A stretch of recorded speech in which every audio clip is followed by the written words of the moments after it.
Once, there was a glorious kingdom established among the heavens. From that kingdom came a crowned heir, tasked with seeking out the Genesis Pearl from the kingdom of darkness. The first crowned heir began her journey of seeking the pearl. But she was deceived, and the memory of her noble origins faded. She now believed that she was the queen of the kingdom of darkness. But take heart. A second crowned heir had already taken up the path where the first had stumbled. This is the story of your journey, of your tale to be told.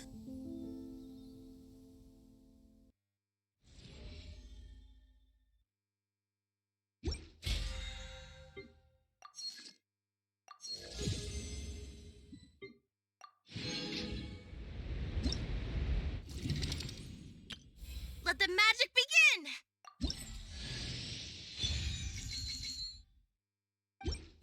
Let the magic begin!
first time we came here. Oh, Paimon remembers! Nahita's consciousness had been trapped by the doctor, but we followed the clues she left behind to help her. So much time has already passed since then, and it seems Sumeru's changing for the better now that Nahita's in charge, right? Paimon just hopes this peace will last a long time, and then Nahita won't have any more new problems to deal with. Yeah, guess you're right. We somehow always find ourselves right in the thick of it. Who knows what will happen next? Come to think of it, maybe it's all because of you. Maybe you're just a magnet for trouble. Huh? Me?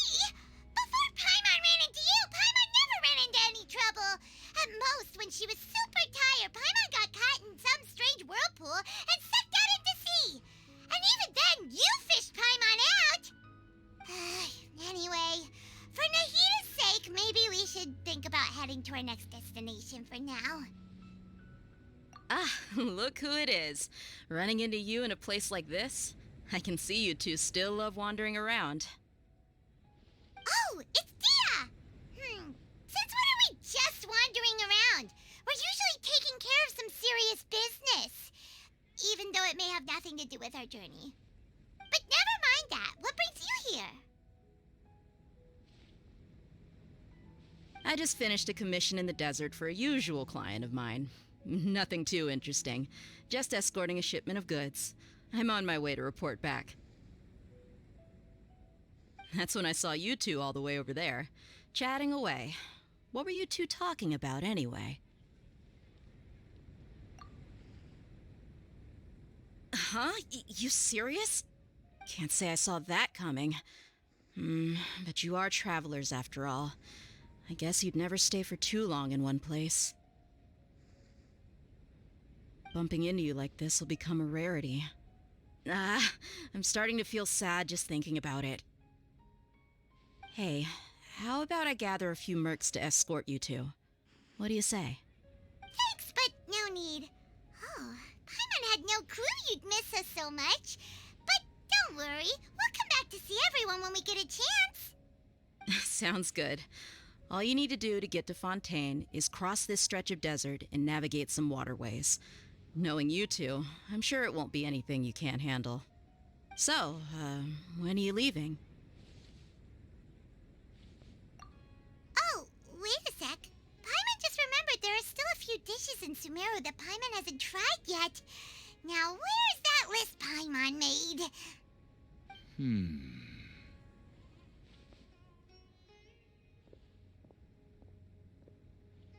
I see. Guess you won't be needing a going-away party or anything. It's sad enough to see you go like this. Though, now that I think about it, Sumeru wouldn't be what it is today without you. Seems true heroes always prefer leaving quietly. By the way, should we go say bye to Nahita? Oh, good point. Then there's no need to bother her in the real world. Then, I guess this is goodbye for now, Traveler in Paimon. Whether as a client or a friend, you're always welcome to come find me. Goodbye, Dia. Bye-bye, Sumeru.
Fontaine's port. Wow. Everything looks so advanced in Fontaine. Paimon's heard that the industry here is extremely developed, and there are all kinds of unusual machines. Just seeing the sights as a tourist is nice, but maybe it would be better if we found something to do. What do you think? Good idea! Nahida gave us loads of useful information. Seeking out the Seven is probably still our best source for information at this point.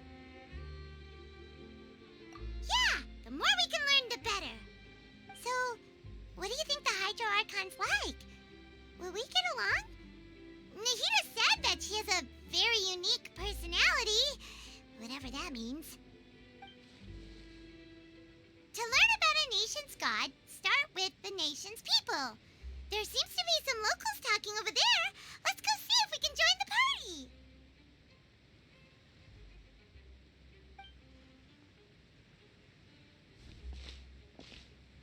party. If you ask me, it's a tragedy how things ended for him. Clearly, he was a pretty decent person. Yeah, I didn't expect that kind of ending for him. I thought he would at least fight on a little longer for his family. I was expecting a sudden plot twist, but it's a pity that it never happened. Still, his story is quite the tearjerker.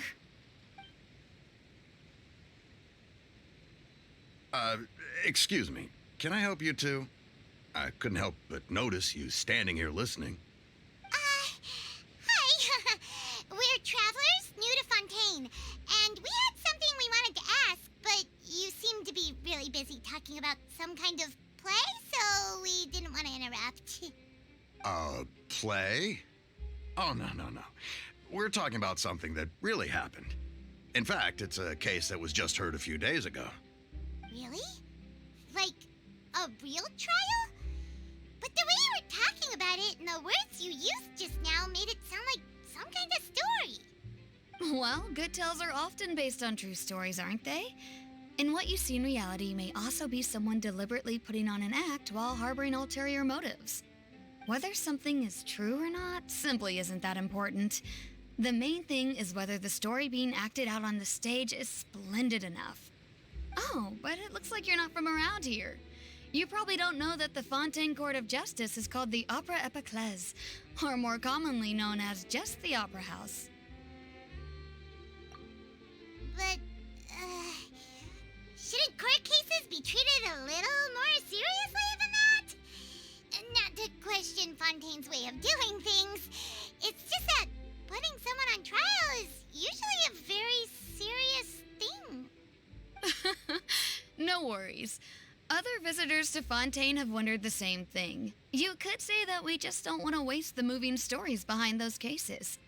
And as for your worries about whether the cases are treated with due reverence, we have the absolutely just and honorable Chief Justice Neuvillette, as well as the Oratrice Mécanique d'Analyse Cardinal, a machine created by the Archon. Between the machine and the Chief Justice, false charges and injustice are a thing of the past now.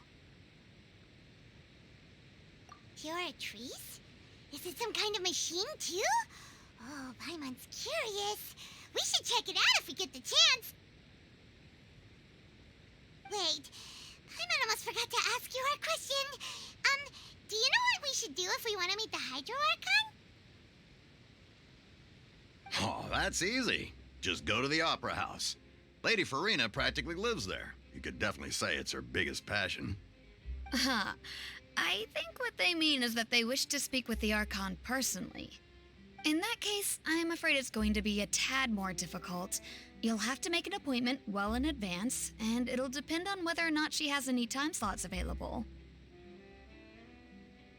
Huh. Is the Hydro Archon super busy taking care of official stuff? Wait, didn't you say that she's always at the Opera House? No. Lady Farina seldom takes an interest with a nation's affairs.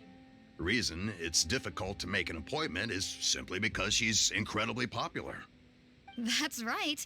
After all, she is the Archon. Though she may tend to get a little dramatic from time to time, people can't get enough of her. Huh. First time Paimon's ever heard of an Archon being described that way before. Wait! like a big celebrity here, right? Yeah, I suppose you could say that. Perhaps you could even say our mascot. Hang on. This is still Fontaine's Archon you're talking about. You should show some more respect. Yes, you're right. I guess I should at least try to be a little more respectful in front of visitors. Otherwise, I might get arrested and find myself face to face with Monsieur Neuvillette. Come on. Sure, there's a lot of laws here, but nobody's going to be arrested for saying something disrespectful about the Hydro Archon. Alright, I think we get it. Thank you! At least we now know that we can find the Hydro Archon at the Opera House. But who knows how long making an appointment will take? Guess we could have a look around the city in the meantime. Hey! What are you looking over there for?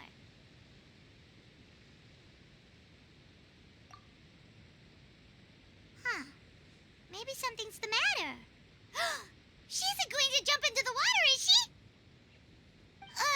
Maybe we better go check on her.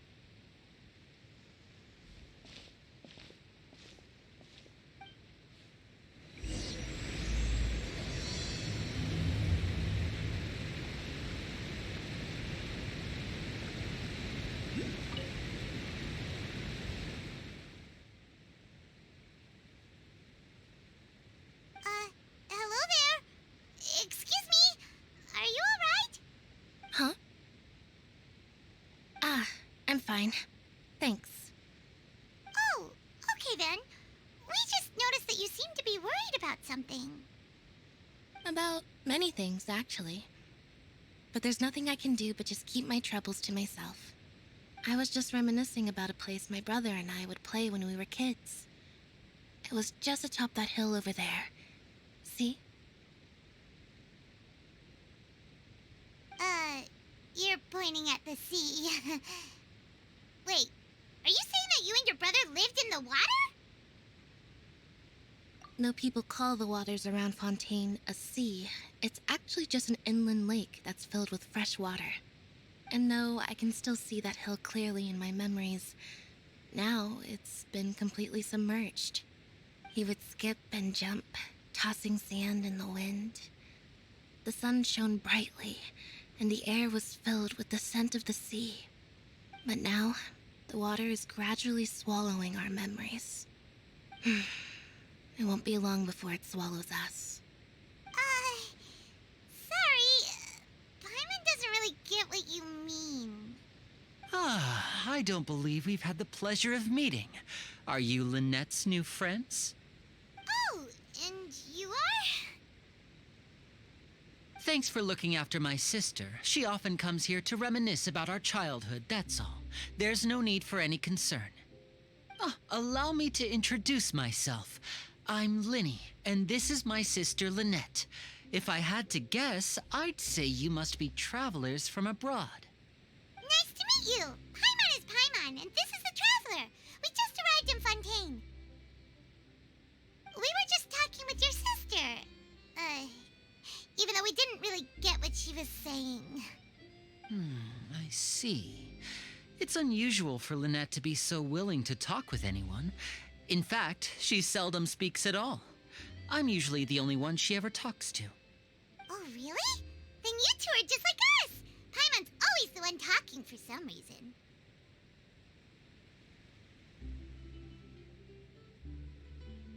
So that's how you think it is? I also think my brother can be too talkative at times. Seems you were right, Paimon. We are quite similar. So, what did Lynette mean just now when she said that the water is engulfing your memories, and that it won't be long before it engulfs you too? Oh, that. It's from a prophecy that's been circulating in Fontaine for some time now. Well, I suppose prophecy isn't exactly the right word, because that implies a certain amount of uncertainty. There's no doubt about what's happening in Fontaine now. Where to begin?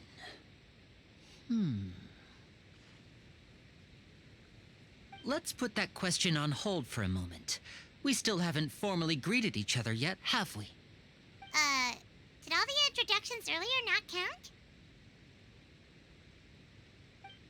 Hello, traveler.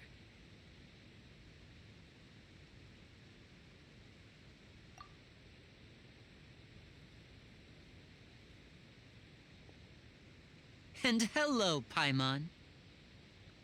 Hey! Why didn't Paimon get a handshake? You're not poking fun at Paimon, are you? Please, don't take offense. Just consider it a sort of etiquette we have here in Fontaine when making new friends. You should remember it. It might prove useful. Oh, all right then. Well, Paimon's just happy to have a local friend now. By the way, we were just getting ready to go to the Opera House to meet the Hydro Archon. Would you be able to show us the way? So you're going to see Lady Farina? No problem at all. In fact, I was planning to go to the Opera House later myself. I'll gladly take you once I finish things here. Please follow me.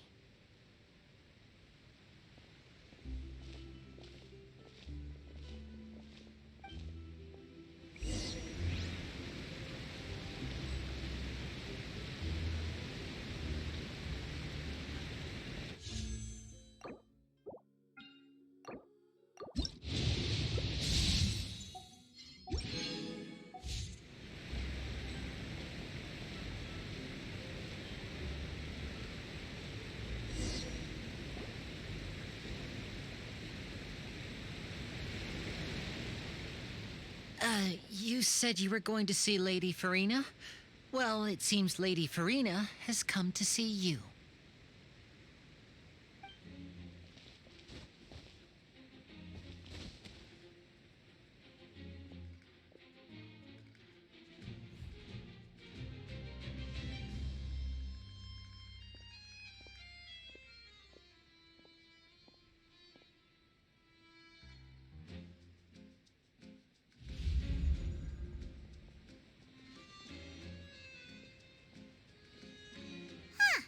So, she's the Hydro Archon? But how did she know we were looking for her? My dear people, rich and poor, those with cup in hand and those with nothing at all, raise your glasses in celebration. If you don't have one, then just raise your hand in lieu.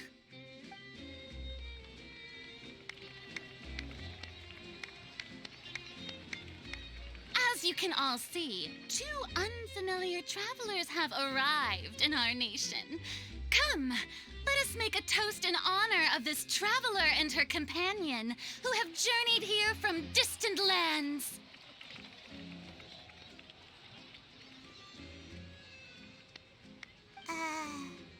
Is she talking about us?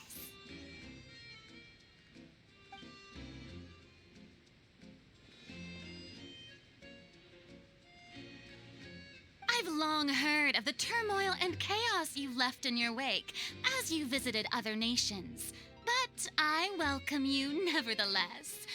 No, I have come to receive you personally. Fear is for insignificant cowards. I am a god, and I will never entertain the notion of such meaningless wariness. You can be rest assured, I see clearly your sincerity. Of course, seeking an audience with me is the most sensible thing to do. It will allow you to truly behold my power and witness my authority.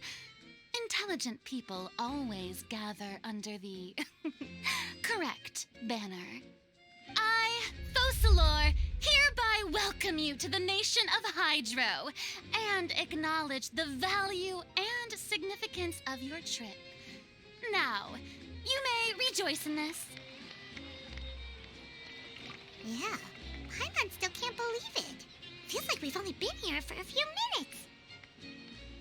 But the Hydro Archon's entrance was, how should Paimon describe it? A little over the top? Ahem.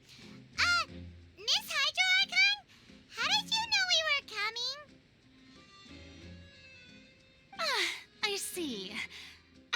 Outlanders, you inevitably lack even some of the most basic understanding. Don't forget that even the gods can be divided into the mediocre and the excellent. I suppose it's only natural for you to be awestruck by my abilities. You had best stop and consider. Do you really have the noble qualities and etiquette necessary to communicate with a god? All it takes is a flick of my finger for me to know everything about you. Whoa. Talk about sounding high and mighty.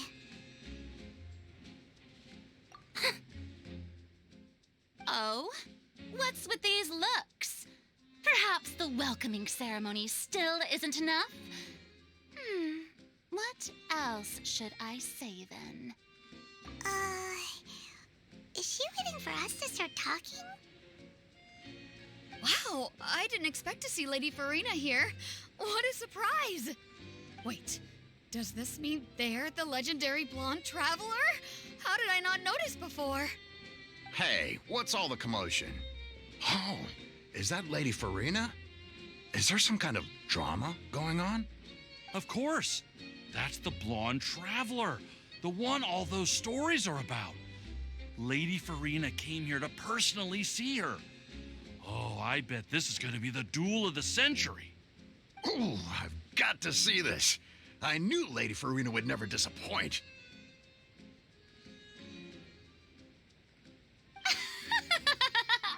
Yes, but don't get too excited now. My dear believers and spectators alike tend to get quite rowdy, and despite the noise, I've come to tolerate all their ruckus.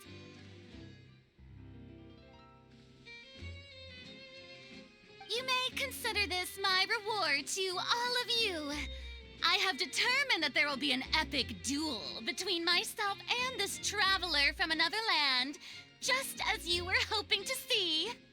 Now she wants to fight? Aren't we getting a little ahead of ourselves?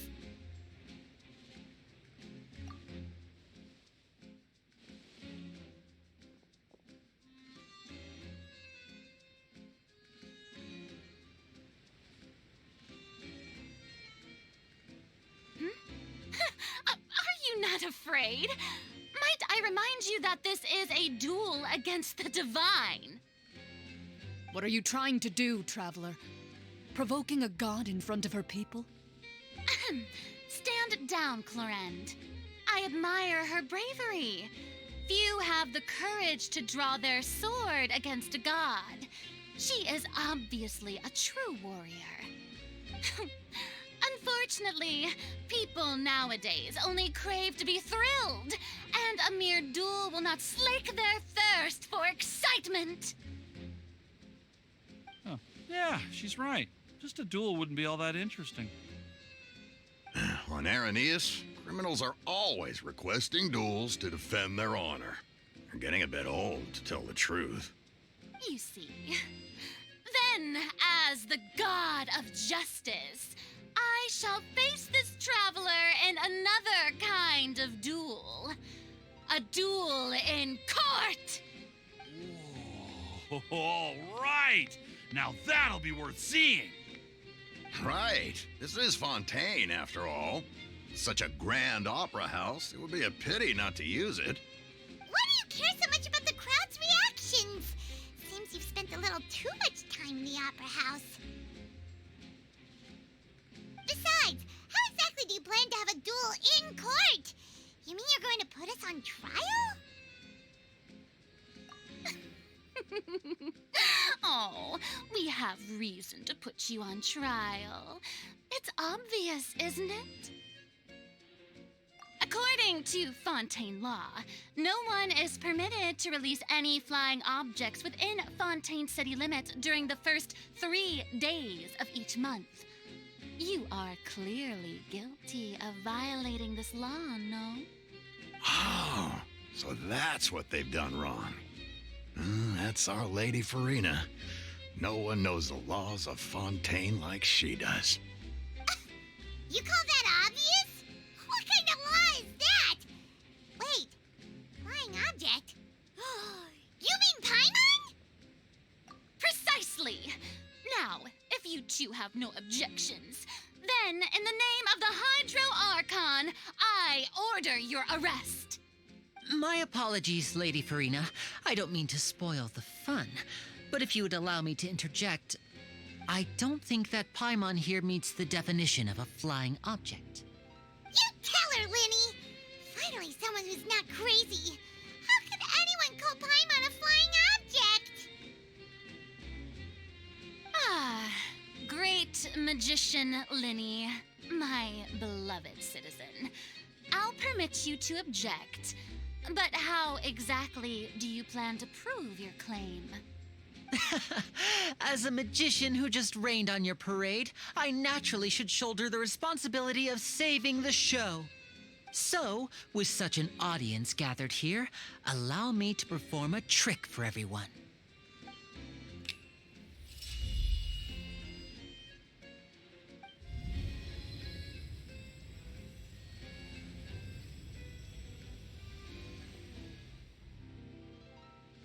Ta-da! What's that on Paimon's back? Hey, when did you do that?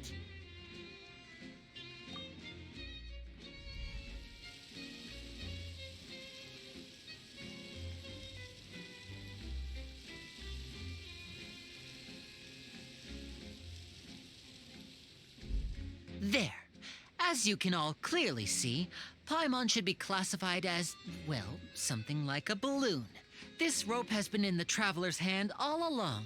It was just that no one could see it before. Huh? You call that magic? You've got to be joking. I thought it was pretty good. Nice one. I'm not sure what to think. It seems Lady Farina's charges no longer hold water.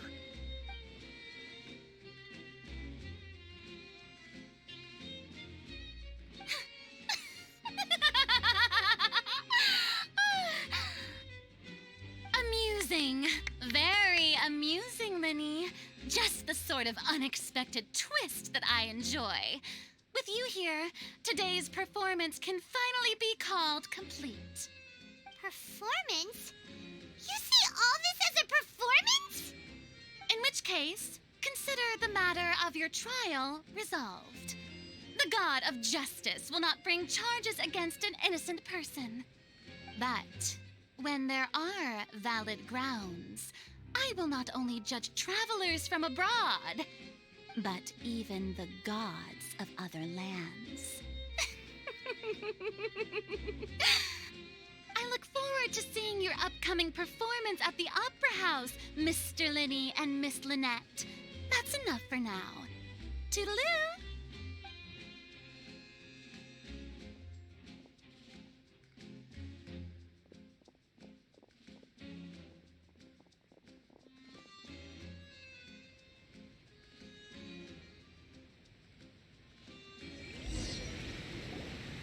And just like that, she's gone. Well, that's the most unpredictable Archon Paimon's ever seen. We never even had a chance to ask her anything. But that's a problem for future Paimon. That whole scene just now was really... Don't mention it. I just happened to remember that there was such a law, so I did a little preparation, just in case. I didn't think it would actually come in handy. So, now do you see what kind of god Lady Farina is?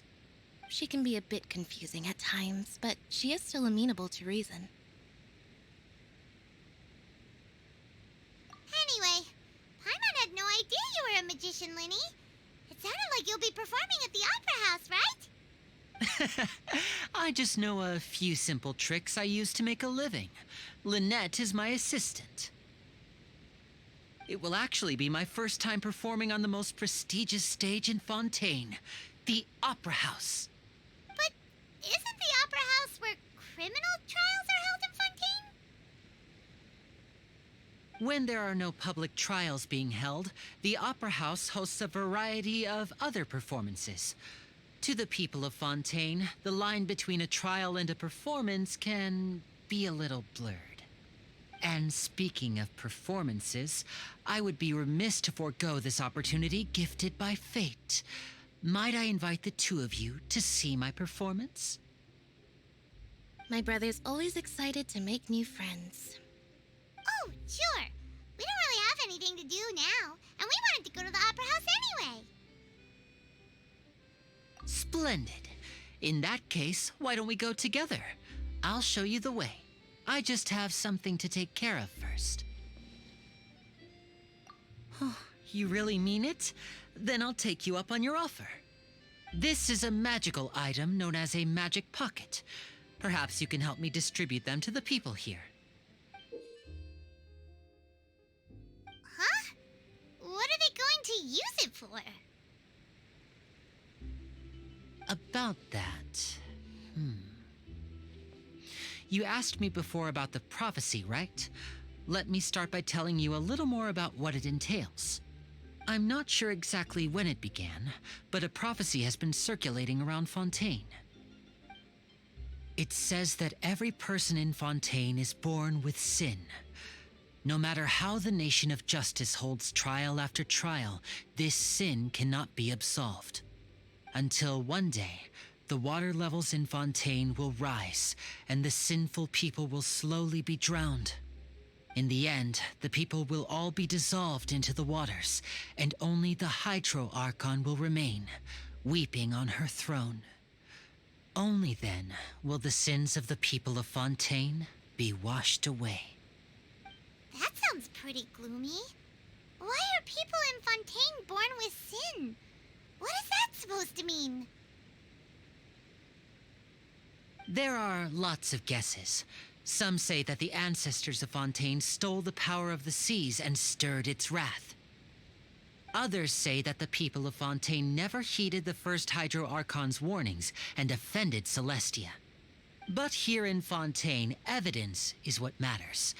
There hasn't been concrete evidence for any of these claims, so they can only be regarded as conjecture. If even the people in Fontaine don't know what sin they committed, wouldn't it be better just to ignore the prophecy completely? Why bother feeling guilty all the time? That's exactly what the people did at first. But in the last few years, the water levels in Fontaine have actually started rising. Many places have already been completely submerged, and now lie beneath the sea. Many people carry on with their lives as before and shrug it off as a natural phenomenon. But my family and I think that the people of Fontaine shouldn't ignore the possibility, which would end up sentencing them to death. We hope that at least the people who reside near the waterfront can move away before it's too late. So, we've started distributing magic pockets to them. As a magical item, these magic pockets have astonishing capacity. I'm sure they will come in handy when people are moving their belongings. Oh, Paimon gets it! It's like preparing for a rainy day! But this is more than a bit of rain.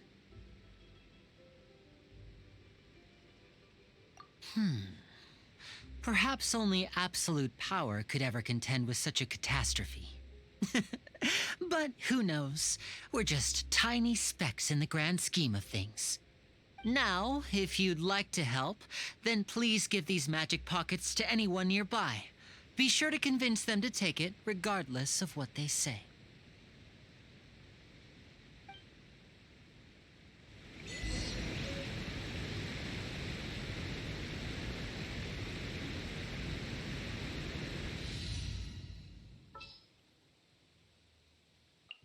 Oh, it's an honor to be here. Is it time for a magic show? Step right up.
My perception has been heightened.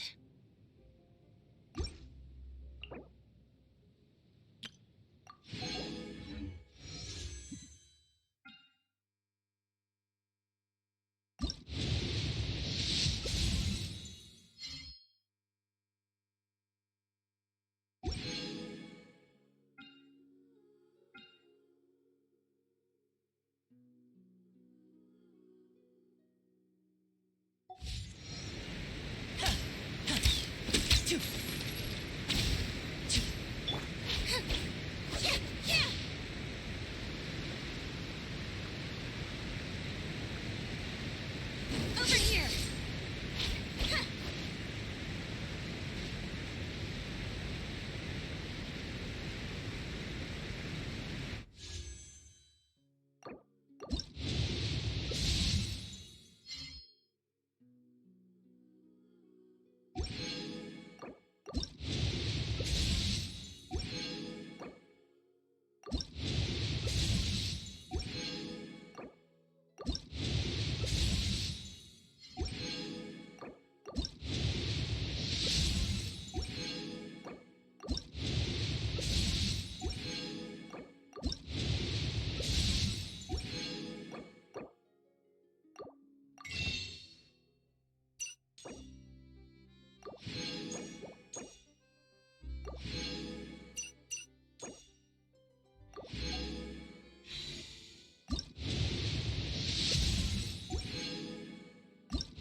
Let's go get ourselves some answers.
In my line of work, combat skills are essential.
didn't keep you waiting, did I?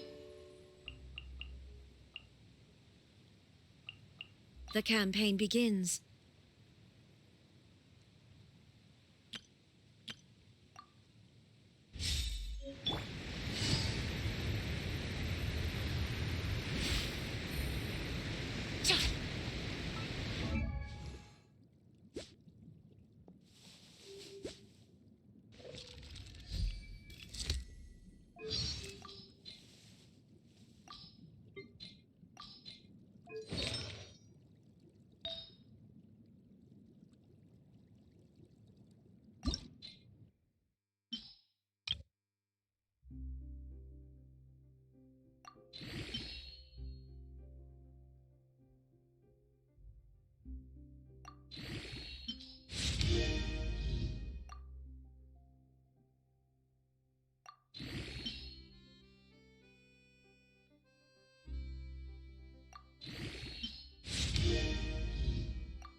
So you're the blonde traveler that everyone's been talking about. My apologies for not recognizing you earlier. Oh, a magic pocket? Seems you really thought of everything. I guess it's better to prepare for the worst and hope for the best. Thanks. Please, also thank the magician on my behalf when you get the chance.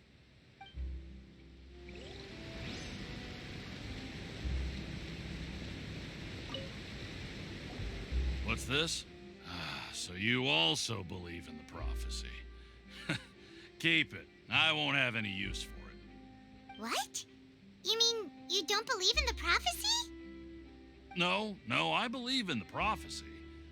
But I also believe in another story. The story says that people once lived in the ocean.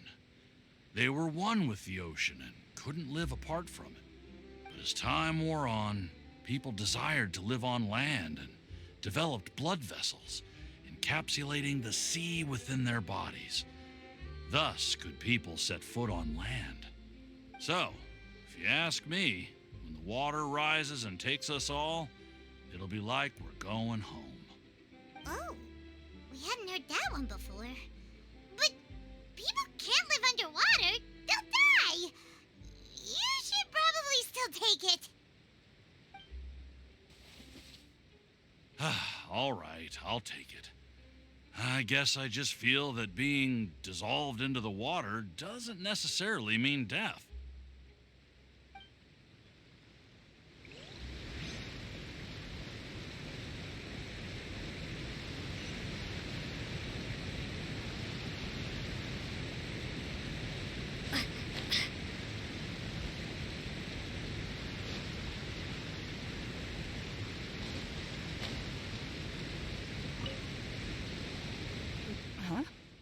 I don't want that thing.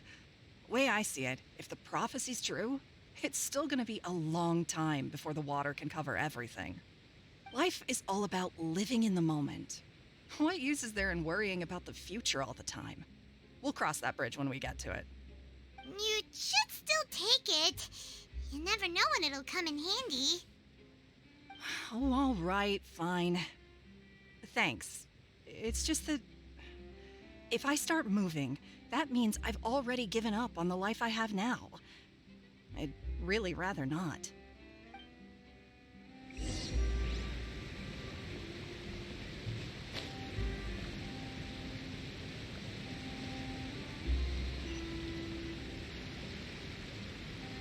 Oh, you already handed out all of the magic pockets? That was fast. So, what did people have to say? I bet you heard some, interesting opinions. Yes, but that will change once disaster strikes. I know they'll change their minds, so it's only right to help them prepare. Is there anything else you need to do before we leave? Yes, one last thing. I have the magic pockets made by a workshop in the court of Fontaine. Since we're out and about, I was thinking about bringing him some more materials. So, you want to collect materials? Just tell us what the materials look like and we'll help. Many hands make light work. Oh, that would be much appreciated. We'll need some Romaritime flowers. I remember seeing them near the waterfront on the east side of the harbor.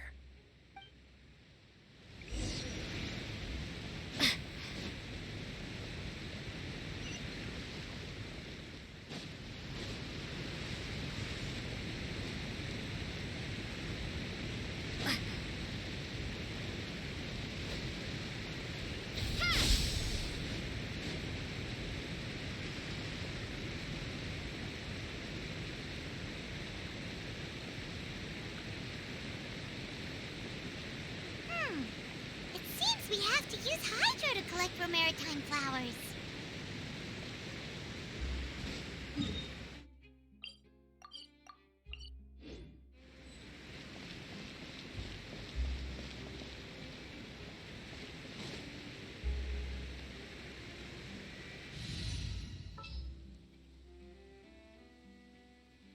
Who's our target this time?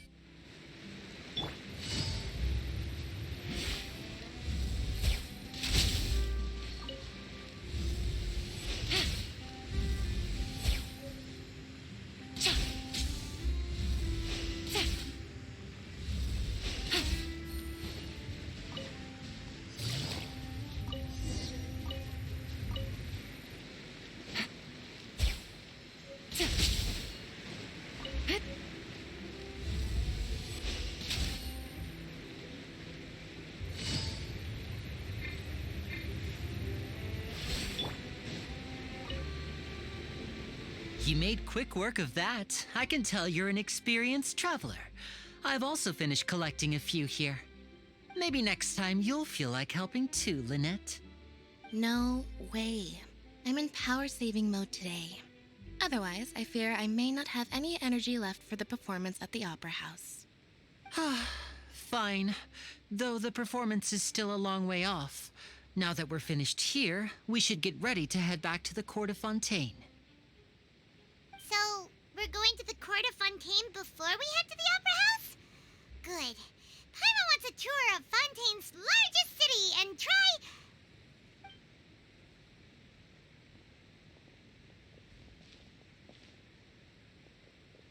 Wait, shh. Have you noticed that person over there? The young girl. Huh? What's wrong with her? Paimon didn't notice anything. She's obviously a thief. Magicians and thieves practice similar methods. We divert attention, and a distracted audience is one that won't discover what you're really doing. Watch her movements carefully.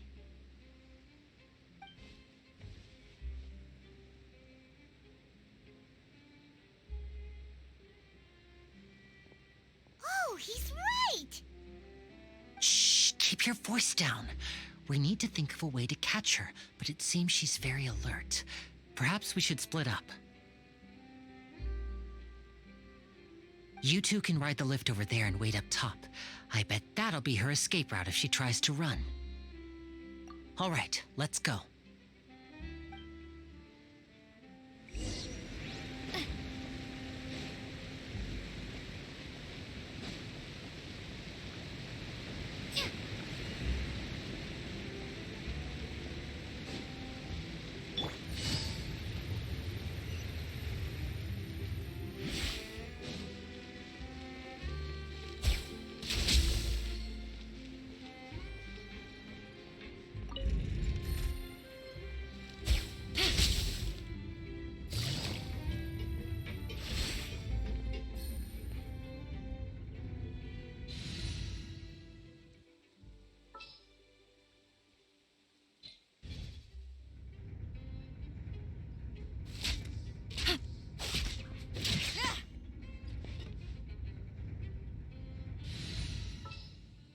Give me a moment to compose.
to wait.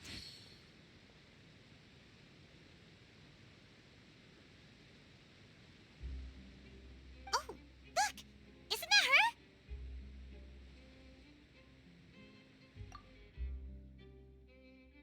Oh no! Did she notice us? She started running the other direction! What should we do? Should we chase her? You're right. She might also be trying to lure us away.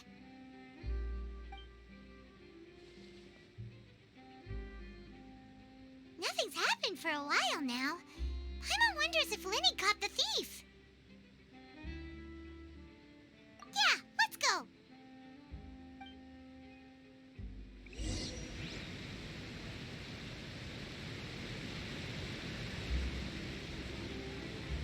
How long will it take to set up?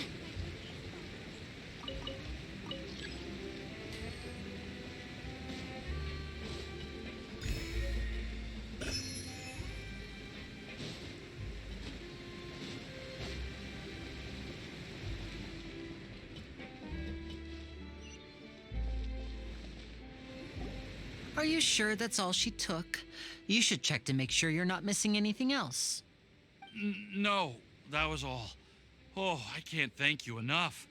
I didn't notice a thing earlier. Anyway, I should be going now. Thanks again. Oh, were you returning what the thief had stolen? That's right. Pity I wasn't able to catch her. She distracted me by dropping the thing she stole on the ground. By the time I looked back, she was already gone. I saw the general direction she went, but Linny twisted his ankle, and I needed to make sure he was okay. Oh, did you get hurt, Linny? I'll be all right. It's just a twisted ankle, that's all. In fact, it's feeling better already. If you want to play at being a hero, at least try not to get hurt doing it. Imagine what would happen if you managed to derail our performance as a result. You're right. Sorry, Lynette. I have to admit that the thief was even more skilled than I had anticipated. But at least we were able to get the stolen items back, so it wasn't a complete failure. What a slippery little thief. Guess things turned out all right in the end, though. Linny's initiative paid off. All right, let's put this little detour behind us. We should go to the court of Fontaine now.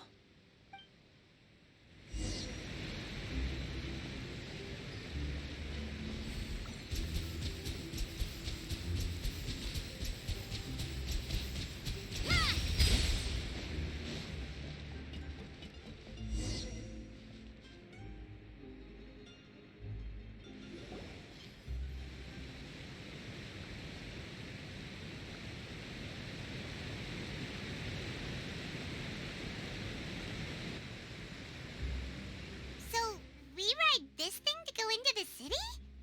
What an ingenious way to get around! People in Fontaine really know how to use water! This is an aquabus. It allows people to travel between several key locations around Fontaine. It's pretty convenient, but the ride can become a little dull after a while. The scenery is always the same. That's why it's better to travel with friends. So you mean it's still boring even when I'm riding with you? No, that's not what I meant. It's just that, well, you don't really talk that much. Besides, it doesn't really feel like a real trip when it's just the two of us. It's the same as being at home. Whatever. Guess that's what it's like to be an older brother. It's about time for us to leave. Let's get on board.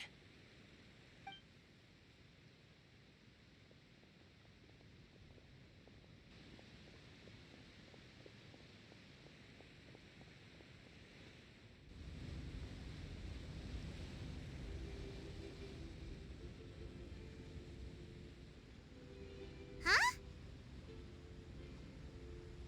What? Traveler! Paimon! Charlotte! never guessed I'd bump into you all riding the Aquabus. In the story of my life, this is big news. What are you doing in Fontaine? I didn't hear anything about you paying us a visit. Yeah, it's quite the coincidence. But as travelers, we're always on the move. It's not surprising that nobody knew we were coming. Though we still have no idea how the Hydro Archon knew about us. Oh, let Paimon introduce you to our new friends! Oh, no need for introductions, Paimon. I would recognize the great magician Linny and his assistant Lynette anywhere. I wouldn't be much of a reporter if I didn't know who they were. It's a pleasure to meet you. I'm Charlotte, a reporter for the Steambird. Nice to meet you. From the Steambird, huh? We've often relied on your paper to promote our performances. It's an honor to meet you. Now that everyone knows each other, Fontaine suddenly doesn't feel like such an unfamiliar place. So, what have you been up to lately, Charlotte? Any big news? Not too much. When there isn't any breaking news, I mainly cover the trials at the Opera House. You can still manage to keep readers' attention as long as you tell things from a clever enough angle, even if it's the same old topics. For example, reporting on how a scammer once deceived vulnerable girls into relationships, or how a financial criminal was once so poor that they ate a single piece of bread for 5 days. You're right. Seems you know me pretty well. What I'm really after is exclusive, sensational news pieces that could shake the country. These smaller stories are a waste of my talents. Oh, I just remembered. I've been following a case lately. Well, a series of cases, actually. You mean the serial disappearances of young women case? That's right! These stories are the talk of the town right now, and it's probably the most mysterious case we've ever seen. If I'm the first with a draft ready to publish when the case is finally cracked, and it's the headline story in the Steambird, oh, when that happens, I bet all the other reporters will shed tears of envy. I've already gathered all kinds of materials. I just can't wait for the truth to be revealed. So, what is the serial disappearances of young women case? You mean the culprit hasn't been found? That's right. The first missing girl case happened almost 20 years ago.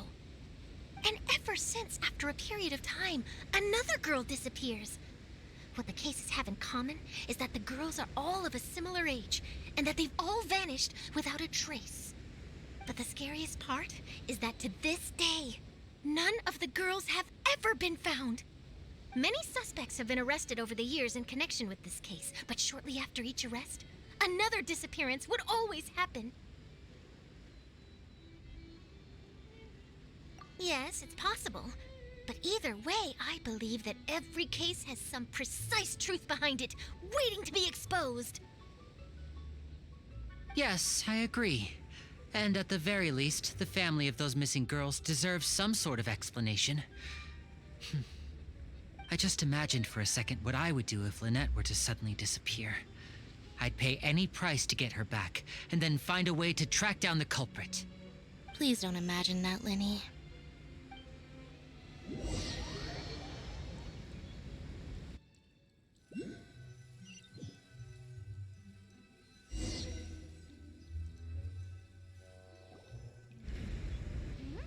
Hey, we're almost there! Look!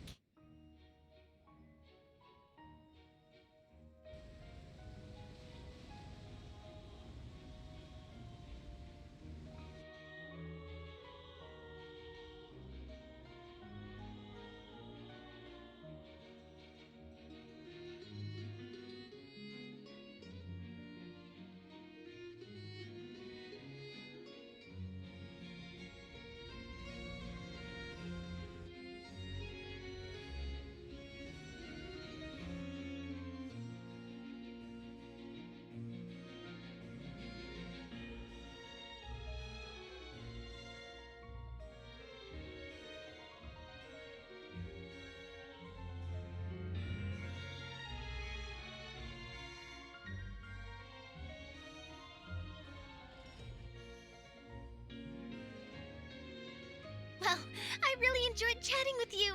Life should be full of pleasant little surprises like this. Yeah, us as well. The ride went by too quickly. Ah, I have an interview to get to. I should get going before I'm late. Okay, Paimon hopes we can chat again soon, Charlotte. See ya!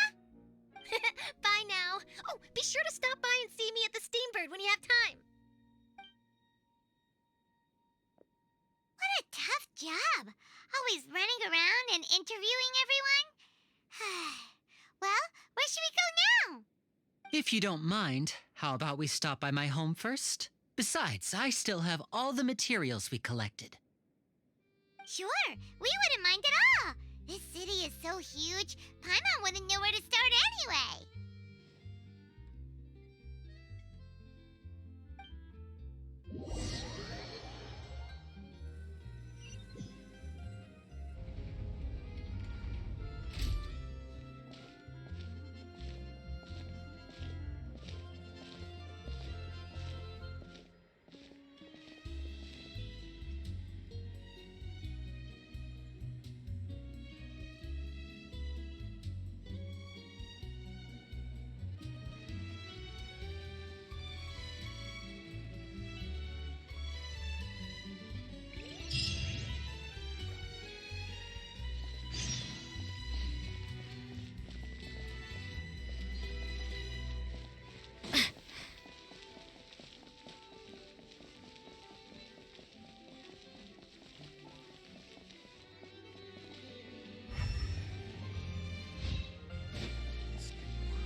This is our current abode. Ah, Fremine, you're home. Where did everyone else go? I have some new friends that I would like to introduce. Oh, they all just went out a moment ago.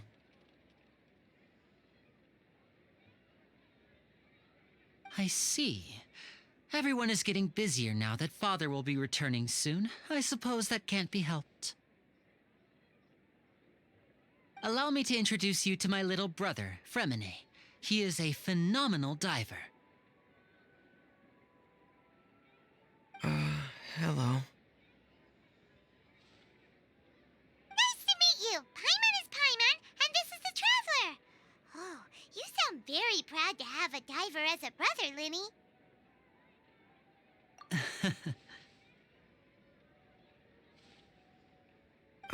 Linny, could you come here for a moment?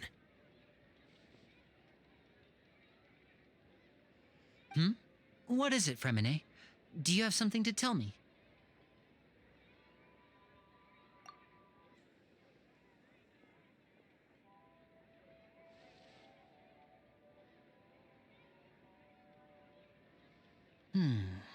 Okay, I see.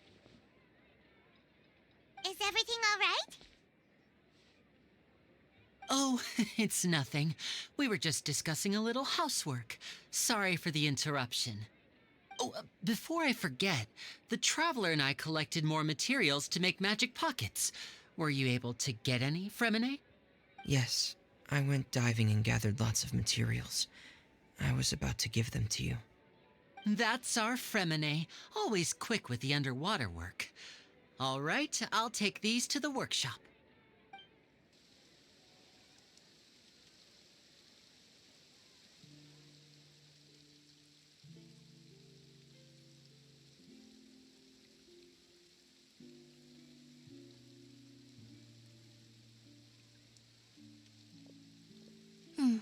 Looks like rain. Oh, you're right. But wasn't it clear and sunny just a moment ago? Fontaine's weather sure is weird. I'm afraid that's just how it is here. It often rains on days where there are trials being held in the Opera House, but don't worry, it'll clear up soon enough. What's wrong, Fremine? There's a legend about the rain that I tend to believe. It's said that a dragon of water once resided in Fontaine. Though we don't know where the dragon went, every time it weeps, the skies will cloud up and pour out rain. When I was a child, my mother told me that if I wanted to go outside and play, I should yell toward the sky at the top of my lungs. Hydro Dragon! Hydro Dragon! Don't cry! If it's an elemental dragon, then having the power to make it rain wouldn't be very unusual. Let Paimon try something. Hydro Dragon, don't cry!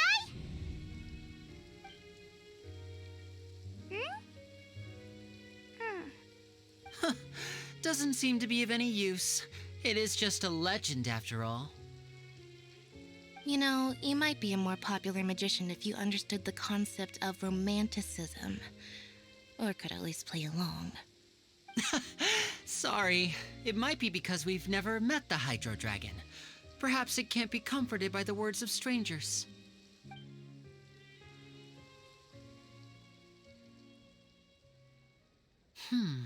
It rained for longer than I suspected. Oh, it's already getting late. Was there something you needed to do, Linny? Yeah, some preparations for the show at the Opera House. I need to find a way to catch the last aqua bus of the day. On the day of the performance, just ride the aqua bus to the island of Araneus. I'll have Lynette meet you at the fountain in front of the Opera House. Oh, are you leaving now? What is it, Fremine? I'm in a hurry. Oh, I get it. You feel nervous delivering the materials for the magic pockets, is that it? Perhaps we could trouble the Traveler to help us take these materials to the Beaumont workshop and deliver them to the owner there? I'm afraid that Fremine can be quite introverted, and the boss there tends to be pretty talkative. Fremine has always been a little afraid of her. No trouble at all. Don't worry, we're on the case. Sorry for the inconvenience. I'm quite useless when it comes to such tasks. I'll think of a way to make it up to you. Oh, no need. This will be a walk in the park for us.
hello there. New customers? Looking to buy, or do you need something made? Or perhaps you're just looking for a chat with me. Oh no, we're just here to deliver some materials. Here they are. They're for making... what were they called again? Ah, these must be for Magic Pockets. I could tell right away. I've already made several orders worth now. No need. They've already prepaid several batches worth. When they told me what they'd be using them for, I even offered them a discount. But they insisted on paying the full amount, saying that I had a business to run. It seems both their hearts and their pockets are made of gold. Whoa. So, is Linny actually loaded? I can't say for sure, but who knows? Maybe there's good money to be made being a magician in Fontaine. Hey! Is this machine what you use to make stuff here? It looks really advanced. Why use your hands when a machine can do the work? It would be a waste not to use the latest technology, and wasting is a kind of crime. But where does a big machine like that get its power from? Well, it's a little complicated. I'm not sure I can put it in layman's terms for you. But basically, everything we usually use here in the city is powered by indemnitium. It's a type of energy that's produced from trials. Huh? How can trials produce energy? Well, I'm not completely sure of all the details myself, but basically, when a trial is in session, the Oratrice Mécanique d'Analyse Cardinale harvests people's belief in justice and converts it into energy to be used all around Fontaine. So that's what its other function is? Paimon heard that the Oratrice was created by the Archon to make judgments. But Paimon still doesn't get it. How could something unreliable like people's beliefs be turned into a stable power source for these machines?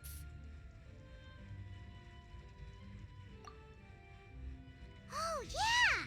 So that means the Hydro Archon relies on the machine to take the energy created by belief and turn it into power for all of Fontaine, right? Even though I've never heard anyone really put it that way before, it sounds like it makes sense.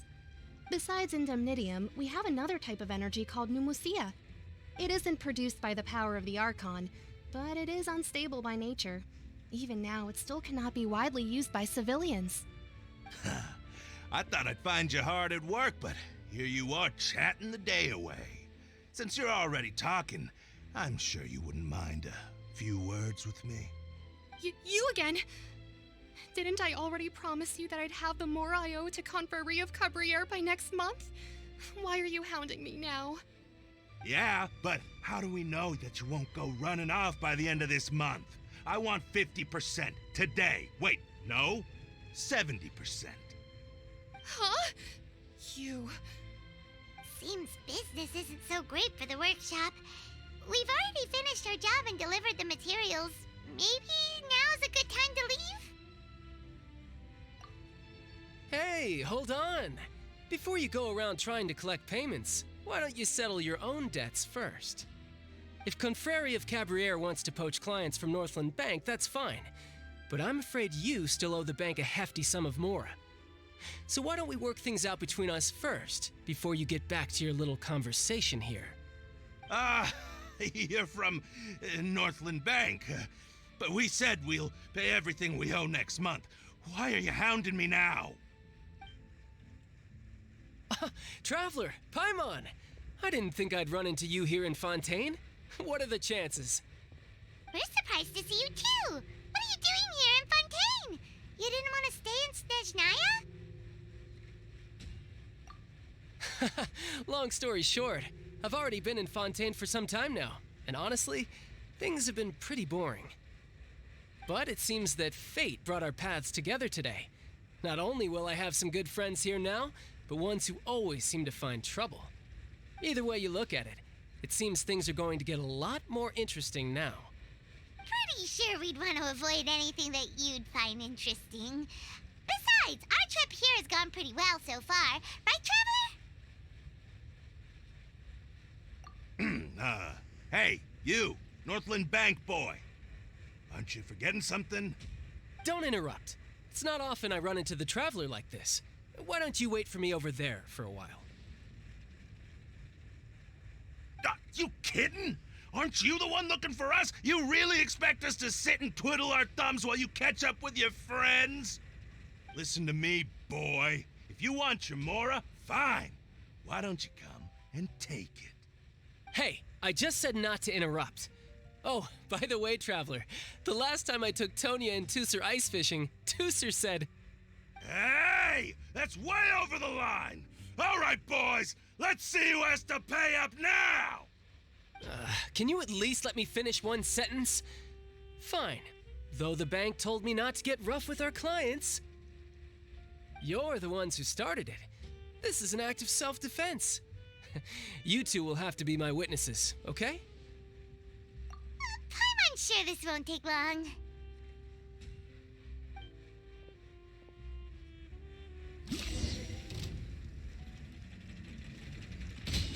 Shouldn't let your guard down.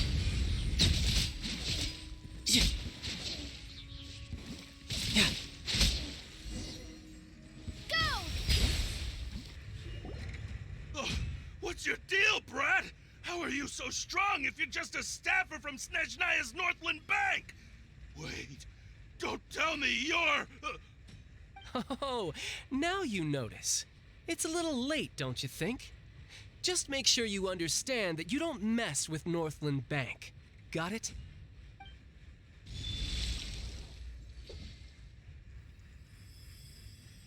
Huh? Now's my chance!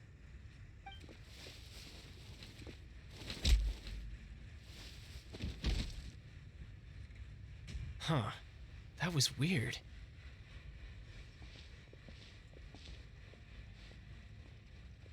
I'm not sure. It's as if I suddenly lost control of my hydro powers when I needed them. Maybe there's something wrong with my vision? Strange. How could that happen? First time Paimon's ever heard of someone losing control of their vision. Never mind. It doesn't matter. If I want to stay sharp, I shouldn't be relying too much on my vision anyway. Besides, I always have my delusion in case I need it. So what are you doing in Fontaine, child? I don't see it's work for Northland Bank. Well, I guess it's because I've been in a bad mood lately. Huh? What kind of reason is that? Wait, since when do you feel down about anything? I don't know. Maybe I still have a lot to learn about myself. But recently, there seems to be some sort of restless power stirring inside of me. And I don't know why, but every now and then I feel like I'm in a terrible mood. Maybe you losing control of your vision just now is connected with that power you're feeling inside. That is a possibility. I can't remember if I ever mentioned it before, but when I was 14, I fell into some unknown abyss. It was during that time I learned nearly all of my abilities. The one who took me under her wing and taught me was named Skirk. She was always quiet and very mysterious. Nobody knew where she came from or what she had been through, and she was always very strict when teaching me combat techniques. One time, I asked her why she was willing to take me on as an apprentice. From what I could make of her answer, it was because I had awakened it, and traces of it remained on me. She said that all my combat training would be useful in the future. But what is it? What did you awaken? She never explained that, but my guess is that it's related to a dream I saw when I had just fallen into that abyss. In my dream, I was in the deepest depths of the sea, and the boundless seabed was all around me. But in front of me appeared a whale that was so massive, I felt like I couldn't breathe. A whale? Oh, that sounds familiar! When we fought against you before, you summoned a huge whale that seemed to leap at us. Is that the one? That's just an abstract form of a whale that I create using my elemental powers. It takes that shape because the scene I dreamt of the whale has always been stuck in my mind. I'll never forget it. So you used the whale as inspiration for one of your moves? Huh. Seems a little twisted to Paimon. So why don't you just go ask your master? Maybe she knows the answer. You make it sound so easy. Ever since the incident I experienced there, I've never stopped searching for Master Skirk and that unknown abyss. But it's been years now, and I've still found nothing. There isn't even a trace of the place where I remember falling into the abyss. Oh, it sounds like some kind of ghost story. Yeah, I'm out of leads at this point, but there's nothing more I can do. It seems that strange encounters in this world tend to be elusive like that. Oh, seems the time really flies when I'm talking with you. I just remembered I have somewhere else I need to be, so I should get going. What? More work for the Northland Bank? No, it's more of a personal appointment. Lately, I've been sparring with some of Fontaine's official champion duelists whenever I'm feeling bored. Official champion duelists? You mean it's their job to duel? Yep, in Fontaine, before a criminal goes to court, they're given one chance to defend their honor by requesting a duel with an official champion duelist. The champion duelists are all-powerful fighters selected from among the nation's best, and the duel itself is a no-holds-barred fight with no specified stopping point. So engaging in such a duel is regarded as a symbol of defending your honor. If a criminal manages to win the duel, they'll be acquitted, but if they lose, they'll have no choice but to stand trial. And the worst-case scenario is that you're simply killed in the duel. Though it's rumored that Fontaine has a death penalty, from what I can tell, no one has ever been officially sentenced to death. So really, the only people who opt to duel are those who have suffered a grave injustice in being accused, or those who greatly value their honor. Otherwise, why gamble with your life? So, do many people actually get out of their trials by winning the duel? Apparently, it's exceedingly rare for anyone to actually win. Fontaine probably enacted this system as a way to show that the nation respects the honor of its citizens. Besides, none of the champion duelists are to be trifled with, which is exactly why I was itching to face them as soon as I got to Fontaine. Apparently, the one I'm meeting today, Clorinde, is the strongest of the champion duelists. I had been asking her for some time before she finally agreed to face me today. Well, that's child for ya. Paimon feels like we heard that name somewhere before. Clorinde. Huh. Oh, before I forget, I want you to have this.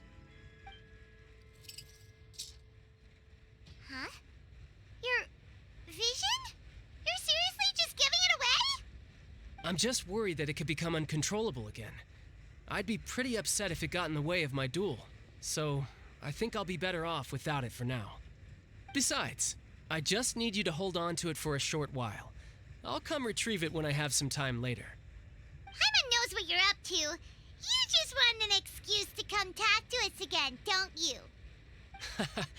Whatever gave you that idea? I'll be in touch later.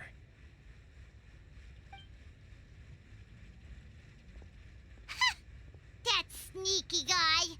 He said he's been feeling down lately, but he seemed the same as ever to Paimon. Well, since we don't have much to do for now, we might as well walk around and see the city before Lenny's performance.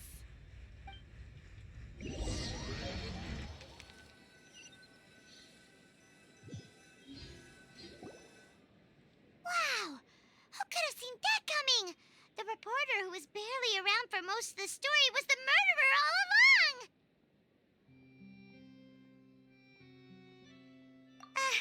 Sorry. Paimon was just surprised, that's all. Paimon never saw that twist coming. The murder mystery novels here are amazing. The whodunits here in Fontaine are a lot different than the light novels you see from Yai Publishing House. Both have their merits, but Paimon thinks this style of novels are more, well, novel. It's so exciting to reach the moment when the mystery is uncovered, especially in the one Paimon was just reading. You should buy a copy and read it too. Oh, sorry about that. Paimon will be more careful next time. Hey, shouldn't we be heading to the Opera House to see Linny's performance soon? It's almost time for the show to start, so we should get going. Linny said that the Opera House is on Aranias, so let's go ride the Aquabus!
The tea here just keeps getting more bitter.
Keep your eyes wide open.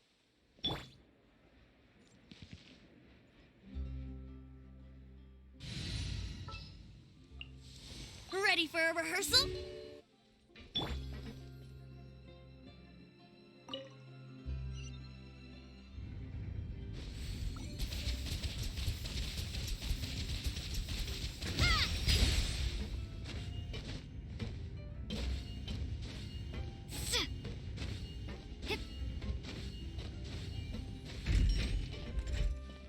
Welcome to the court of Fontaine.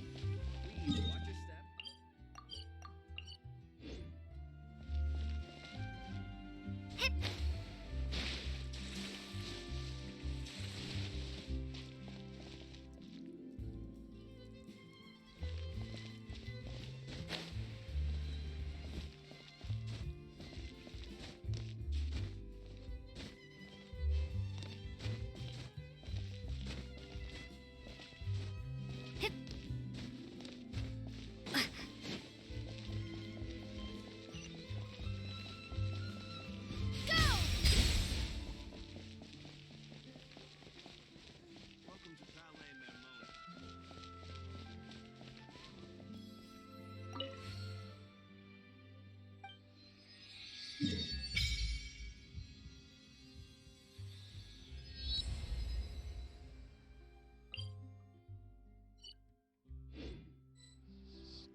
Let's go get ourselves some answers.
Welcome to the Navia line. I am Elfan. The boat will be departing imminently. Please do not stick your head, hands, or other body parts outside the boat. The Aquabus operator is not responsible for any accidents or injuries resulting from doing so. Also, please remember to buy the Steambird, though I don't read it myself. The destination of the current tour is Arenias. Points of interest worth visiting include the Fountain of Lucine and the Opera Epiclese. If you look to the left in the direction we are currently traveling, you will see the famous Fontaine Research Institute up in the sky. An experiment gone wrong turned new sightseeing opportunity. Human ingenuity truly is a wondrous thing.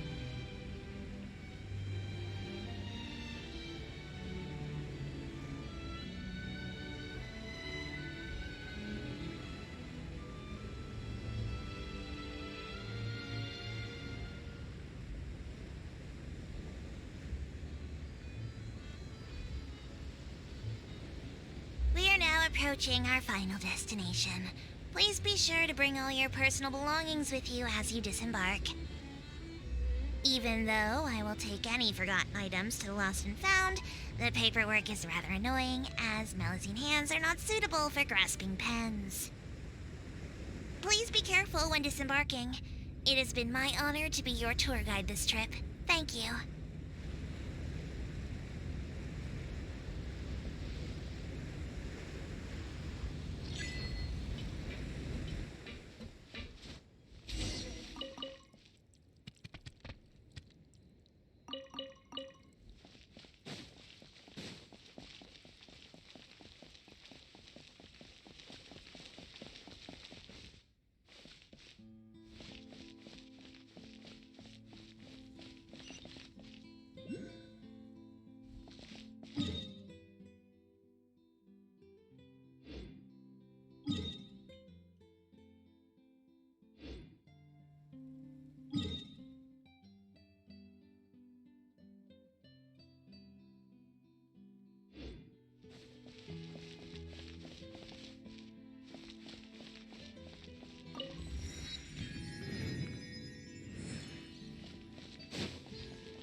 There'll be an extra fee for that. Ad Astra Abyssosk. Welcome to the Adventurers Guild.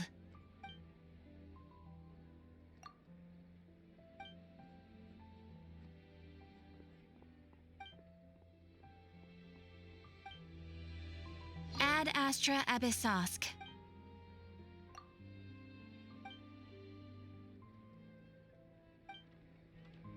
Ad Astra Abyssosk.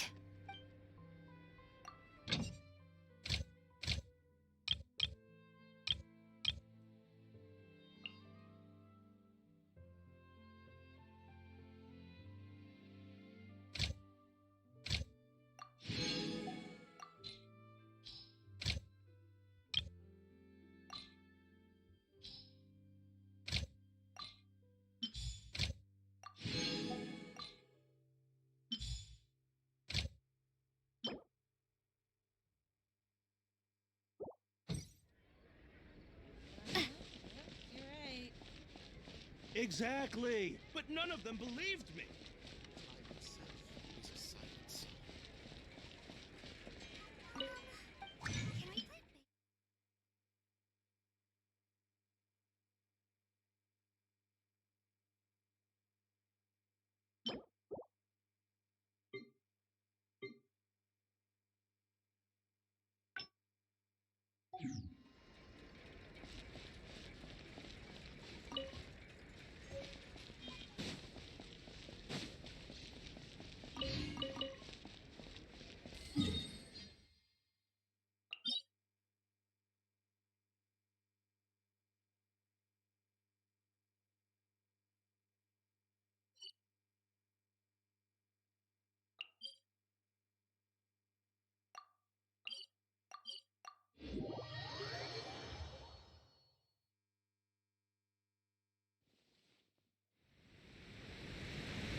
Wouldn't gliding be faster?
Gotcha.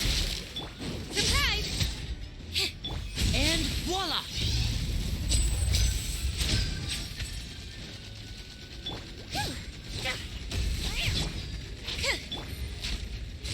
Busted.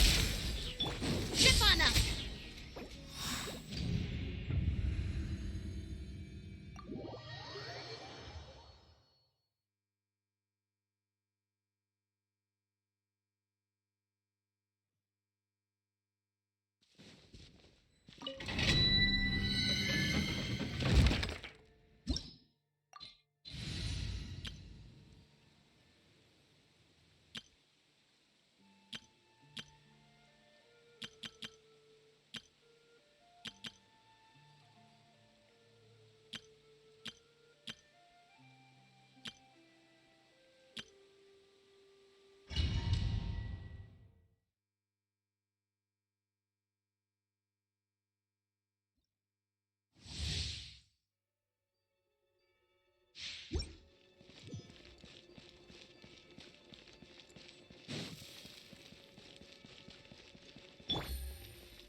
Quietly now. Witness the power of...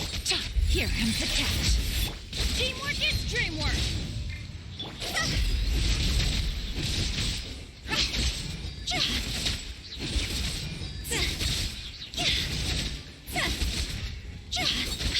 Rain outlines your fate. Busted. Take it easy.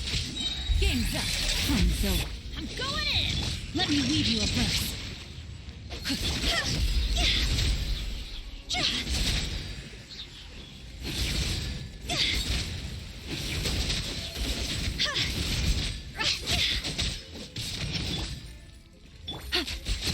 Let's light it up!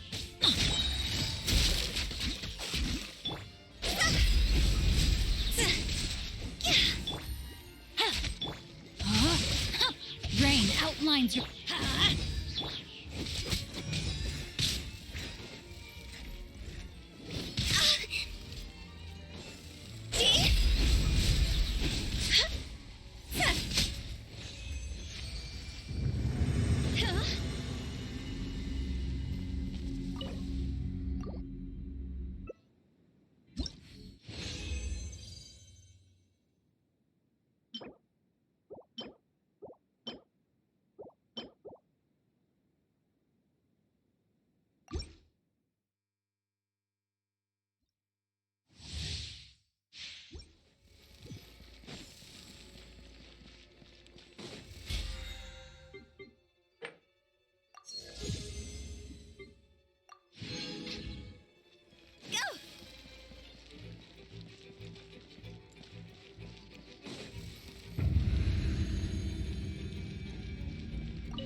Teamwork is dreamwork! Ring cutter. Here comes the catch. Quietly now.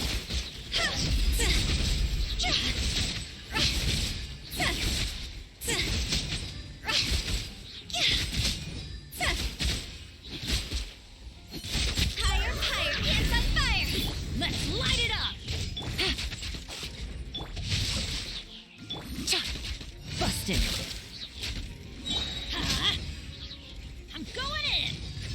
Let me weave you a verse. Game's up. Fun's over. No!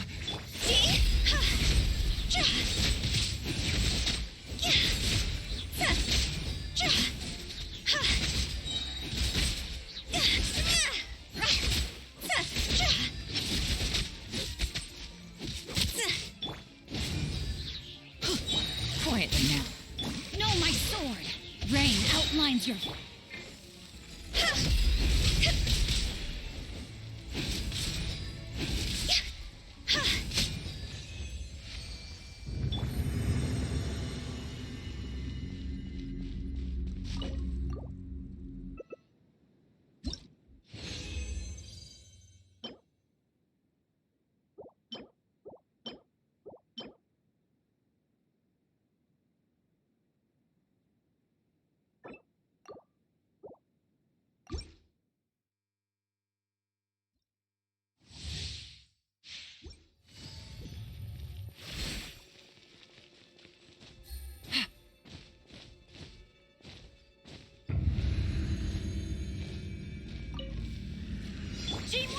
Extreme work! Let's witness the power of Goop! Here comes the catch!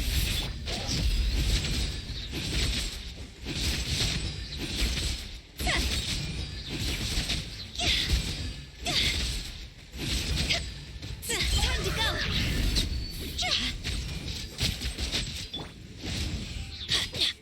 No, my sword! Busted!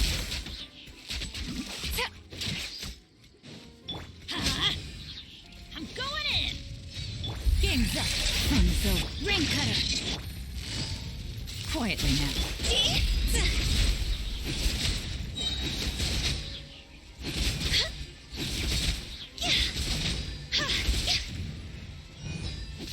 Higher, higher, hands on fire!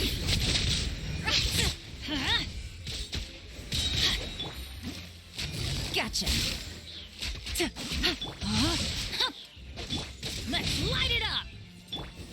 Phew.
Everybody stand back! Here comes the catch!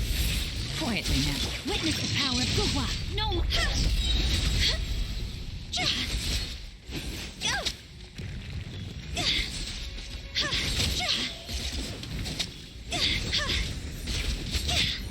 Time to go! Busted! Let me weave you a bird. Teamwork is strict! Things are about to get dicey.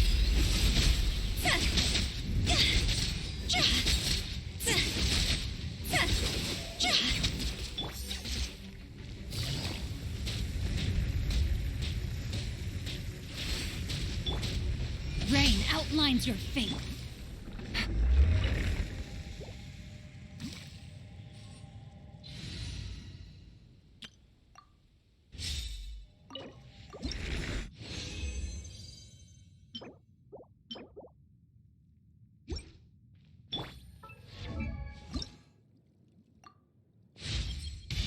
Sometimes you have to strike hard and fast at just the right moment to expose the lies while avoiding any unwanted interference.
Quietly now. Game's up.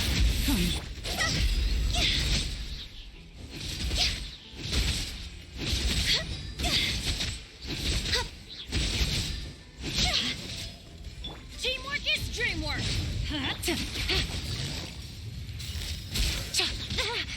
Here comes the catch. Ring cutter.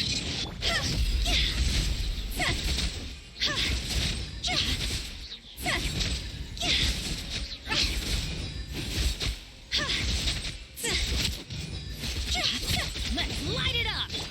Busted.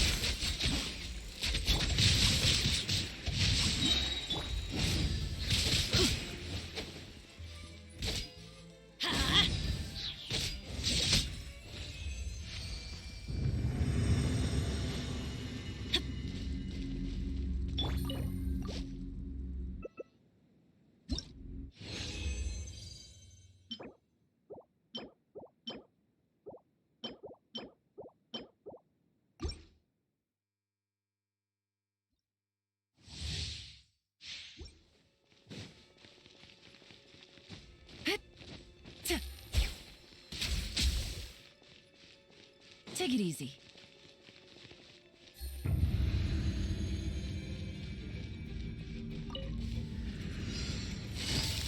Gotcha! Everybody stand back! Game's up. Fun's over. Let me weave you a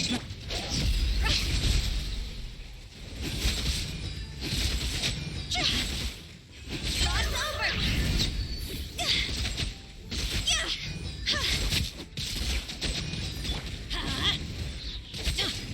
Going in! busted. Adventure time! Huh? Let's light it up!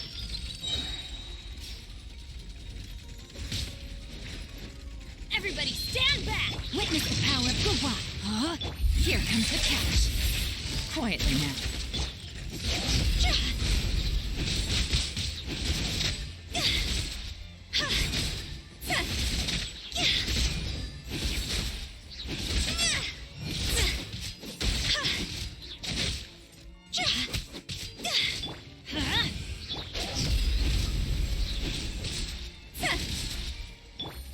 Busted.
By royal decree, Rain cutter. this may hurt a little. Rain outlines you. Stand with me!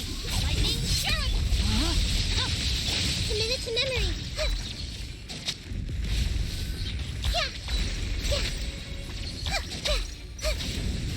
Yeah! Grow!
yokai power's growing!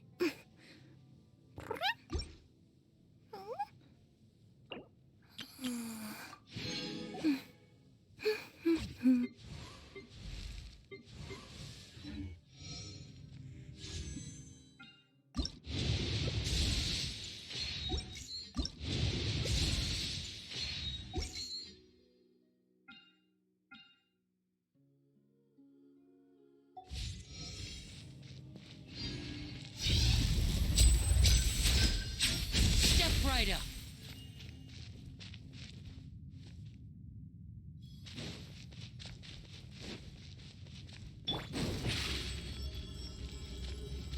Over here!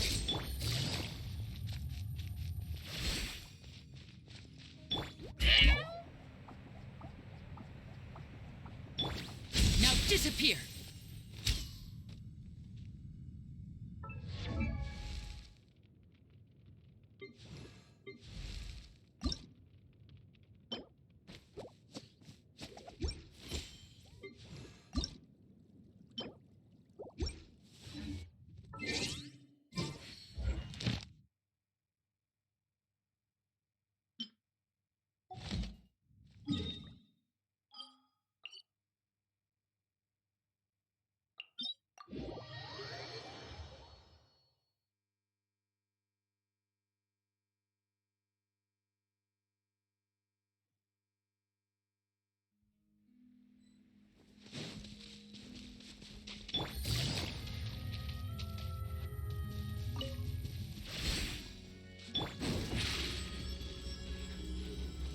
Zip on us!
Step right up.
And voila!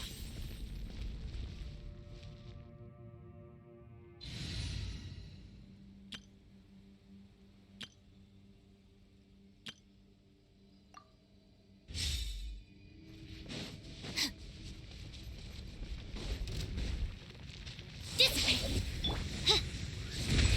Committed to memory! Witness the power of Gugwa! Know my sword! Huh? Grow, grow, grow!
Disappear!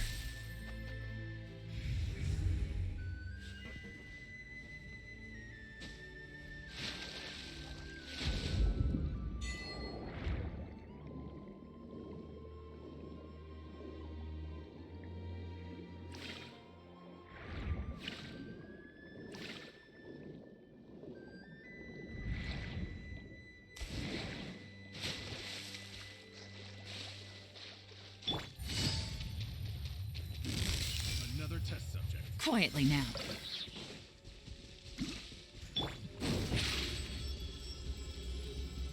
Over here!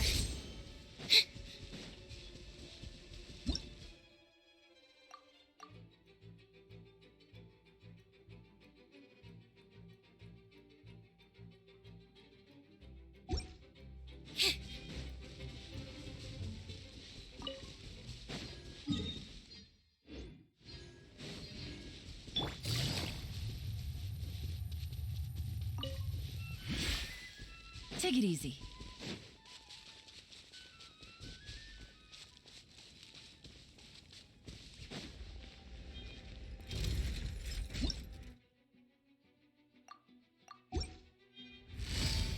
Gotcha. Step right up.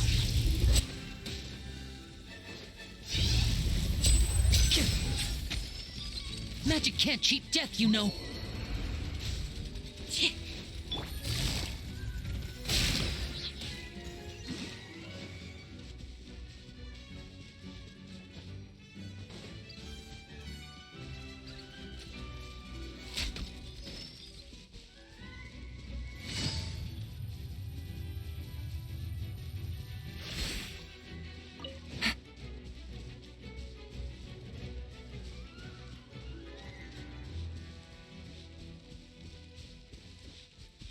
Take it easy.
Take it easy.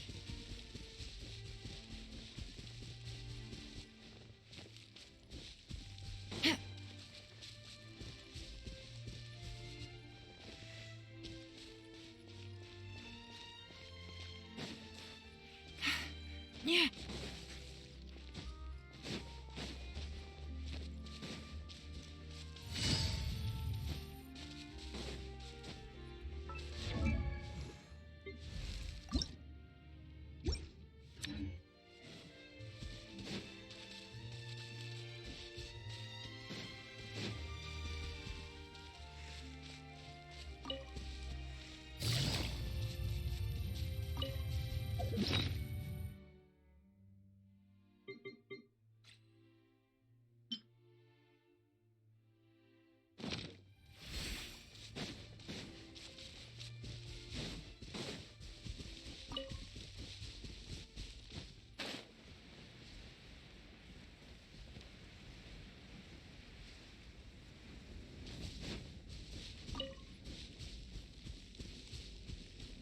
Take it easy.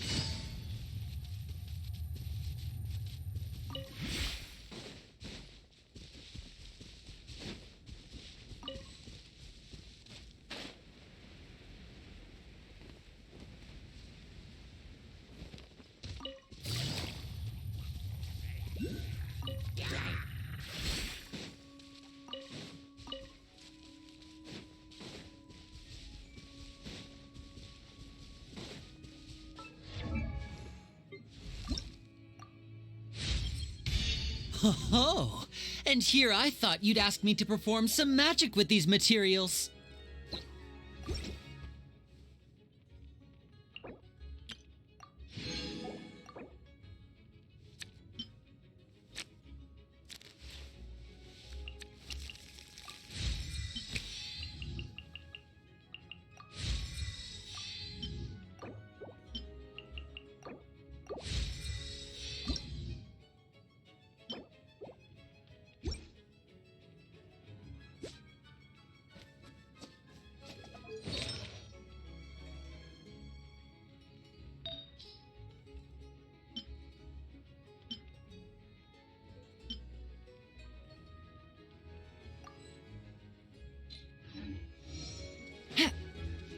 Take it easy.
Take it easy.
Stand with me.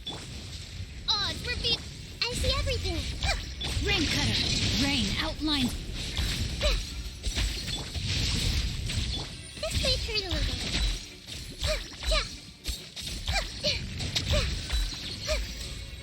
Commit it to memory. Our bond is strong.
Take it easy.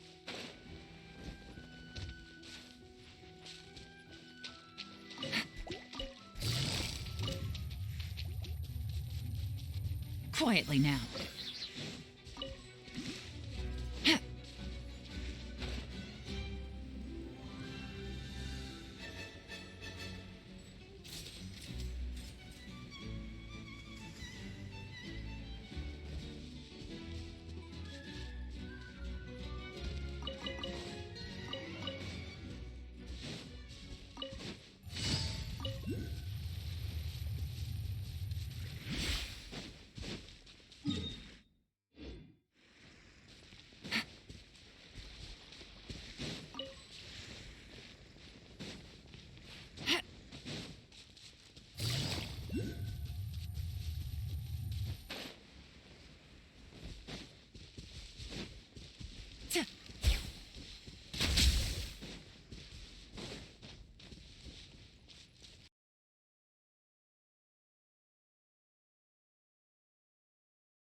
Take it easy.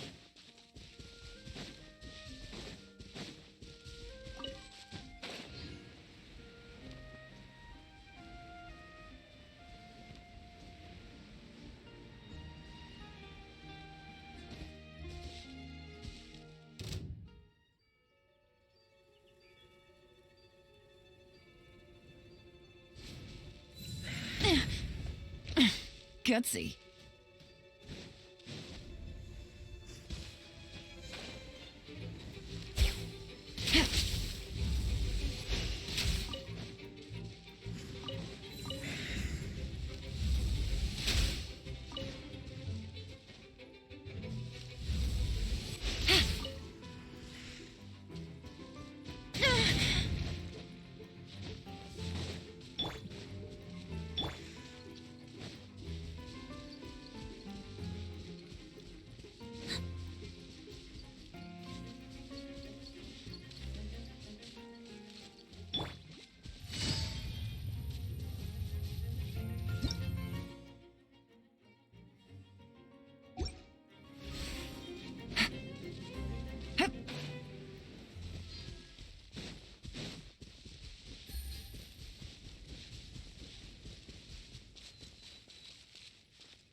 Take it easy.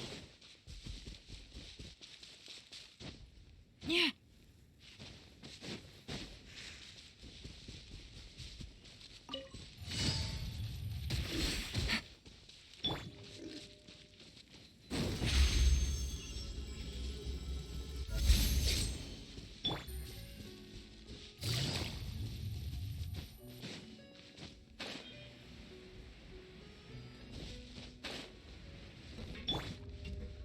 Ship on up!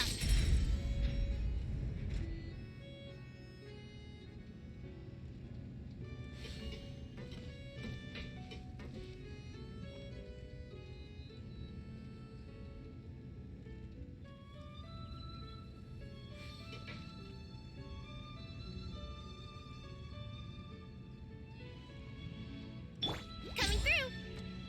Yeah.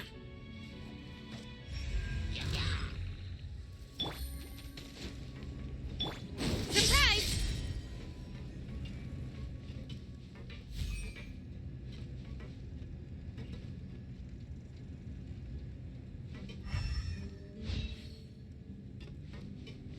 Over here!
Take it easy.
easy. Hup.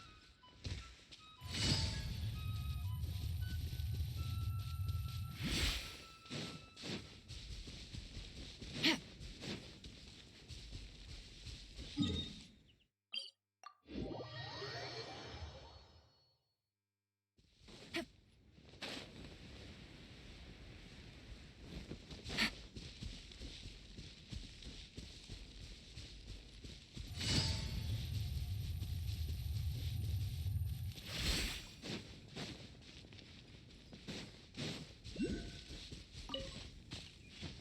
Take it easy.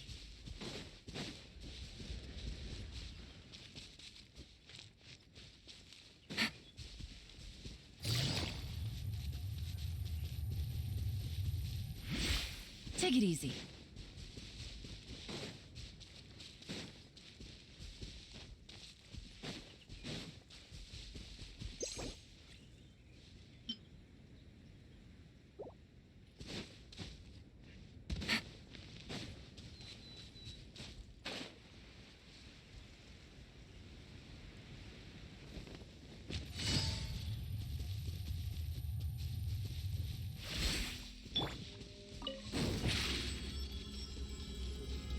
Surprise!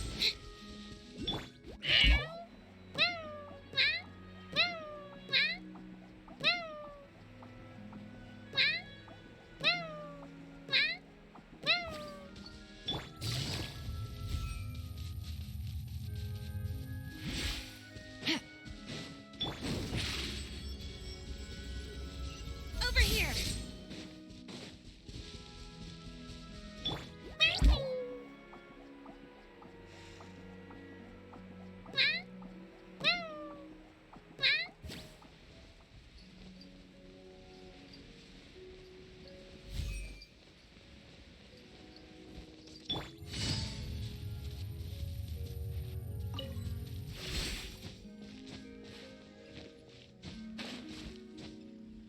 Hit. Hit.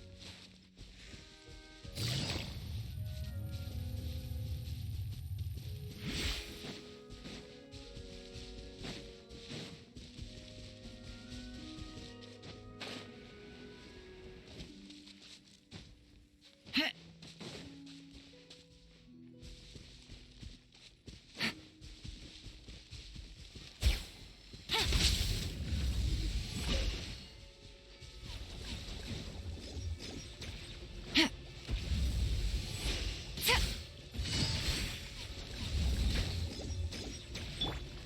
That's that!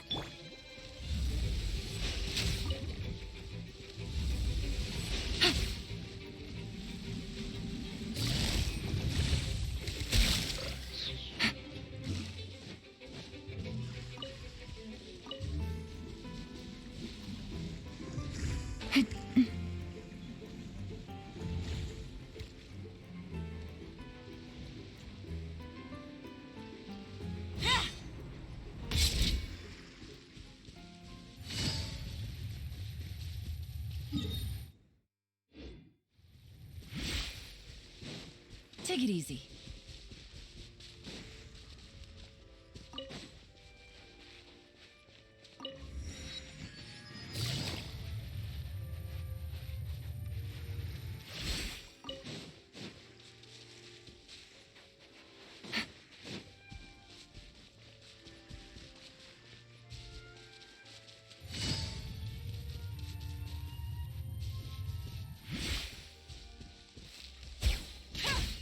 Take it easy.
Take it easy.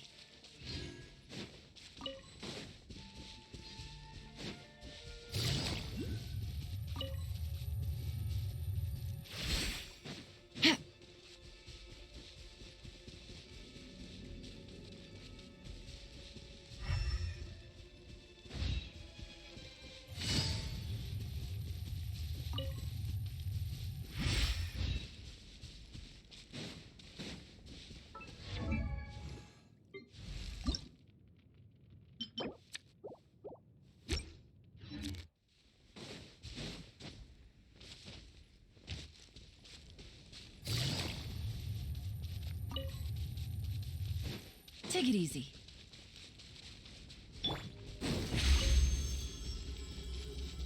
Surprise!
Take it easy.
Who's our target this time?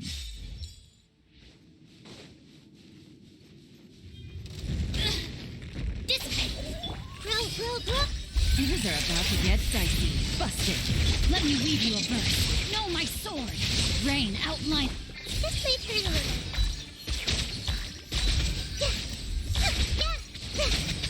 Roll. This may turn a little. Commit to memory.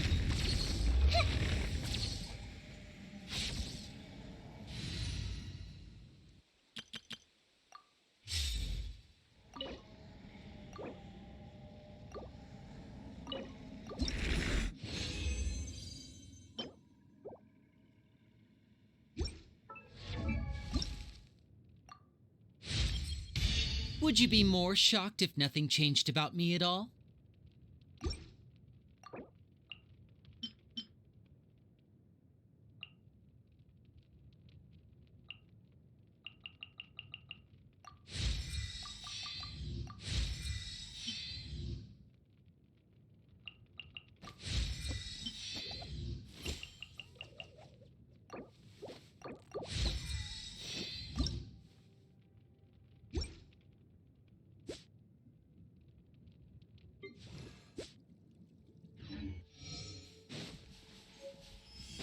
Now disappear!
Here comes the catch.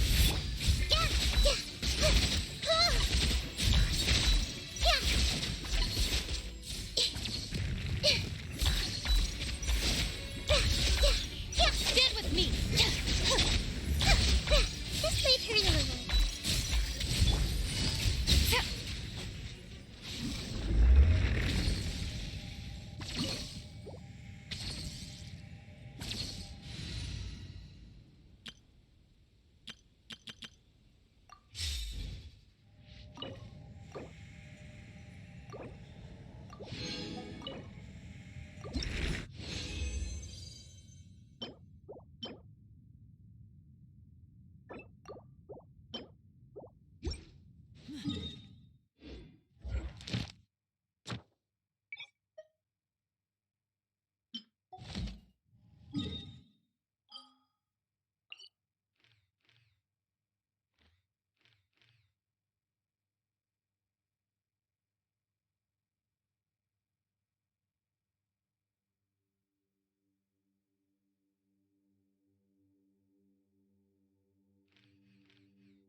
Step right up.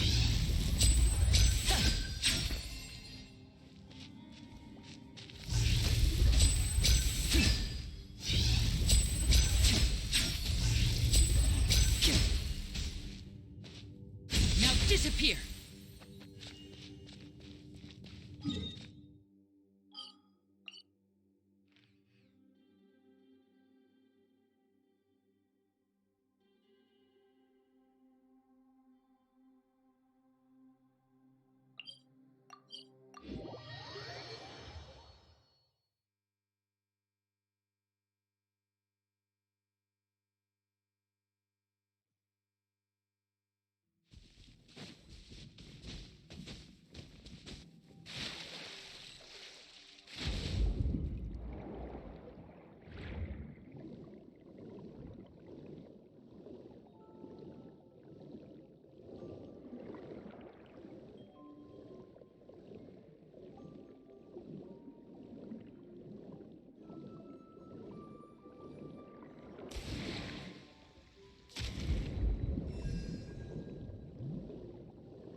Step right up.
Let me lead you.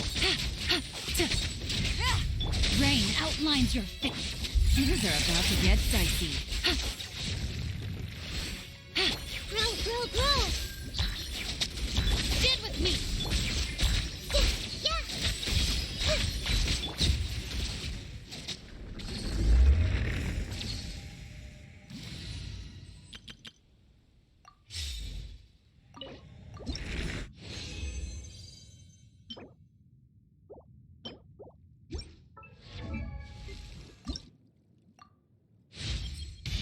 Finding the truth might sound simple, but it takes perseverance to stick to the trail of clues, and it takes strength to follow them deep into dangerous territory.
Hyper-emotional element you're adding is I can't wait to see how this turns out.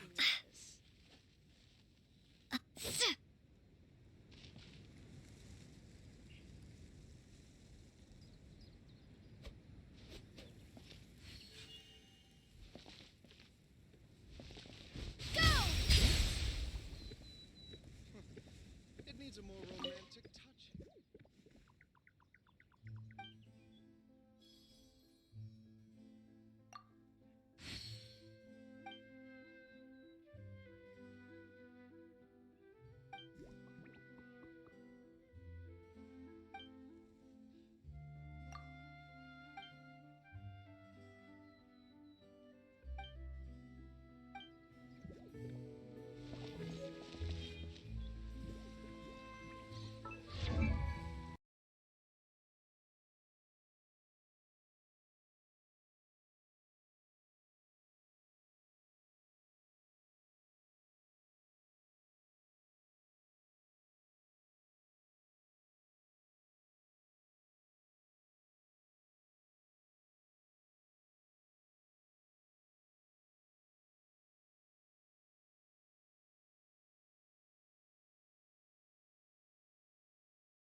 people standing around the fountain up ahead.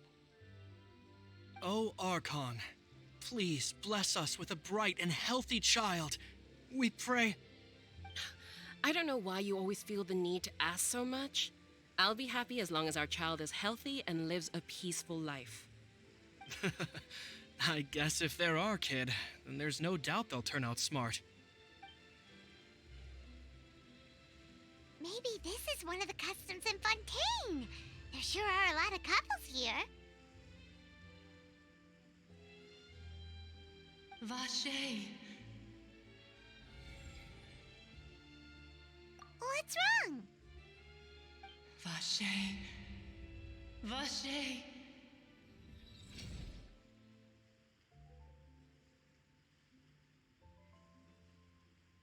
No, Paimon didn't say anything. Are you hearing things? Welcome to the Fountain of Lucine.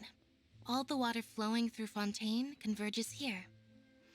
It's customary for newlyweds to come here and wish for children. Ah! Lynette! You scared Paimon! When did you get here? Lenny asked me to wait here for you, remember? Right.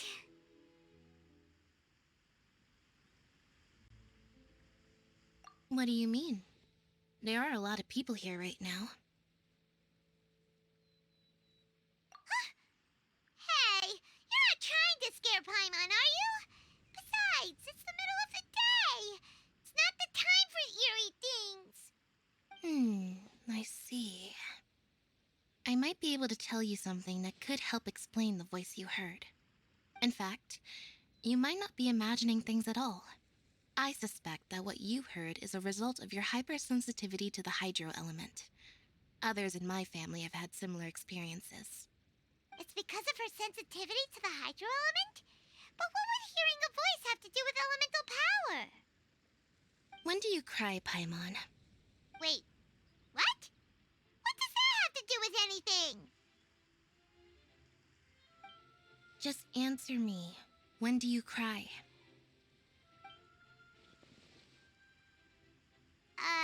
When Paimon's really sad? Oh, and when Paimon's super happy. Oh, and also when Paimon's really, really scared. Then you should understand that tears contain your most intense emotions. Like I just mentioned, the Fountain of Lucine is where all the flowing water in Fontaine converges. Even the tears that fall to the ground will eventually gather here. So maybe what you heard was the intense emotion coming from someone's tears. So, what did the voice say? If you were hearing their emotions, then Paimon wonders what happened to them. Rather than worrying about them, we should worry about my brother first. Don't let that calm look of his fool you. He tends to get pretty nervous just before a performance. So chatting with Lenny might help him relax a little before he goes on stage. Oh, right. That makes sense. Let's go in and see Lenny.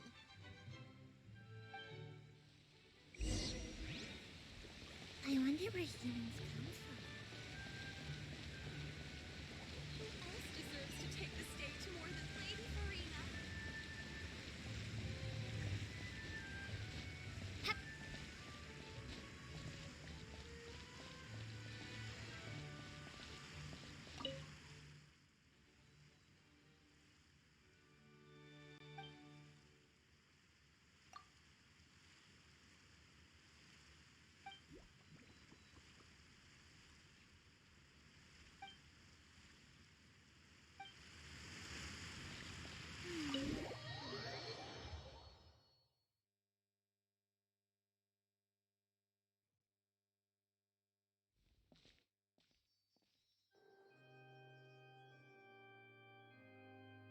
Traveler and Paimon, good to see you.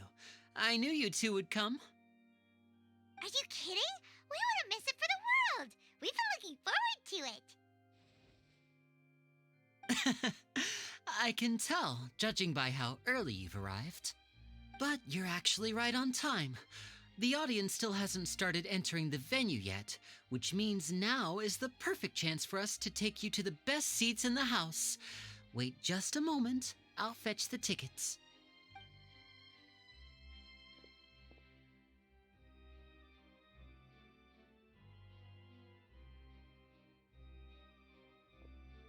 The Opera House has assigned seating, so you always have to make reservations.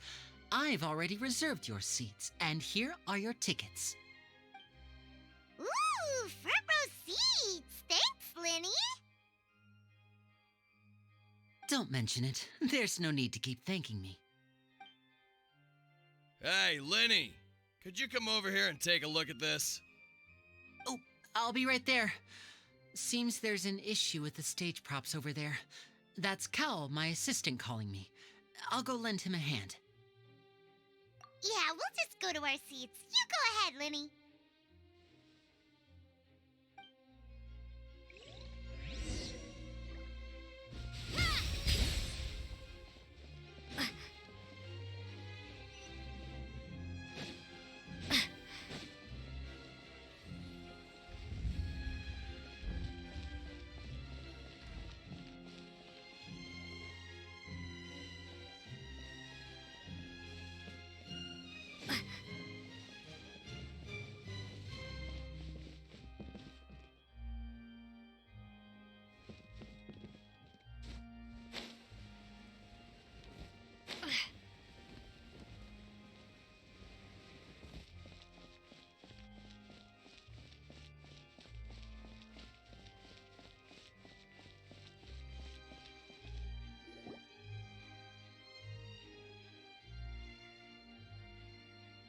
Oh, these should be our seats. Come on, let's sit down.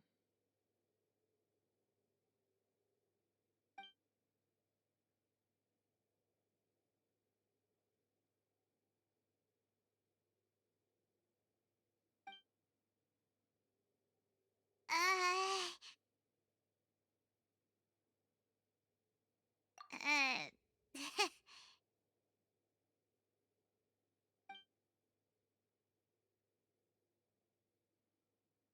Hey, Traveler, maybe we should strike up a conversation with the person next to us.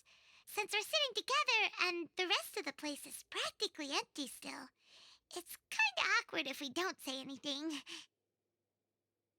Ah, you little... Of course you put this on Paimon. Excuse me, I did not realize you felt awkward. I am terribly sorry. I would be perfectly happy to chat with you if that is what you would like.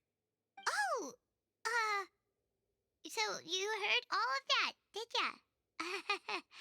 Boy, you sure have good ears. Paimon thought she was keeping her voice down. Wait, that's not it. Paimon's sorry. Paimon's the one who was being rude, talking under her breath like that. So let's talk, but, what should we talk about? Oh, Paimon's got it. You're also here early and sitting in the front. Are you a friend of Linny's too? A friend, you say? Well, if Mr. Linney would like to be my friend, I would be more than happy to reciprocate. Oh, so you're not friends with Linny then? Oh, this is getting more awkward by the second. Paimon nearly forgot to make her introduction. Nice to meet you. Paimon is Paimon, and this is the Traveler. We just arrived in Fontaine. It is an honor to meet you two. I have heard of your deeds across Tevat. And as required by proper etiquette, I will also introduce myself. I am... Oh, Monsieur Nervillet! What an honor it is to have you here to see my show! Ah, Mr. Linney. I should say it is in fact an honor for me to see your performance in person. Wait, Nervillet? Could he be... I saw you all chatting just now, but it seems you still don't know who Monsieur Nervillet is. Allow me to introduce you to Fontaine's Chief Justice. That seat is always reserved for him. It wouldn't be too much to say that he's the symbol of justice and honesty here in Fontaine. Whoa! for being so rude just now. Paimon had no idea you were such an important person. No offense taken. Being Chief Justice is merely what I do for work. Nearly every person has their usual reserved seat, so I'm not so special, really. And by the way, I should probably let you know, even though I would prefer not to. There's someone sitting up there in the VIP seats that has been striking a pose for quite a while now. I believe she is trying to give you a most elegant and impressive first impression. So I think you should take notice of her sooner rather than later. Otherwise, she may become flustered.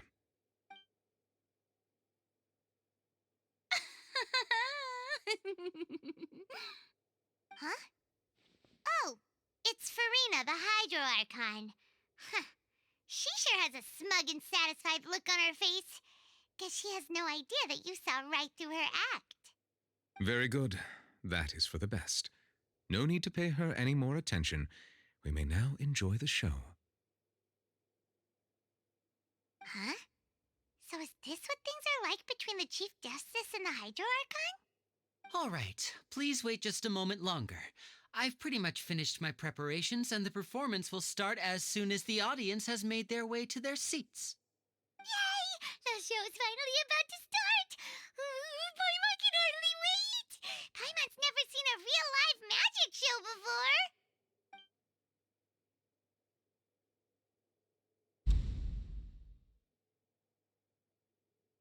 Ooh! They're dimming the lights! The show must be starting! Sorry. Paimon will try to stay quiet. Welcome, one and all, to the Opera Epiclese. I am the star of today's show, Linny. And over here is my sister, Lynette, who will be working as my wonderful assistant. Please, let's give her a warm welcome. Hello, everyone. I know she may seem to be a little sleepy right now, but that's just a sign that she's nervous. Whatever. Now, some of you may be thinking, two vision holders who can freely manipulate elemental powers performing magic is not true magic at all. So, I would like to take a moment to assure you that elemental powers will have nothing to do with what you will witness on the stage today.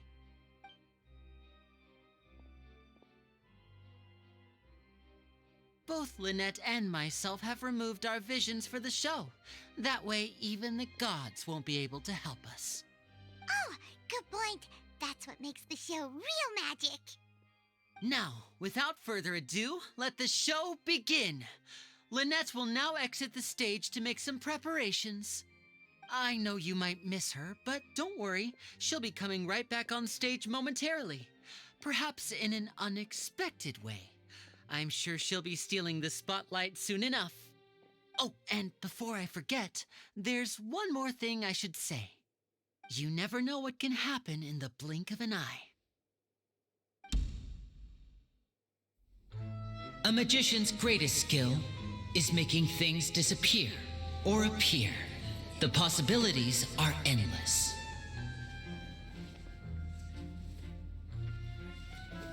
Huh?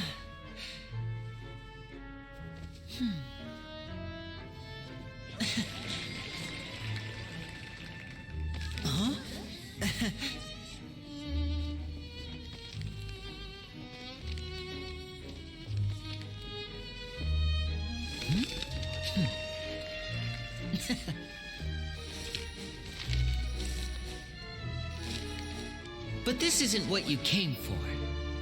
These little tricks, you've seen them all before. So it's time for something truly extraordinary, don't you think? This one's a little tricky.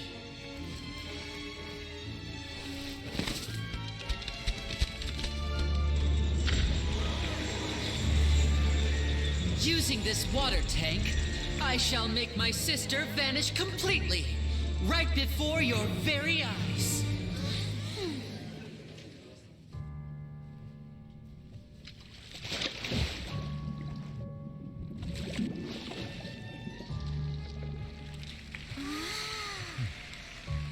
It's actually quite simple.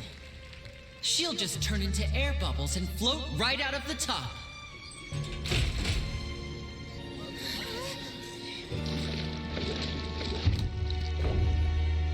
Oh no! I told them to check all the props carefully. With the lid on, even air can't escape.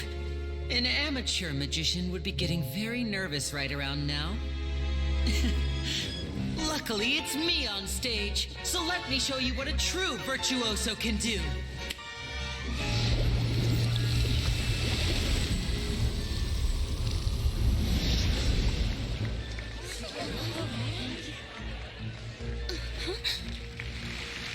Lynette, are you still there?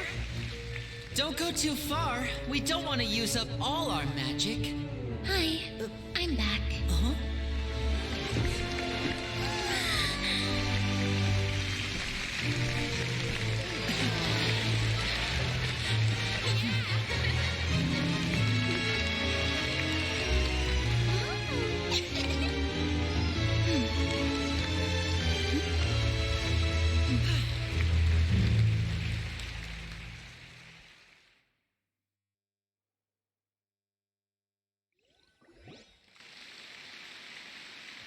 Whoa! What in the world just happened? How did he do that? Hyman didn't see him do anything. Wasn't Lynette inside the water tank? How did she disappear and then reappear out of nowhere? If we could see easily through his tricks, then that would mean that his skills are still lacking. To appreciate magic, you should focus on the show happening on stage, rather than getting caught up in trying to see that which has been intentionally hidden. Guess you're right. Hyman couldn't believe her eyes when Lynette reappeared. Amazing! Thank you, everyone. I'm glad you enjoyed that performance. But our magical journey has only just begun. I've prepared even more astonishing surprises for everyone here. The magic of transformation and disappearance can go far beyond what you've just seen. I'm sure many of you are thinking that escaping the water tank was impressive enough, but Lynette is still my assistant after all. In which case, I have ample time to make all necessary preparations. So, for my next trick, I will require the participation of one lucky audience member. Please, if my assistants could bring out the magical boxes now. There are 2 boxes and only 2 boxes. One is here and one is there in the aisle among the audience. I'm sure many of our clever audience members have already guessed our next magic trick. A swap! Our lucky audience member and I will each enter a magic box. After 1 minute, we will each emerge from the opposite box. Now please, everyone pay very close attention to the box you see here. Don't give me any chance to make a move. Wow! How's he gonna do this? Hey, do you think this is all magic tricks, or does Lenny have actual superpowers? The lucky audience member will be generated by this random number selector. It selects numbers entirely at random. Even I don't know who will be chosen to participate. Now then, let's begin. Let me see. Oh, row 7, seat 3. Congratulations! You now have the chance to experience magic firsthand for an entire minute. Please, come forward. My assistant will take you beside the magic box. I'm sorry, it might be a little cramped inside, but no need to feel nervous. We've carefully arranged everything for you to be as comfortable as possible. You don't need to do anything, but no matter what strange things may happen, don't come out of the box. If the magic is interrupted, who knows where you might end up? You might even find yourself in the Fortress of Meropide. Oh, okay. All right. Before I enter the magic box, there is one more thing I need to ask the audience to do. Could you all give me a countdown? Like this. 60, 59, 58, Just keep counting down. You can go a little faster or slower if you like. I won't be able to see anything in the pitch black box, so I'll be relying on your voices to know when time is up. Oh, and no tricks now. If you quickly count from 60 in just 30 seconds, then I'll be in a tough spot. Ooh! Paimon kinda wants to count faster after hearing him say that! No, that won't do. I can see it in your eyes. You still can't be trusted. Let's practice together. Come on, repeat after me. 60, 59, 58. 60, 59, 58! That's right, perfect. Keep it going. All right, I'll see you all on the other side once you've finished counting.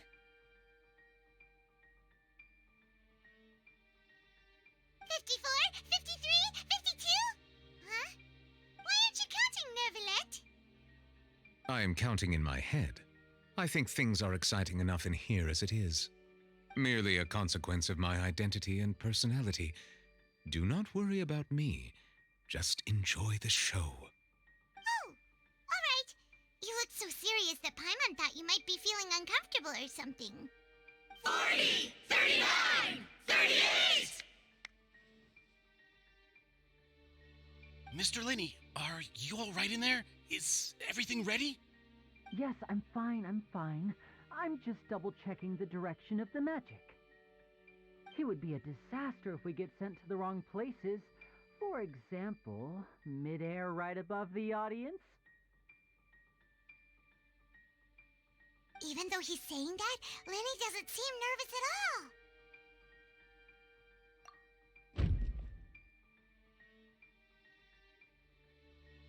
Ah! What was that noise? Did you hear it too? Not sure. Anyway, it doesn't seem like anyone's worried about it. 25! 24! 23! What's wrong, Mr. Linney? I can still hear you moving in there. I seem to have accidentally knocked over a decoration. I'm trying to fix it, but it's pitch black in here. I can't tell left from right. Never mind the decorations. There's no time for that. The show is what's important. No, that's unacceptable. I want my show to be perfect. Don't worry, we still have 20 seconds. Hear them counting? 19! 18! 17! It seems things aren't quite going as planned. I apologize, everyone. It feels like you're all starting to count faster, but that's all right. I know it can be tiring to do such a long countdown. 10 seconds and change is still plenty of time. 10! Almost there now. 8! Swapping two people is harder work than you might think. Even a master magician like me can't guarantee I'll get it right the first time. Hey, wait! Is this the back one? I can't tell. They both look the same inside. Huh? No, that's not it. I'll try again. 7! Hey, slow down! Honestly! 5! 4! 3! Whoops! That doesn't count! 0!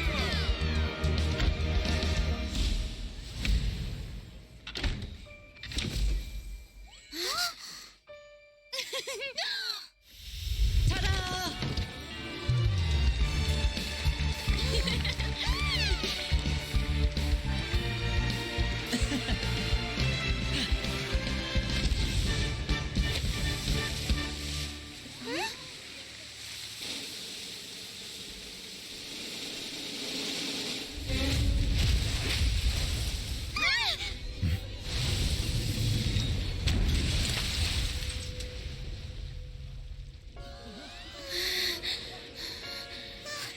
What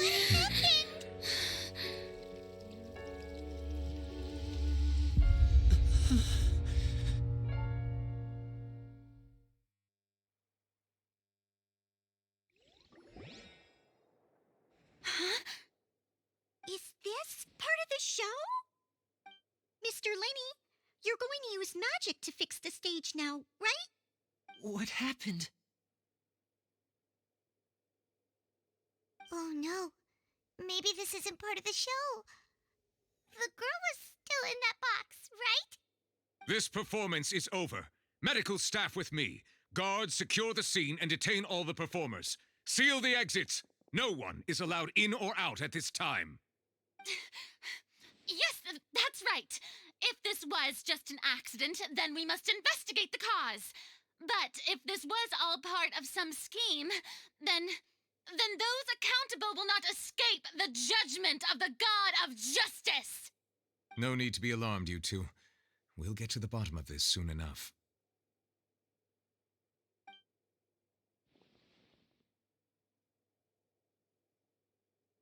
Unfortunately, the person who is in the magic box has been pronounced dead.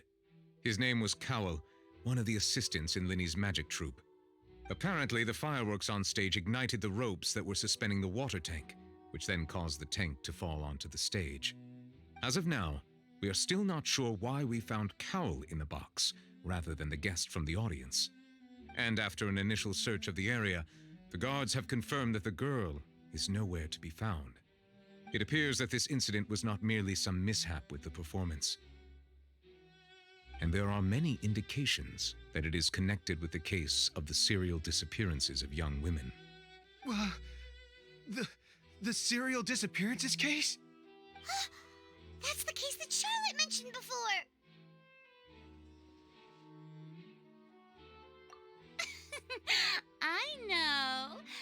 I know the truth. I can see through the whole thing. Really, using such a shallow and obvious mystery as his finale. Did he really underestimate us that badly? I say that our powerful magician, Mr. Linney, is now the prime suspect for the serial disappearances case. Huh? Why me? This whole thing was an accident. No, this all occurred during your magic show, did it not?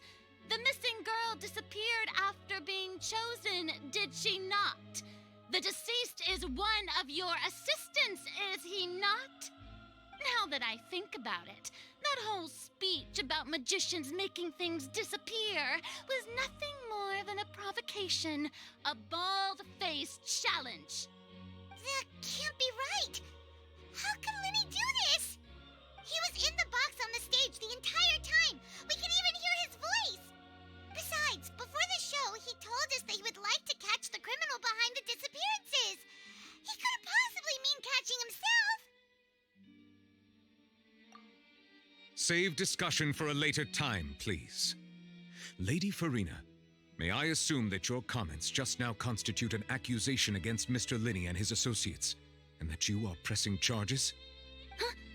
I just think that I think it might be a little early to talk about formally pressing charges. But what Lady Farina said just now makes perfect sense. Looks like she's gonna personally deliver justice. A kidnapping and murder carried out under the cover of a magic show. Lady Farina said it all. Of course, my dear people. But what excites me even more than the obvious truth before our eyes is the opponent I'll be facing. That's right. I mean you, Traveler.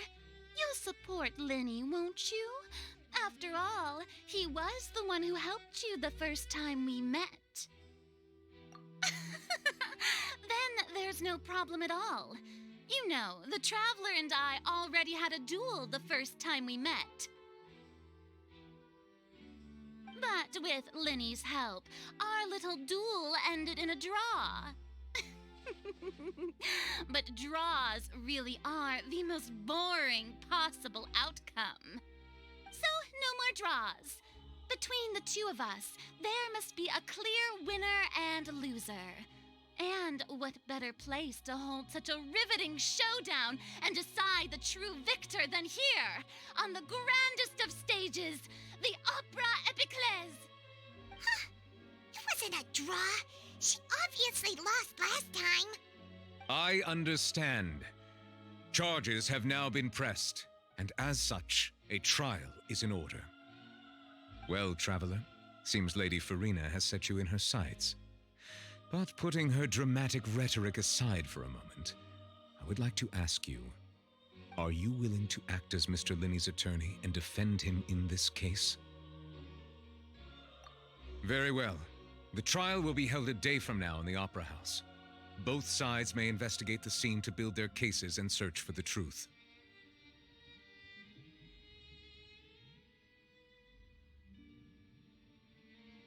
Linney and his troupe are all potential suspects and shall remain within the Opera House.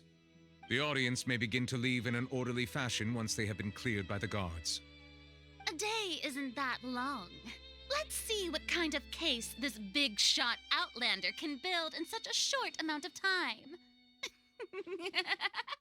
I'm really quite looking forward to hearing it.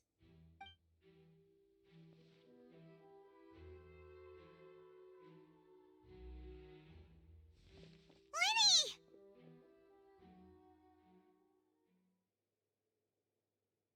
Sorry about everything that happened just now.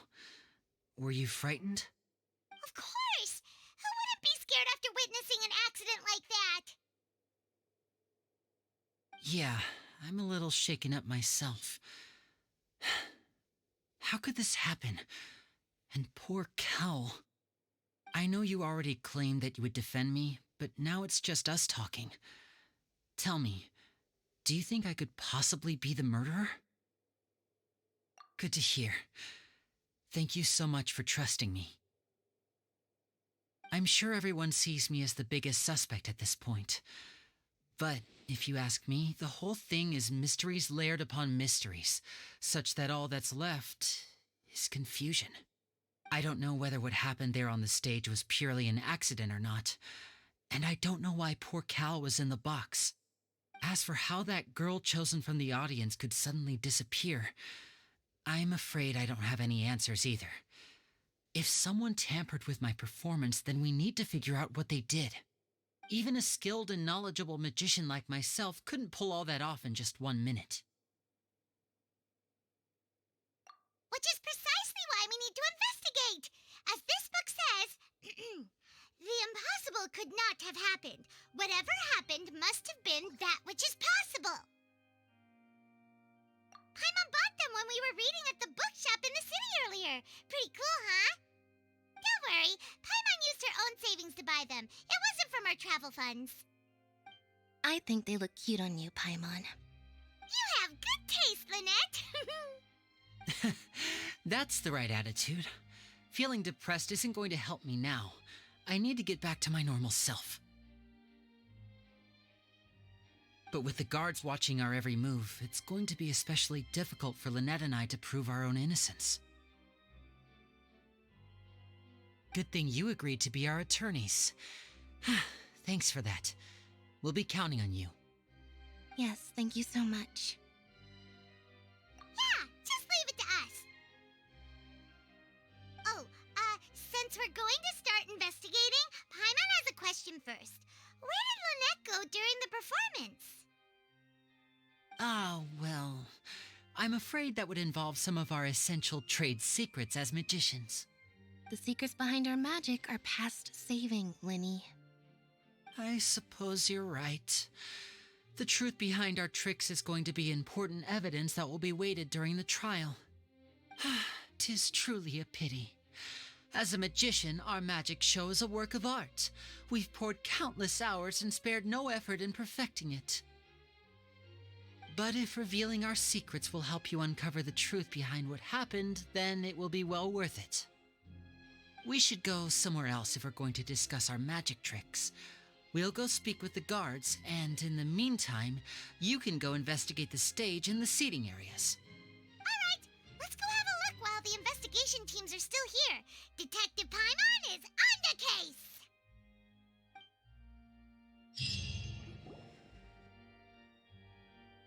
Hello, officer. How's the investigation going? Ah, I see. You must be the traveler that Lady Farina mentioned. Listen, I'll be perfectly honest with you. I'd avoid getting mixed up in this whirlpool of a mess if I were you. Huh? What do you mean? Come with me and you'll see. The deceased is one of Linny's assistants, named Cowell. Even though he hadn't joined the troupe long, he was hardworking and everyone generally liked him. The assistants are usually in charge of setting up and inspecting the props, as well as assisting with the show and keeping the crowd engaged.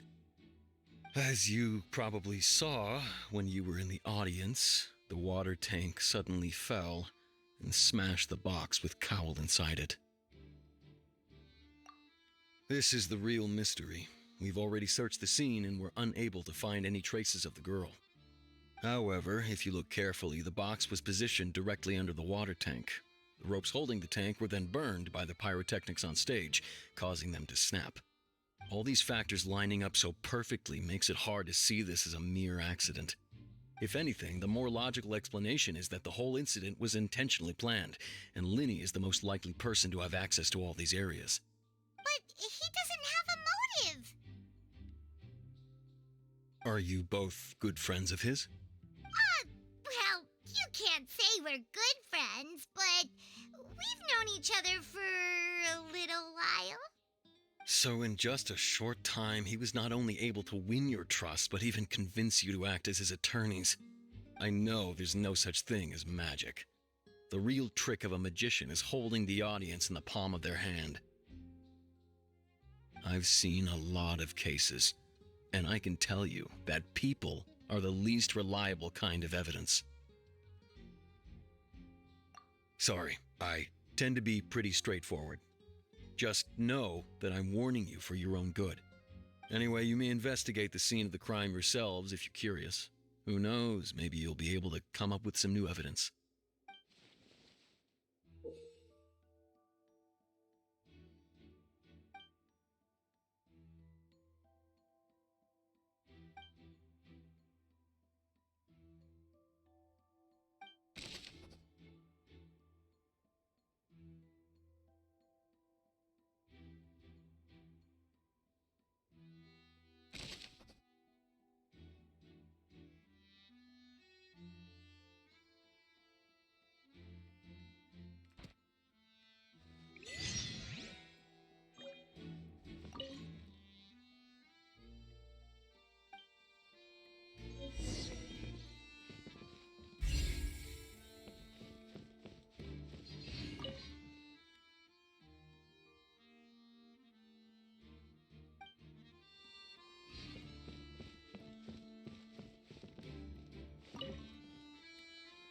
Go ahead, have a look around.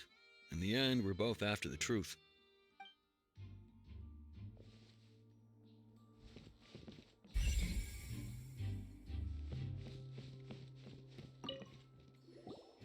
So this is the rope that broke and caused the water tank to fall.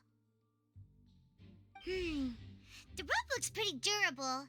How can it be burned through so quickly by fireworks? Why are you suddenly so serious, Traveler?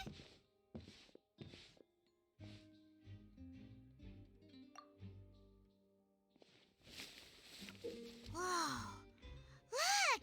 This bit is made from different material! Most of it was burned away, but there's still a little bit of it left. Huh. So if a rope meant to hold something was made with that kind of material in it, then that means... Wait! Why don't you write all this down? Let's take notes!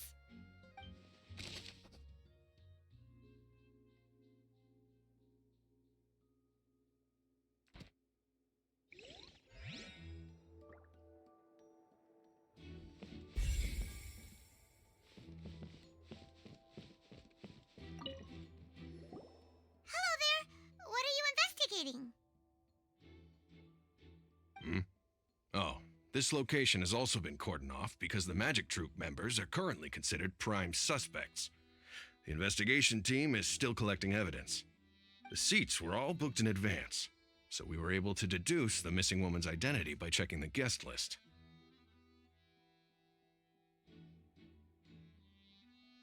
Sure, it's not like this is confidential information. We will publish it later anyway when we petition the public to help us find the missing person. Her name is Halsey. She's a painter from Fontaine who's made a bit of a name for herself. Apparently, she wasn't a regular at the Opera House, but she'd been feeling some pressure with her work lately, which made her decide to come see the magic show. The magic troupe members all claim not to know her, and we have looked into her social connections. It seems that she has no personal grievances or conflicts of interest with the suspects. Simply put, she wasn't related to the magic troupe at all, which matches the features of the previous serial disappearances. Were the victims of previous cases also chosen at random? That's how it seems to us, in any case.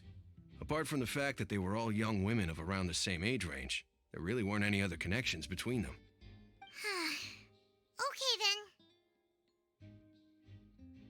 No need to be so formal. If you do happen to see the missing girl, please be sure to contact us. It is of utmost importance that we get to the bottom of these disappearances.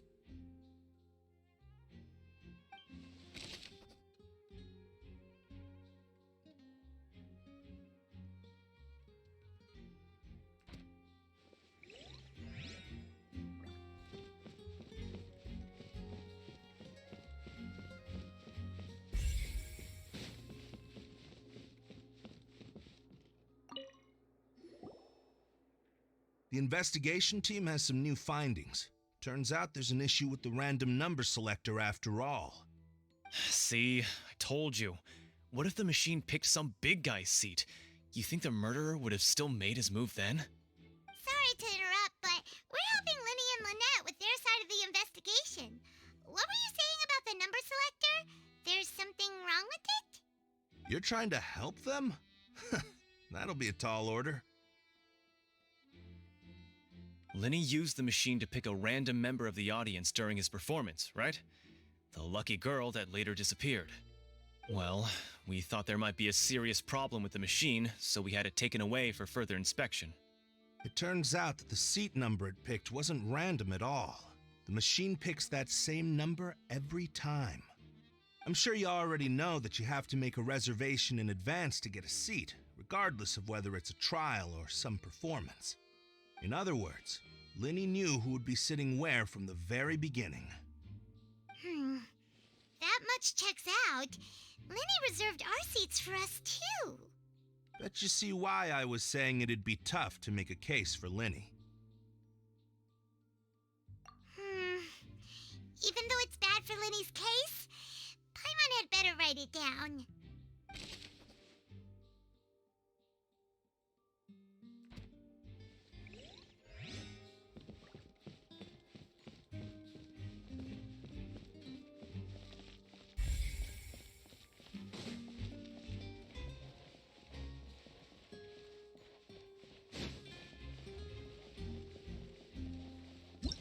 Whoever the murderer was, they must have made preparations well beforehand. Why would it be him? How strange. Gosh, no wonder the serial disappearances never got solved.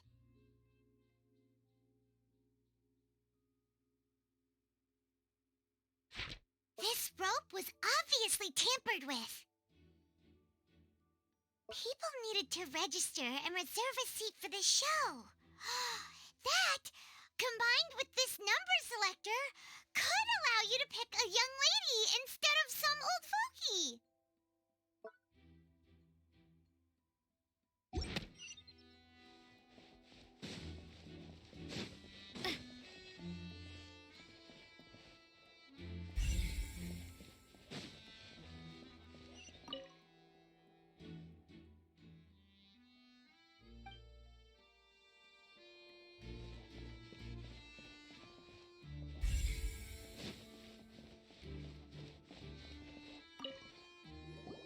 I see that you're investigating the area.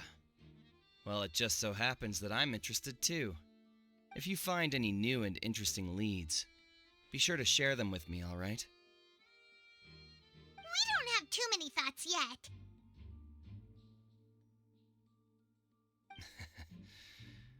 Then why don't I tell you my hypothesis first? The way I see it. And I'll start it with that loud thud. The thud? Oh, you mean the sound that happened during the countdown? Yes, exactly. It wasn't terribly loud, but I suspect that most people heard it. It's just that everyone was awaiting the results of Linny's trick with bated breath, so no one paid it much mind. But now that the incident has happened, the thud has become an important clue. That makes sense. So, what do you make of it? I'm of the opinion that it may have been the sound of Linny's accomplice, Lynette perhaps, jumping atop the water tank or something like that. And when the pyrotechnics went off, she cut the rope, sending the water tank crashing down. But wasn't the noise we heard too loud for that? Perhaps the balance wasn't right, leading to a particularly rough landing. Oh, that's true. I suppose I must reconsider. That does remind Paimon, though. What was with that sound?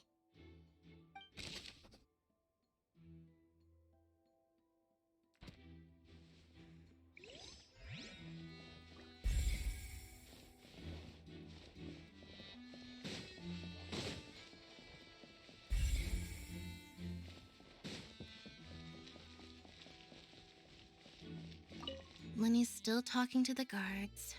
It seems he'll have a lot of explaining to do. I think someone will be assigned to monitor us later, but that's alright.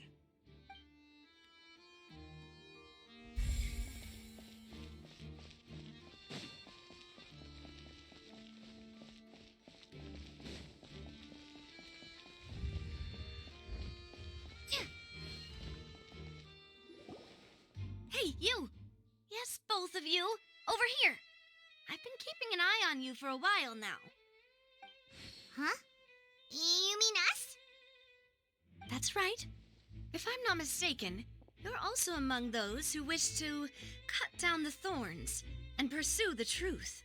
No? And by the looks of it, you're not from Fontaine. Well, you're right on the more about that one, but who are you?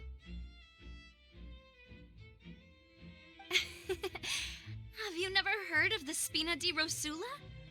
From mediating disputes and providing protection to solving conundrums, you name it, Spina di Rosula does it. And I, Navia, have the honor of being its renowned president.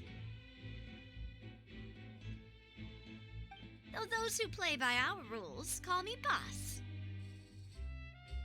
I'm Silver, her attendant. Pleased to meet you. And I'm Melus. Demoiselle's various daily needs and affairs are under my purview. Huh? Boss? Demoiselle? What gives with the names? Well, I am the second generation president. Malus and the others are still used to my previous title.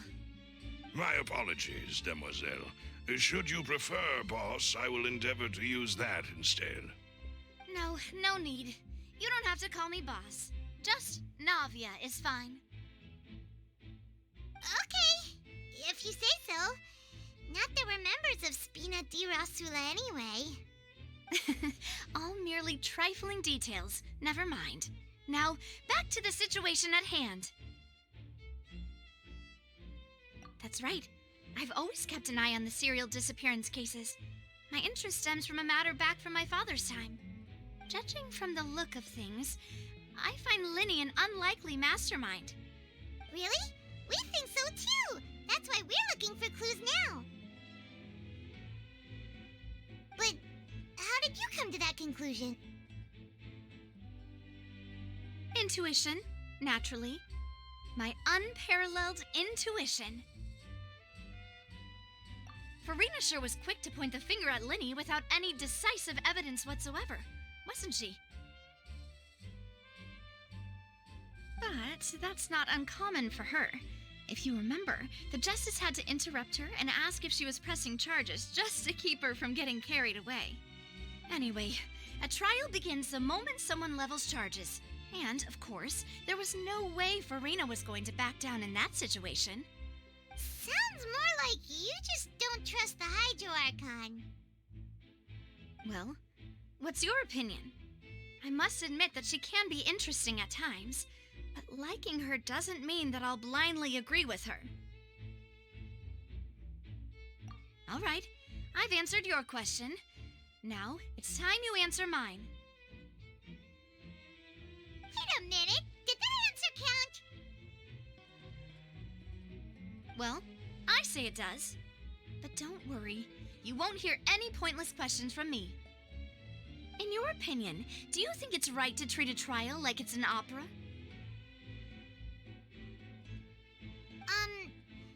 Well?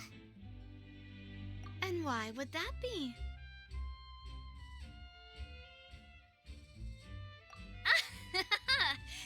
See, Silver and Maloose?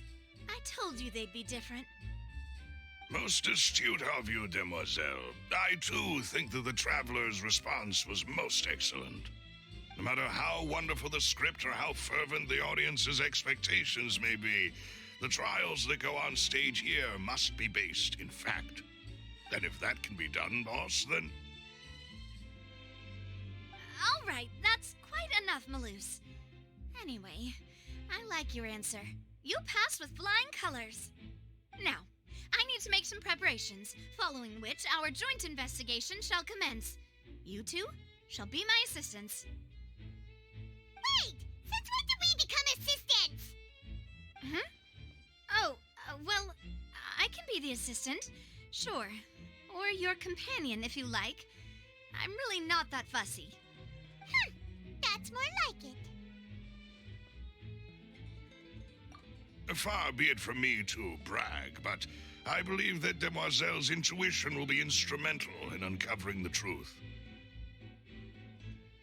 You wish to save a friend from false accusations, and we wish to unravel the disappearances. In this sense, our goals are aligned. You have a point. You're quite the talker, aren't you, mister? And what about you over there? What do you think? You seem like you've got something on your mind. I have nothing to add. Oh, alrighty then. We'll be making some preparations first. Just be sure to let us know if they start revealing Linny's tricks. Thanks!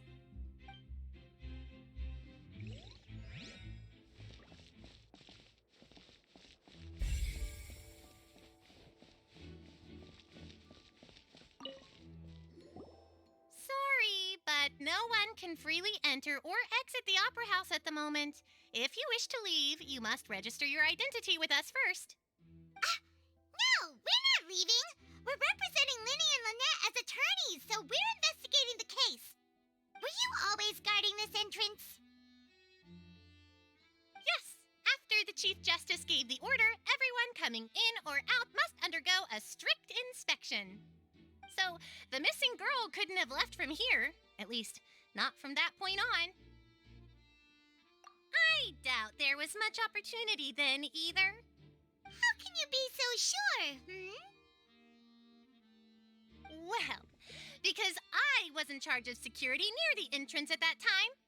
I couldn't see Linny's performance from here, which was quite a shame. Just my luck. But still, I did not abandon my post, and I stayed put no matter how loud the applause was. If someone had so much as even approached the door, I would have noticed it, let alone if they had tried to leave. We Melazines are good at that sort of thing, you know. So, it's safe to say the girl couldn't have left through here. Alright, thank you for your help. This will be useful info.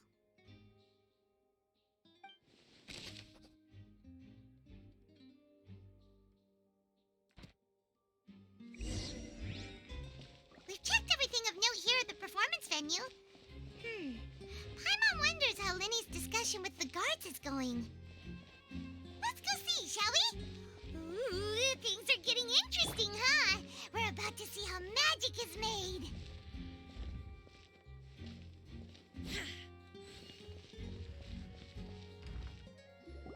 Understood. Then I will be going with you. Just so you're aware, I will be monitoring your actions and making notes as necessary. Very good. Thanks for being so agreeable. I'd pull a rose out of my hat as a gift for you if I could. You may spare the pleasantries. I'm just doing my job. You've arrived. Who's this? Me? I'm Spina di Rosula's guardian angel. If you've got a problem, I've got the firepower. Sorry, I got a little carried away there. Call me Navia. I'm a partner of theirs, and will be helping investigate this whole situation. And these are my companions. Would you mind if they join as well? Fine by me. Oh, new helpers? I would be most grateful. Well, let's just say we're tagging along. It's not every day you get to see the secrets behind magic performed on such a large scale. I appreciate your kind interest. Come with me. We'll be heading below stage.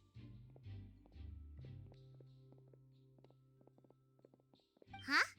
Below stage? Yes, a world of secrets is hidden beneath this magic box, prepared specifically for this switcheroo trick. But before I reveal everything, you should have a look first. Notice anything strange here?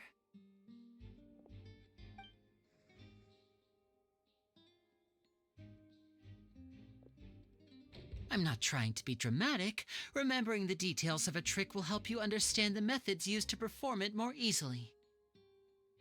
Huh. Weren't there balloons and other decorations here? Where did all that go? Ah, good eye. That said, you're still far from discovering the answer. The back? You mean the inside of the door? What's different about it? Paimon didn't notice anything. Very good indeed. I thought you might not be able to catch that, given that you were sitting in the first row. The back of this door was patterned. Those patterns are now gone, replaced by a smooth wooden board. So, if you put 2 and 2 together, what do you get? Exactly. All right, let's go. I'll tell you how it works as we head down.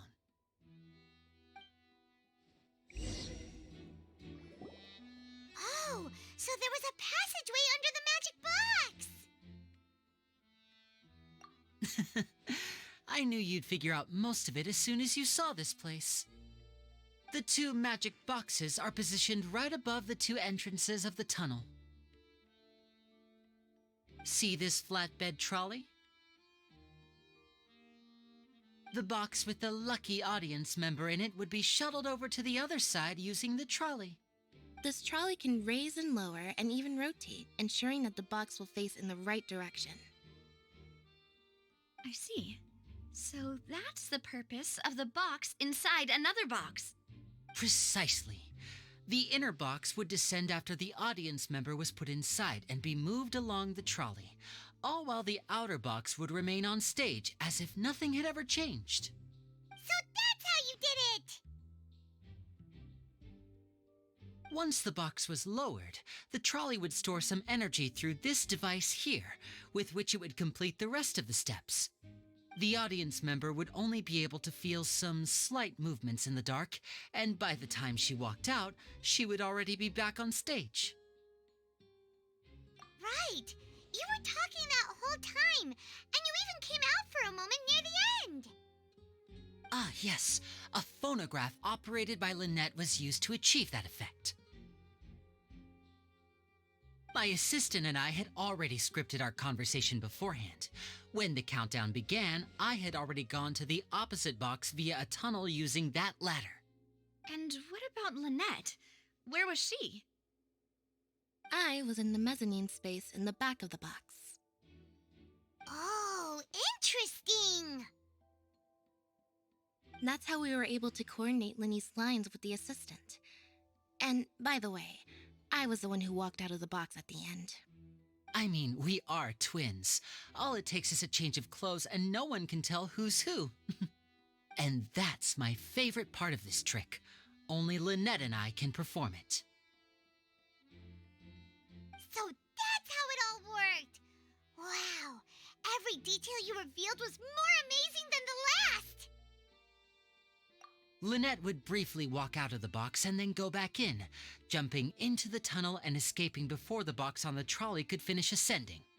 And then I walk out of the other box in the audience area, and the trick would be complete. The operative word here being would.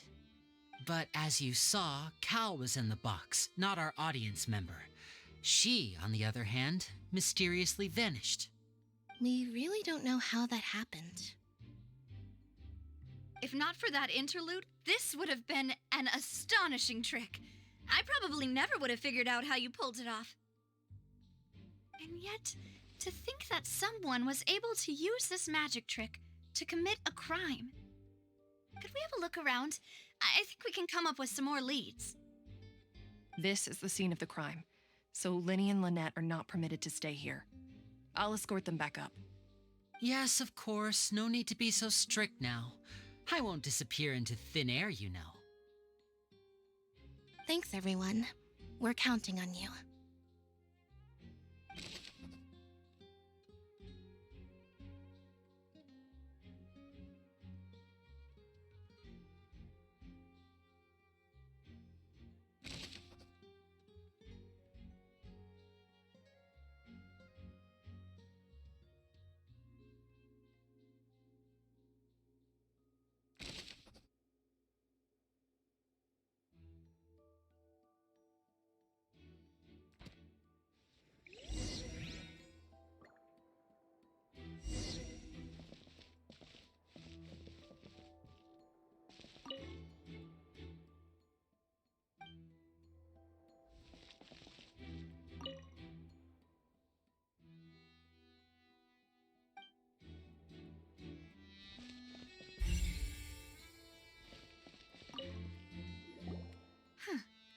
What's this? Looks like a hook tied to the end of a rope. Huh? There's all kinds of odds and ends here. Perhaps it was a prop for a different trick. But why would it have been left here? Whatever it is, let's make a note of it first.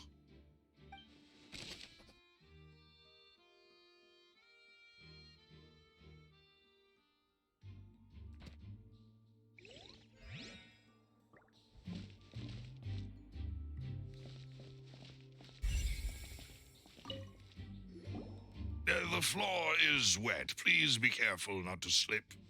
Speaking of which, why would there be water here? Oh, Paimon knows! It's one of those tricks where you pour water into a jug and then flip the jug over only for the water to disappear? And here's a broken vase. Huh.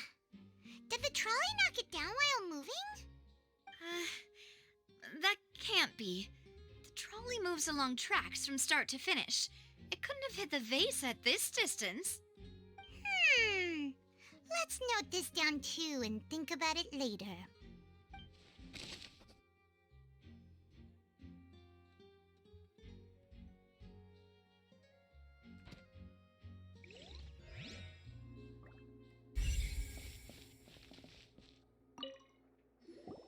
Oh, these are the clothes that the lady chosen from the audience was wearing, right? Her clothes are here, but she's nowhere to be found. Right. And do you really need to do that if you're kidnapping them? Ugh, this is so confusing. Paimon doesn't want to be a detective anymore.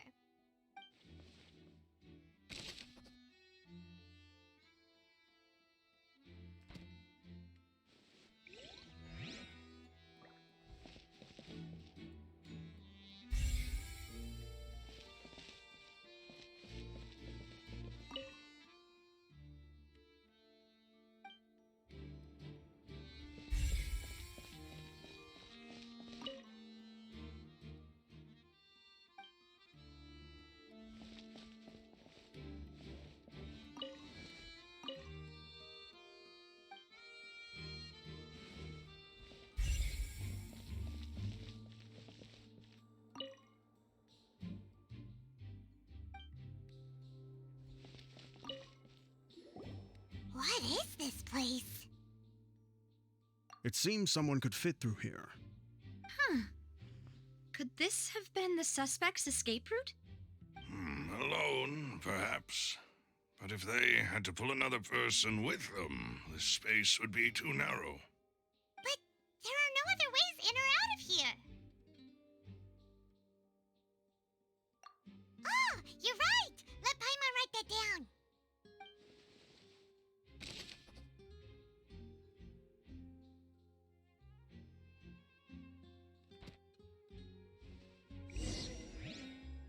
Seems we're just about done investigating down here. Yes, let's head back up.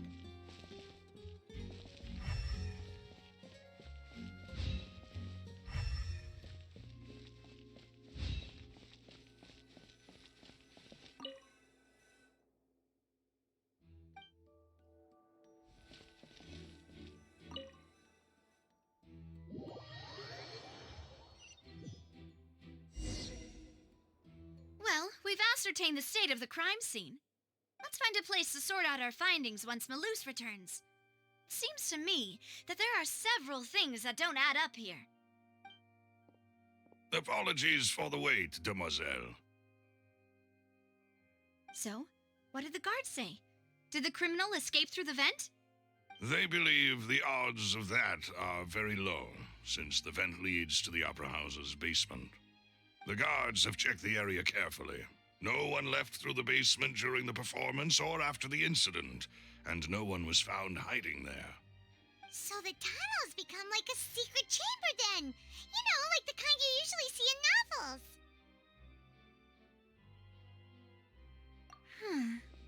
The plot thickens. Halsey's disappearance and Cowell's death are both quite inexplicable. No wonder Farina was so confident in her accusation. All the current evidence points toward Linny and Lynette. In other words, the charges are very likely to be upheld unless we make some considerable progress. Charges and then trial. So if the charges are upheld, they'll announce a sentence? That's right. This is how a trial goes in the Opera House.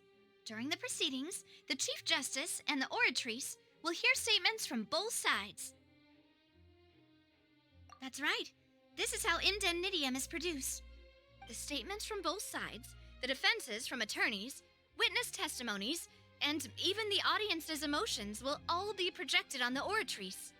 To put it simply, it's as if the Oratrice has its own will and is a judge in its own right. This also precludes any kind of favoritism on the part of the Chief Justice. Not that this has ever happened anyway. Once both sides have finished speaking, the Chief Justice will make his final decision.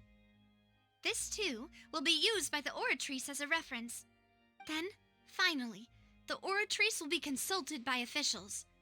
The result it returns is the will of justice itself. Huh? So that machine is the one that actually decides? Paimon thought Neverlet called the shots. In practice, there is very little difference. Both have always come to the same judgment, which is why people have great faith in the Chief Justice.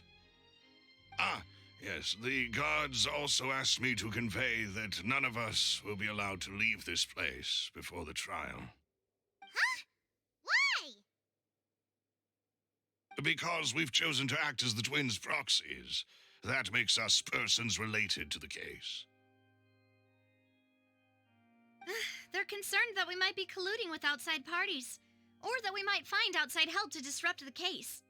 And even if that were not so, it could prove problematic if we happen to spread key information about the case ahead of time. I'm ready to break out at any time. Whoa! There's no need for that! Paimon thinks they have a point. That said, are they providing food? Of course. I just hope you don't mind the lack of options. I'm afraid that catering to all tastes is not in the cards, nor is any guarantee of balanced nutrition. In that case, let's just sort out our findings together here. Pity. I was hoping to take you to try some of Fontaine's famous desserts, too. I mean, what better way to properly think through our findings than over some tea and sweets? Huh. Breaking out suddenly doesn't seem like such a bad idea after all. Just kidding! Paimon will still do her best, even if there are no snacks. What do you mean, no snacks? Of course we'll have snacks. If we cannot buy some, then we'll simply make some. Huh? Here? But how? Understood, demoiselle. Everyone, please come with me.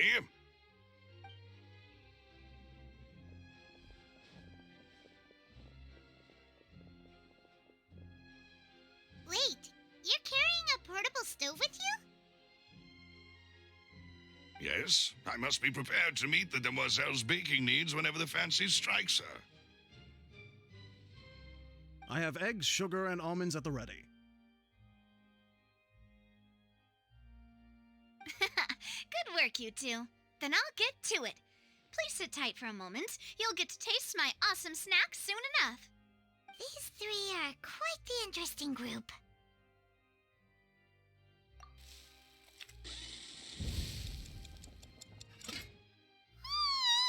And Paimon thought it smelled good while it was still in the oven. Oh, it's even better now. Paimon can't stop drooling. From the way you had these two guys carrying all that stuff around, Paimon thought you'd have them do more during the baking process. But you ended up doing the entire thing by yourself. Beating the egg whites, grinding almonds, everything. I was applauding. And I was giving encouraging smiles. Paimon was just thinking, aren't you worried about getting your fancy dress dirty beating egg whites and baking like this? Well, I don't think it's carved in stone anywhere that fancy ladies can only read books, sip tea, ride horses, and play the piano. I just really enjoy making snacks. Don't underestimate beating egg whites, by the way. It's a real arm workout. You also need to beat them to just the right consistency, or your macarons will crack. Anyway, give these a try, fresh out of the oven. There's 3 for each of us. Only 3? Well, eating too many sweet treats might send all that sugar to your head. You wouldn't be able to think clearly about the case on a sugar rush, would you? Tea is ready to be served as well. This is Demoiselle's favorite, strong black tea with a floral fragrance that clears the mind and lifts the spirit. No need for concern. I'm merely doing as I should.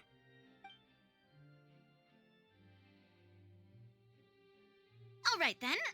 Down to business. As Paimon mentioned previously, the tunnel seems to be something of a secret chamber.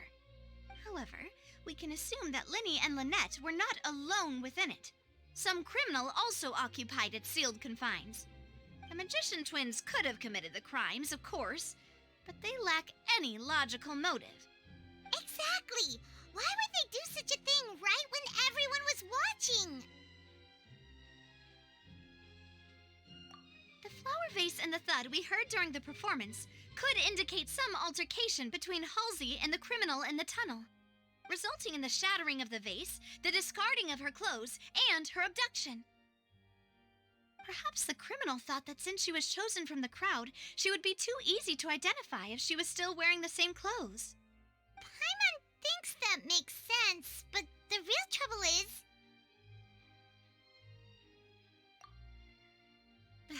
True. None of the clues we found thus far support the existence of this third person. But the only people left to consider are both technically victims, whether it's the missing girl, Halsey, or poor Cowell. Huh. Could Halsey have secretly made modifications to the magic props in order to murder Cowell before making her escape? That's right. And even if she had tampered with the setup, she would need to understand the entire trick to pull it off. Nor does she have any motive. The guard said that she has never had any dealings with the Magic Troop's members. Were we not thorough enough in our search? From the sound of things, this is turning into an impossible case. Your macarons are amazing, though, Navia. They smell great! They're nice and crisp and super sweet! They are my specialty after all. And I see you've already had 5 of them. What? 5? Oh, that can't be right. Paimon only counted 3, honest! Please don't worry about it. At my age, a few less sweets might actually be a good thing. No. Being greedy is one thing, but Paimon knows how to count. Besides, Paimon knows that if she ate too many, then others wouldn't have enough. Wait, even you don't believe Paimon? How could you? If Paimon ate those 2 extra macarons, then may they turn into stone in her stomach! All right, we get it. Well, I suppose one of us might have gotten too engrossed in our chat and eaten them by mistake. No big deal. Malus, set up the stove again if you would. Huh? What are you doing? Making sure everyone gets 3 macarons, of course. Exactly. We don't want to trouble you. As you wish, demoiselle. And I have the egg, sugar, and almonds. Well, this really is your hobby, huh?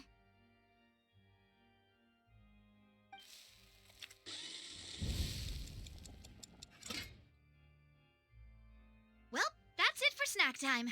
I'm going to have another look around the area. I don't know what we're looking for yet, but we've still got some time. As attorneys, I suggest the 2 of you think the case over again. It would be awkward if you got all tongue-tied on stage during the trial. All right, thanks for your help and for the snacks. It was nothing. A small task for the Spina di Rosula. Silver, Malus, it's time to go. I'll be back if I find anything new.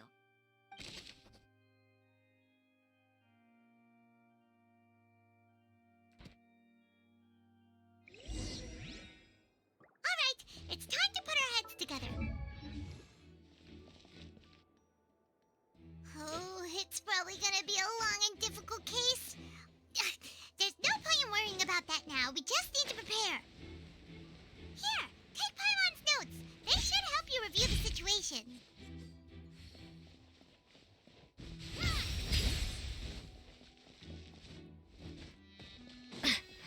Brace yourselves.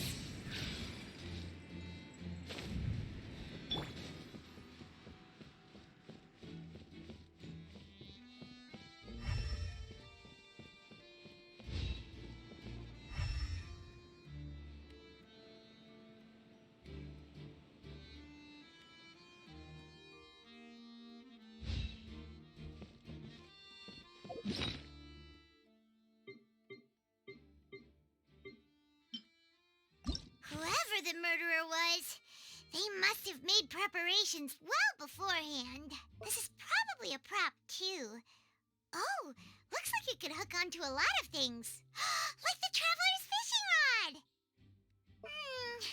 This flower vase is probably a prop for the show. But it also could have been used in the crime. Paimon doesn't get this at all. You think about it for a bit, Traveler. Why would it be him? We all heard that noise, didn't we? The performance would not have been visible from where the doors were guarded. If Paimon were on duty, she would have snuck back into the audience seating. Well, there was no chance Paimon could have seen that the box had 2 layers. And that's why only the 2 of them can perform this trick. There was no third person. And Paimon didn't eat more than 3 macarons either. Digging a tunnel just for a magic trick? Whew, that must have been a lot of work. That size wouldn't have been a problem for Paimon.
explanation is so confusing. Good plan. Impossible things don't just happen. We'll get to the truth one way or another. Just relax. Even if everyone else suspects Lenny and Lynette, at least we will be supporting them from the stands. Besides, I doubt Farina understands any more about what happened than we do. Thanks, Navia. Well, we'll be going then. Best of luck to you.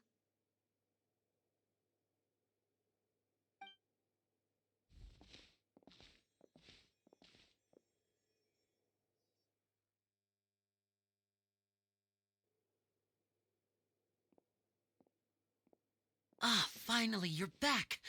Well, how did your investigation go? To be honest, you might be disappointed.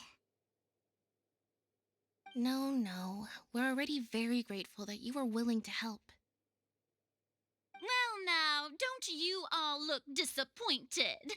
Don't tell me that your investigation came up empty-handed. That was to be expected, of course. The guilty can never produce proof of their innocence. But don't let that stop you. I shall be terribly disappointed should you, my most anticipated foe, concede so easily. Since both parties are present, I declare that the trial regarding the magic show incident is now in session. Firstly, in order for the audience to understand the causes and results of the incident, could we please have Mr. Linney explain the trick? Yes, of course. I will explain while Lynette demonstrates on stage. All the necessary items have been prepared.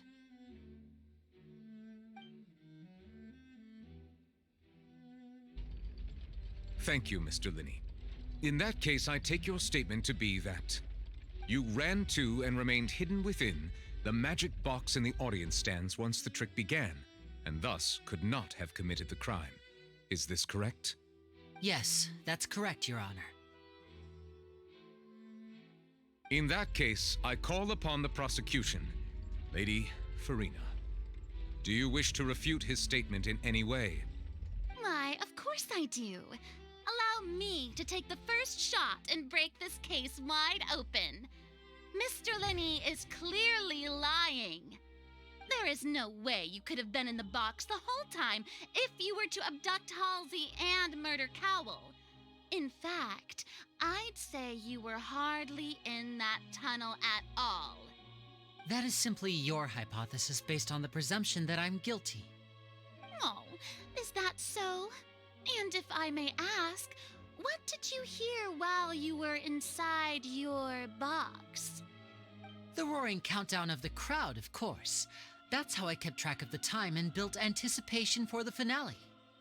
And you didn't hear anything else at all? Nothing that might leave an impression of any kind? No, nothing. I see. But when the count reached 30 seconds or so, there was a thud. One so loud that I believe practically everyone heard it. Huh? Hey, hang on. Something's not right here.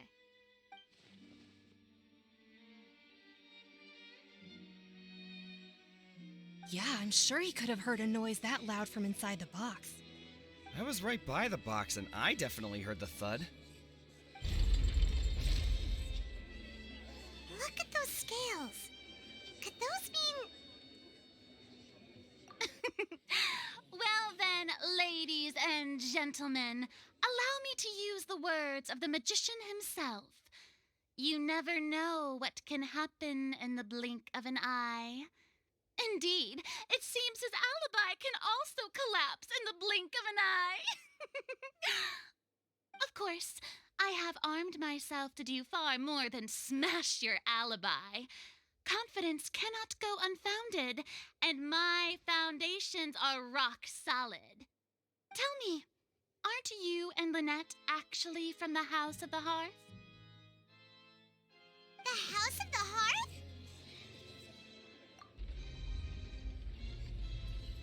No wonder they did something like this. So the serial disappearances were the Fatsui's doing. Now it all makes sense. I've got a feeling that what happened on stage probably wasn't just an accident. that's irrelevant. Our identities have nothing to do with what happened.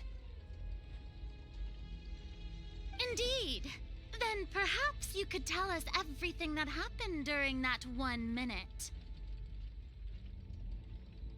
Your first priority is to prove yourself innocent, after all. I'm sure there is little that needs to be kept secret now. Unless your script already has holes in it. The Outlander is speechless. My, oh my, don't they look flabbergasted? Now comes the infighting and discord, I suppose. This was almost too easy. Good thing I made all those preparations. Seems the all-nighter I pulled last night is really paying off. Hey, Linny, why didn't you tell us this before?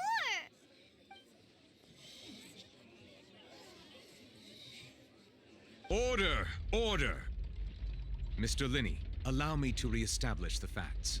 Lady Farina has raised 2 points. First, when the thud was heard in the Opera House, you were neither in the box nor the tunnel. Second, you and Ms. Lynette are both members of the House of the Hearth. Are these claims true?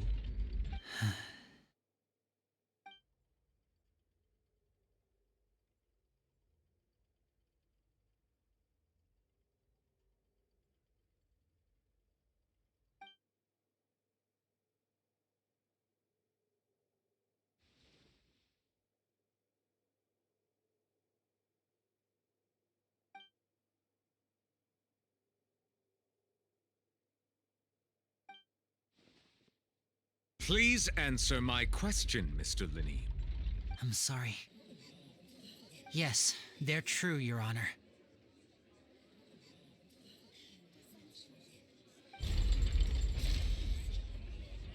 I knew it! Well, that's it. We might as well move on to the sentencing already. What should we do now? Granted.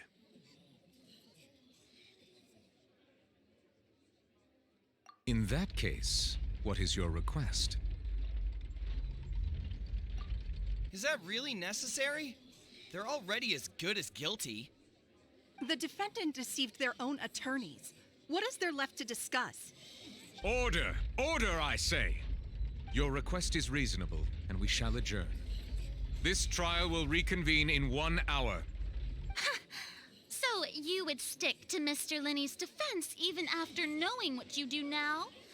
You certainly have more professionalism than I thought. In that case, my dear audience, let's allow the joy of victory to steep for a little while longer.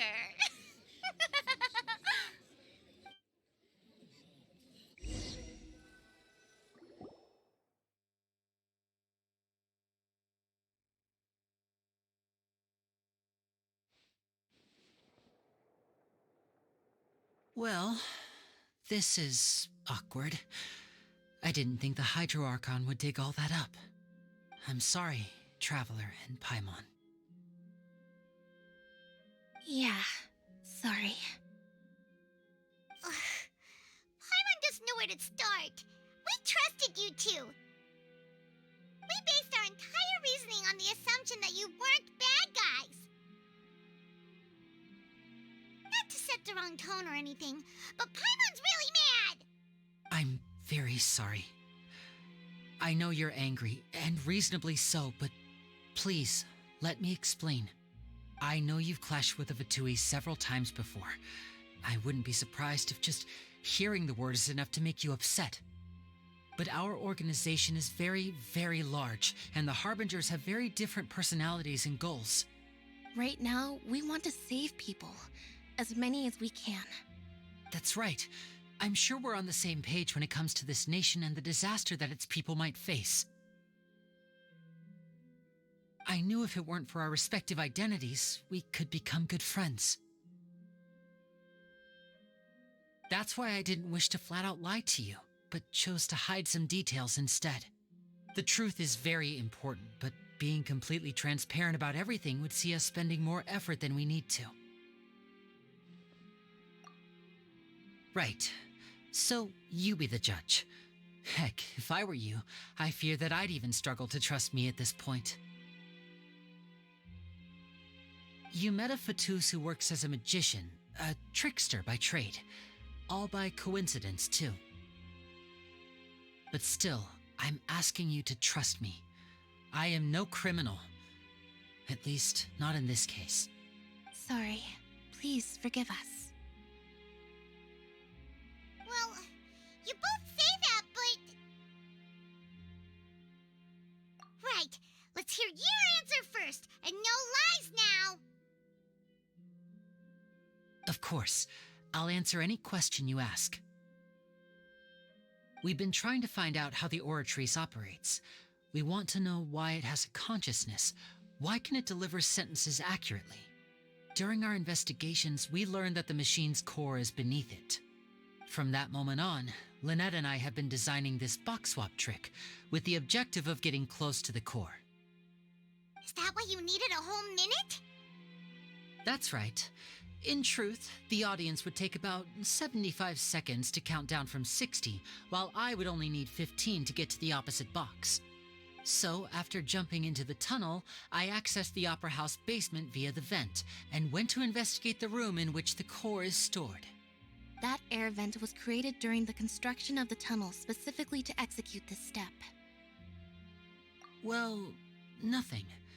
As soon as I reached that room and was about to investigate, I heard someone's voice. Which should have been impossible, of course. I was quite certain that I was the only one in the room. That voice seemed to recognize me and tried to speak to me. I chose to err on the side of caution and retreated the way I came. On the way back, I saw the broken vase and the clothes on the ground, but the countdown was almost finished, so there wasn't time to give it any thought. After that, the homicide occurred just as you saw.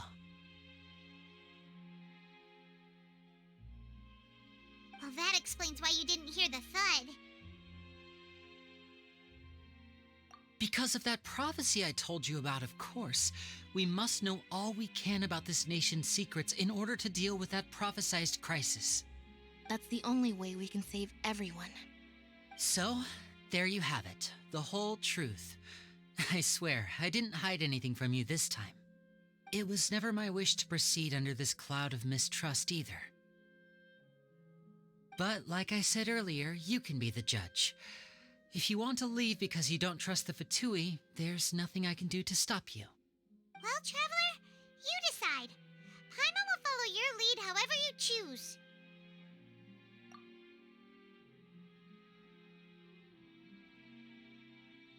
Okay, thank you. Thanks for giving us a chance.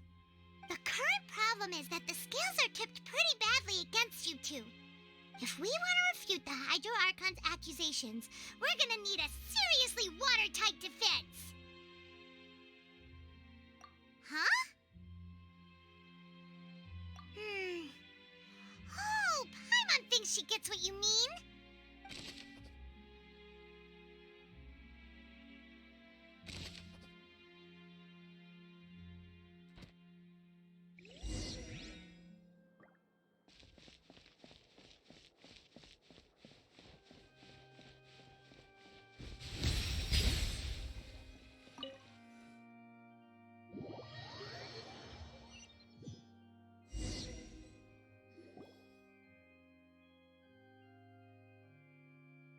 Both parties have returned to their positions. Let us continue the trial. When last we left off, Mr. Linney acknowledged the new evidence presented by Lady Farina as fact. Therefore, Lady Farina may continue stating her reconstruction of the events. That took long enough. Now then, if everyone would lend me their attention. At this stage, let's revisit that scene from Linney's perspective.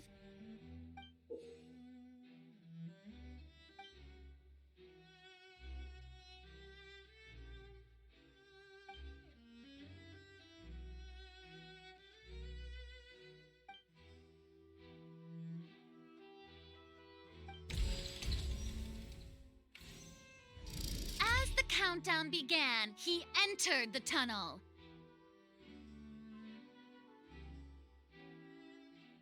When the flatbed trolley passed, he opened the box and got into an altercation with Halsey, which caused the loud thud. He did not realize that this sound could be heard by everyone in the opera house, which is why he claimed earlier that he could not hear the sound. Finally, he used the vase to knock her out, before making her change clothes to prevent others from recognizing her. At this time, Cowell arrived in the tunnel, having heard that strange noise, and caught Linny red-handed. So Linny proceeded to knock him out too before stuffing him into that box. Afterward, Linny passed the unconscious Halsey to his accomplice through the magic box in the audience stands, before operating the devices such that Cowell's death would be ruled an accident. And there you have it. That's the truth behind what happened. Does the defendant's side have any objections to Lady Farina's description of the events? The key to refuting Lady Farina is the order of events. What Linny experienced and what he saw.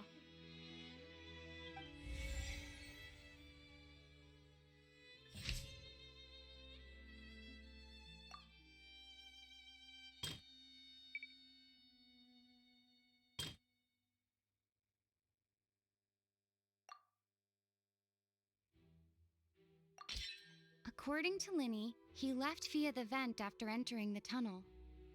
He couldn't have had that altercation with Halsey.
Linny did not take part in the underground altercation.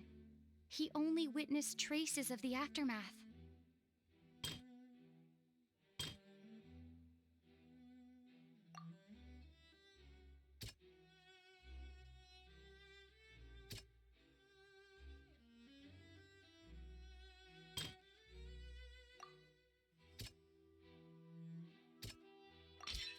Linny went to the room that contains the Oratrice's core. This is the actual truth. Attention! Ace Detective Paimon has something to say! When the countdown started, Linny did indeed go into the tunnel.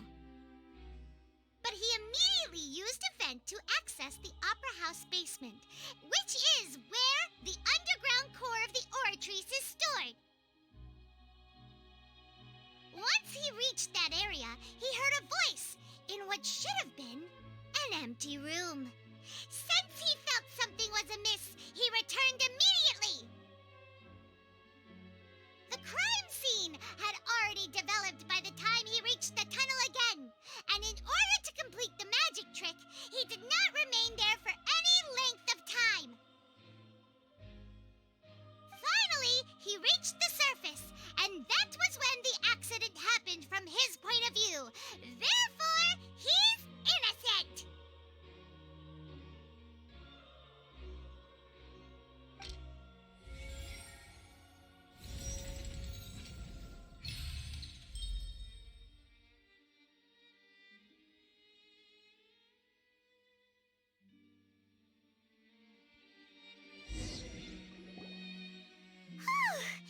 Paimon did it! Paimon actually managed to say all that! Wasn't it awesome? In other words, you believe that he knew nothing of the incident? That's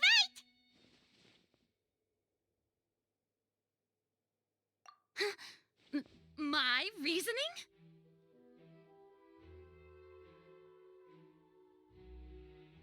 If that's the case, then if Cowell hadn't entered the tunnel, who was the entire setup meant to kill?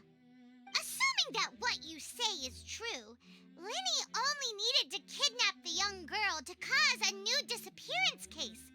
What would the point of killing someone on stage be? Oh, they have a point. That's right, you tell them! And that's why they're partners of mine. They've managed to turn things around. Oh, well, your denial is very strident, I'll give you that. But what proof do you have to back your claims?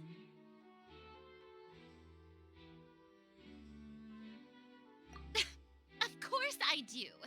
If he had been in the magic box the whole time, how could he have not heard that sound? Why do you ask? You're saying that he wasn't?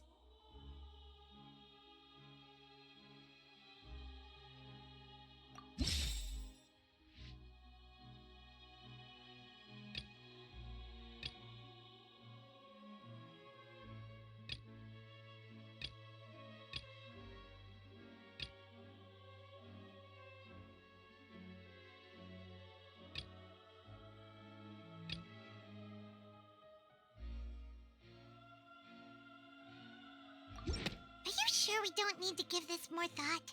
Paimon thinks there's something off here.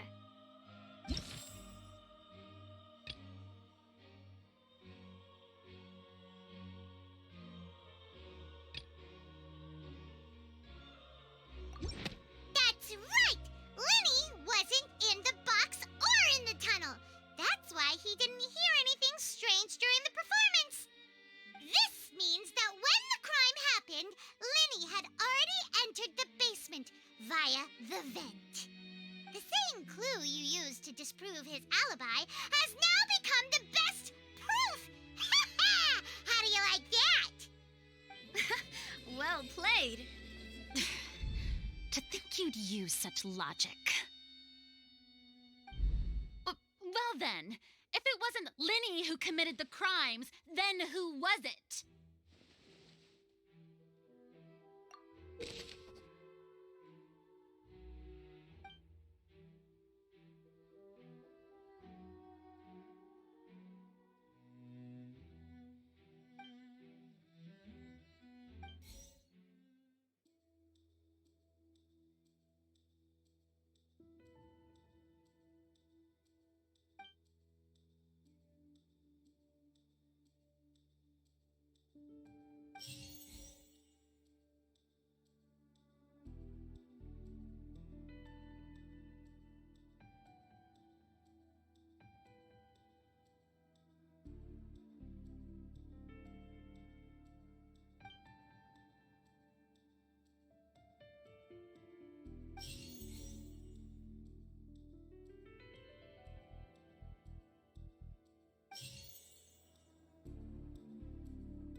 Could there have been a third person involved?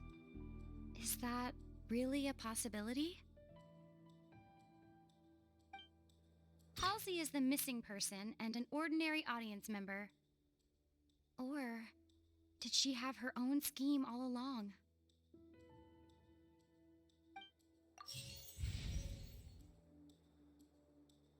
The deceased's name is Cowell, Linny's assistant. He would have been able to tamper with the equipment.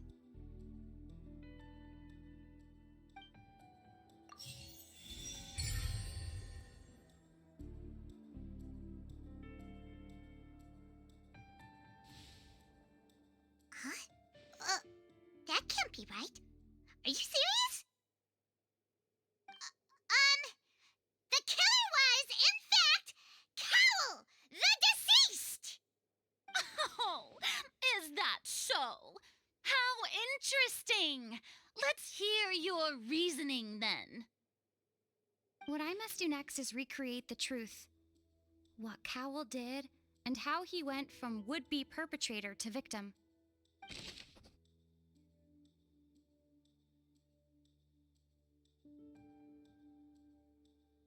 No one entered or left the opera house through its entrances. So, where would the criminal have wanted to take Halsey?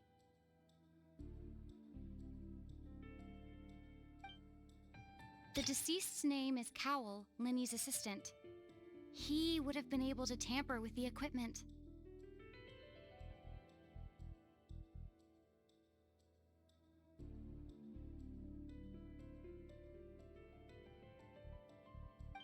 Halsey's clothing was in the tunnel. So, there must have been some fear that she would attract attention.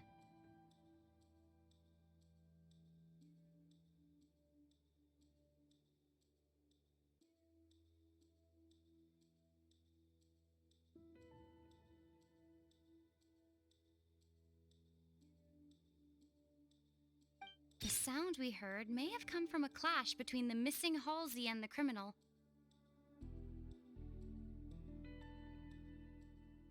Linny was not in the tunnel at that moment, which gave our criminal ample time.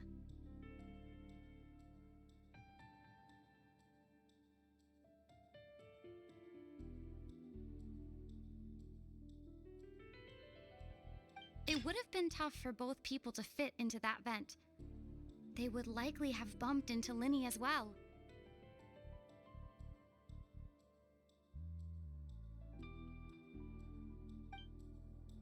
No one entered or left the opera house through its entrances. So, where would the criminal have wanted to take Halsey? The sound we heard may have come from a clash between the missing Halsey and the criminal. Halsey's clothing was in the tunnel. So, there must have been some fear that she would attract attention.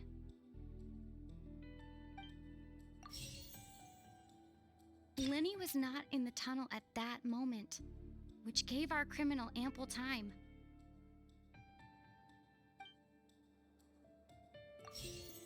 It would have been tough for both people to fit into that vent. They would likely have bumped into Linny as well.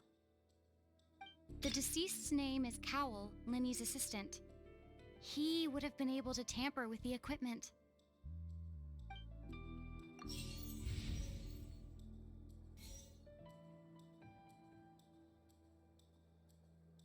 The deceased's name is Cowell, Linny's assistant. The sound we heard may have come from a... No one entered or left the opera house through its entrances. So, where would the criminal have wanted to take Halsey? It would have been tough for both people to fit into that... Halsey's clothing was in the tunnel. So, there must have been some fear that she would attract attention.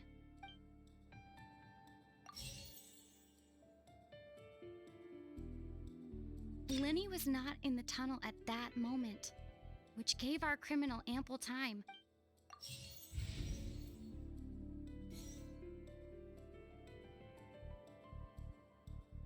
No one entered or left the opera house.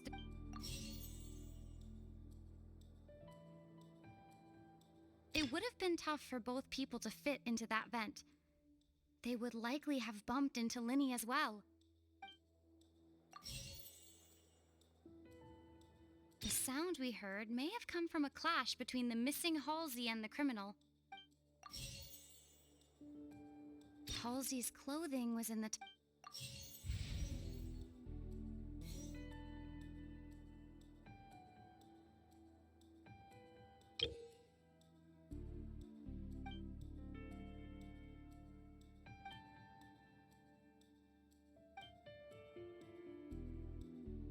Linny was not in the tunnel.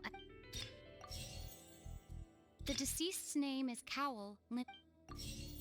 No one entered or left the opera house through its entrances. So, where would the criminal have wanted to take Halsey? It would have been tough for both people to fit into that vent.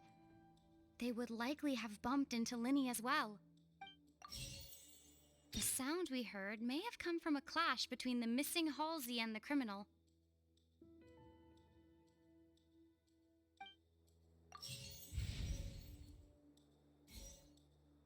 The sound we heard may have come from... No one entered or left the... No one entered or left the opera house through its entrances. It would have been tough for both... The deceased's name is Cowell, Linny's assistant. No one entered or left the opera...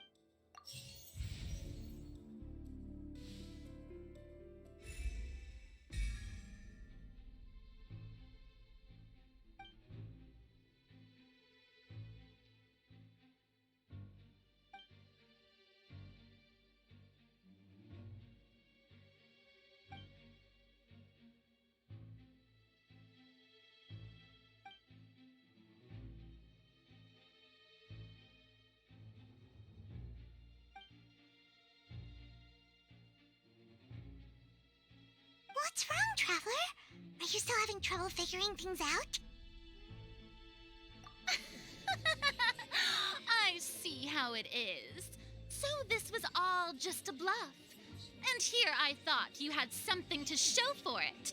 But it seems you're still far from the truth. Look, since we're at a dead end, why not consider a different track?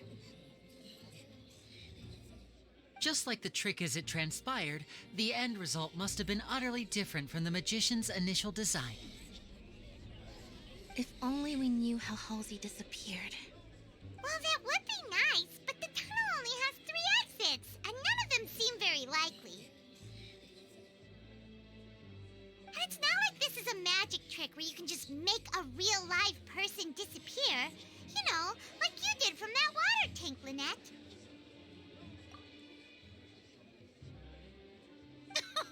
Excuse my interruption, dear opponents, but do you not see that the crowd is growing impatient? There is no greater sin in this opera house than an awkward delay in the performance.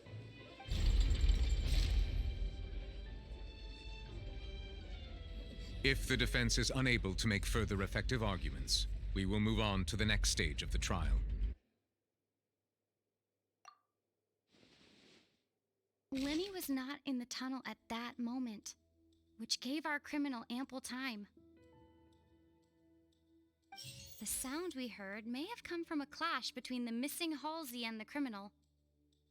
The deceased's name is Cowell, Linny's assistant. He would have been able to tamper with the equipment. The vase was not broken by chance. It was used to cover important evidence. The water.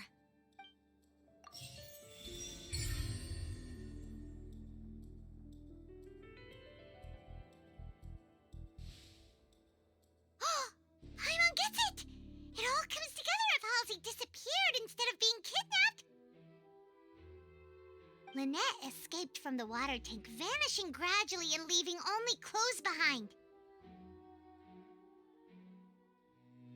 If there's a similar method where a person could be transformed into water...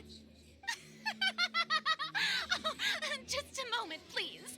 I do hope you know how preposterous you sound at the moment. How could a person ever be transformed into water? This is reality we're talking about here, not some magic trick. Must we really? I should think that of anyone. Your friend Linny already knows this truth very well. Magic tricks are ultimately just illusions and misdirection. But Halsey's disappearance is very real. We're talking about two completely different things. Even so, I trust the Traveler's judgment. The truth must be out there somewhere.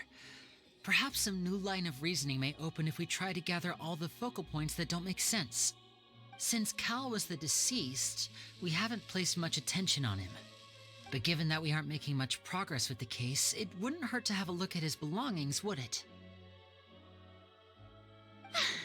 People really do come up with all sorts of harebrained schemes when at the end of their rope. The way I see it, your suggestion that we broaden the scope of our investigation is nothing but a tactic for stalling the trial. Nevertheless, I believe that this is a reasonable request on the part of an attorney. Since the trial does indeed appear to be at an impasse, I believe that additional evidence may help us make more progress. Guards, please step into the lounge and examine the personal effects of the deceased, Cowell. We are still examining the items, but we have already made critical progress that we feel must be shared with everyone post-haste. We discovered several test tubes of fluid within Cowell's baggage, each labeled separately. The notebook in his backpack claims that these fluids are water from the primordial sea. The primordial sea? The note's contents also indicate that Cowell belonged to an organization that sells illegal drugs and that he had an accomplice. The notebook has many entries concerning safe usage of these fluids, in which the keyword dissolve appears many times. One of these tubes was labeled Opera Epiclese, along with yesterday's date. It is empty. The notes also state that these dissolution properties work exclusively on people from Fontaine. It's likely that Halsey was chosen as some sort of test subject. As such, we believe that the defense's hypothesis is, in fact, supported by sufficient evidence. You've got to be kidding! People dissolving into water? Could something so ridiculous actually be true? Wait a moment. This reminds me of a certain prophecy, but it's just a coincidence, isn't it? Huh. If people can become water, does that mean that the water tank's real use was as a means to hide water stains? And if Cowell was targeting that girl... Wait just a minute. Could that mean... You two, with me, quick! Demoiselle, wait! What about your partners? Let's go. Just trust me. Order! Order! It is undeniable that further examination of the deceased's personal effects has yielded some surprising results, but we cannot yet verify the veracity of these clues. Still, let us assume that these clues are indeed authentic, albeit with the understanding that Ms. Halsey has yet to be found. Guards, please continue examining the items along these lines. Mr. Linney, it appears your hypothesis is supported by the evidence, so please continue speaking. Of course. Thank you, Your Honor. If we uphold this hypothesis, I believe that many of this case's seemingly unrelated clues can be connected together. Right! Like the metal hook! That one didn't make sense at all. Let's think about this. Cowell's methods must have something to do with that water from the primordial sea.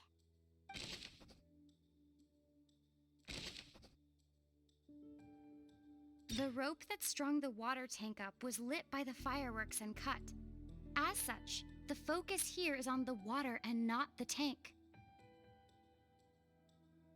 The deceased's name is Cowell, Linny's assistant. He would have been able to tamper with the equipment.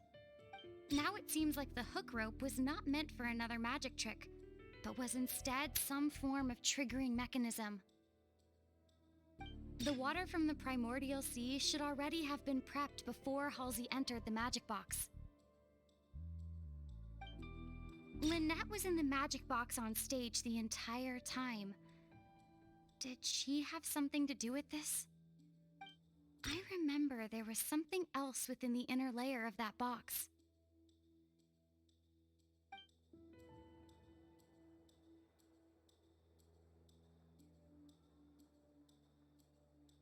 The rope that strung the water tank. The water from the primordial sea should already have been prepped before Halsey entered the magic box.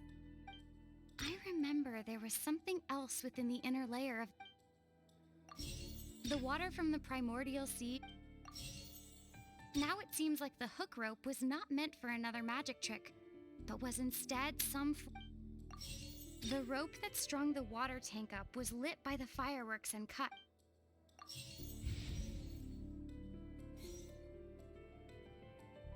Lynette was in the magic box on... I remember there was something else within the inner layer of that box. Now it seems like the hook rope was not meant for another magic... The water from the primordial sea...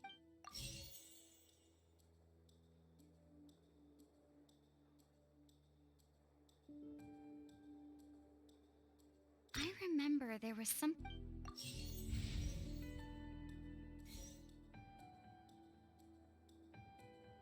The deceased's name is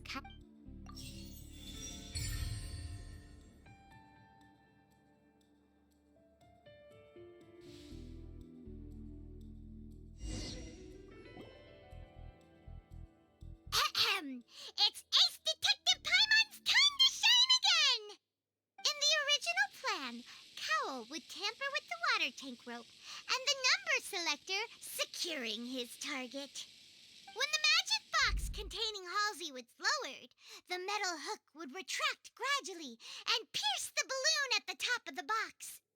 When the balloon attached to the box popped, the water from the primordial seed inside it would pour down and dissolve Halsey. Afterward, Cowl would enter the tunnel and break the flower vase to conceal the water inside the tunnel, with the remaining evidence being covered up by the water tank on stage. But he encountered something unexpected in the tunnel and wound up being fatally hit by the same water tank he meant to use to cover his tracks. Huh. That does make sense. That actually links together a lot of the more confusing pieces of evidence.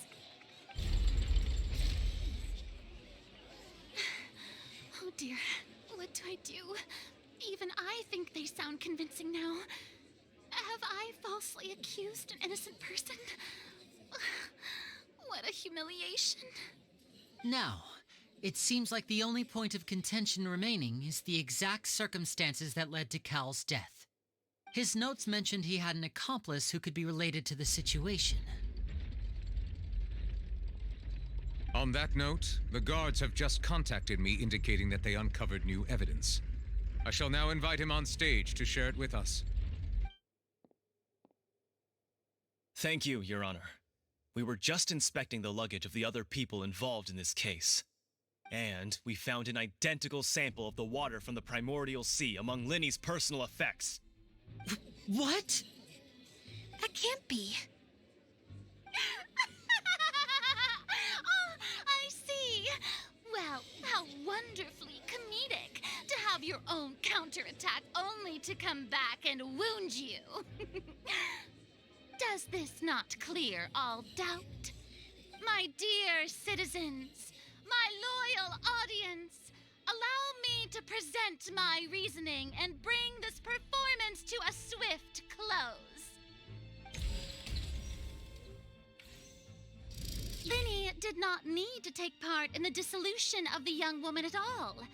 Indeed, he did leave the scene via the vent. Having made modifications to the props beforehand, his accomplice Cowell then caused Halsey to vanish using the water from the primordial sea. But upon his return, in cruel avarice, Linny desired sole credit and prepared to do away with his partner in crime. Ultimately, he knocked Cowell out, and the tool meant to cover the crime up also became a murder weapon. Now, as much as I regret having come to such a viciously straightforward conclusion, it does seem that the famed Fatui is quite the cold-blooded and ruthless organization.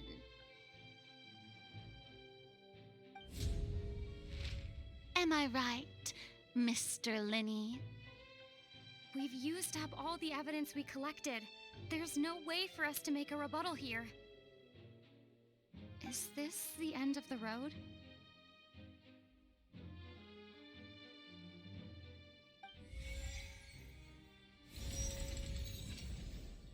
Oh no!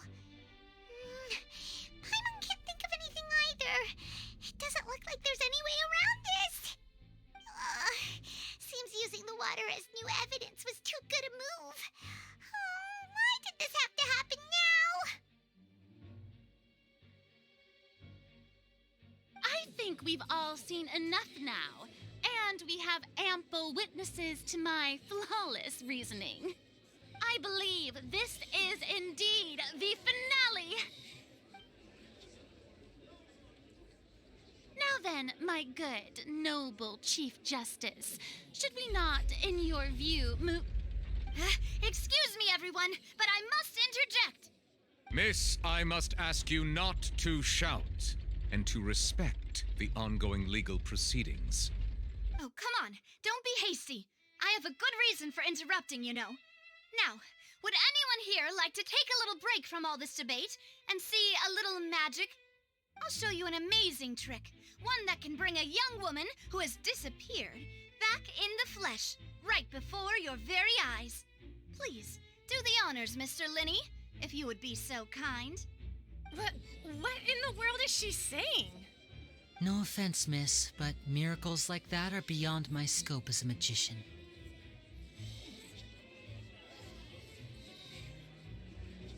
Come on now, don't be silly. Magic is all about misdirection, isn't it? It often conceals the truth while presenting a fascinating illusion.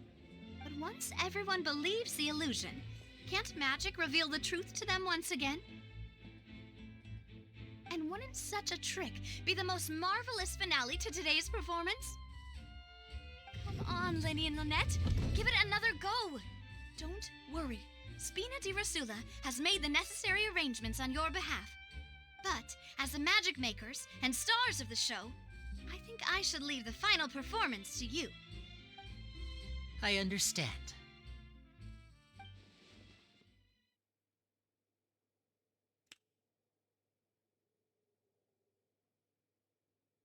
And voila!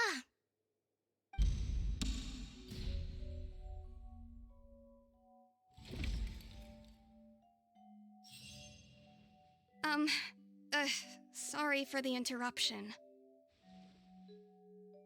Wait, isn't that Halsey?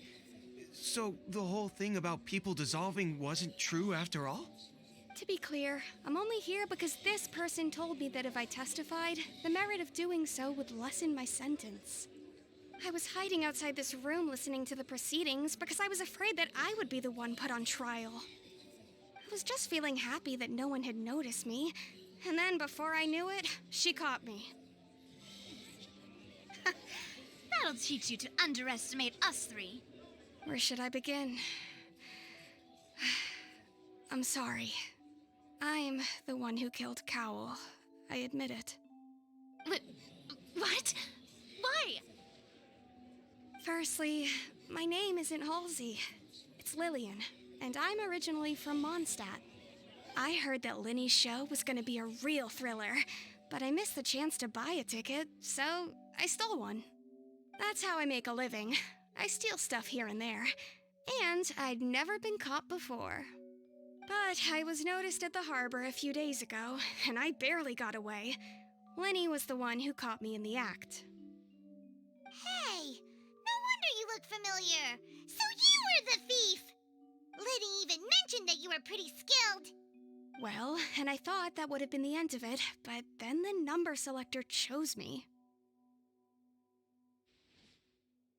He even mentioned the Fortress of Meripede. That's a prison, isn't it? So you can imagine how shocked I was. I thought he was on to me for sure. So I played along with the show while looking for an opening to flee, but then I got water poured on me for no reason, and then someone jumped into the tunnel to nab me. I wasn't going to take that lying down, so I knocked him out and stuffed him into the box. There was nowhere to run from there, though, so I had to change my clothes and hide in a box containing performance costumes. I slipped out after the first guard arrived at the scene and continued hiding inside the opera house. Can a person even hide in there?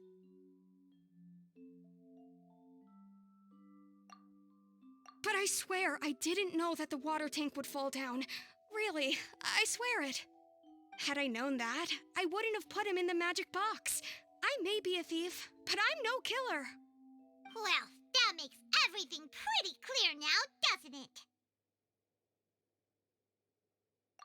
This time, we need to tell the entire story from Lillian's perspective.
Lillian was afraid that she would be recognized if she left, so she changed clothes and hid, biding her time.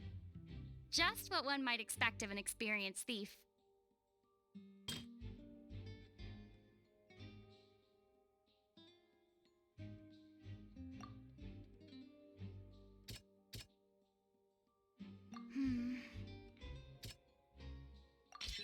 The flower vase was not broken to cover anything up, but was smashed during the struggle between Lillian and Cowell.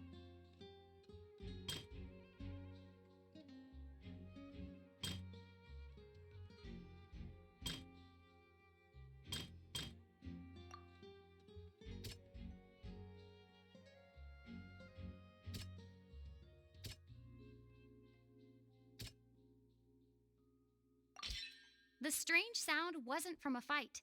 It was Lillian's attempt to break out when she was frightened. And it's Ace Detective time on time! Having been selected out of the blue, Lillian panicked. Her panic only intensified after she entered the tunnel and had water poured on her head. So she kicked the door open, producing the thud we all heard. Hearing the commotion, Cowell leapt into the tunnel, only to discover that Lillian had not dissolved. He did not know that Lillian was not from Fontaine, but was a thief who made her way in by stealing a ticket. Mistakenly believing that the water from the primordial sea needed time to take effect, he tried to force Lillian back into the box. The two broke the flower vase during the struggle, but Lillian came out on top, knocking Cowell out and putting him in the box. With no way of escaping, she changed her clothes and hid in the costume trunk until the performance ended.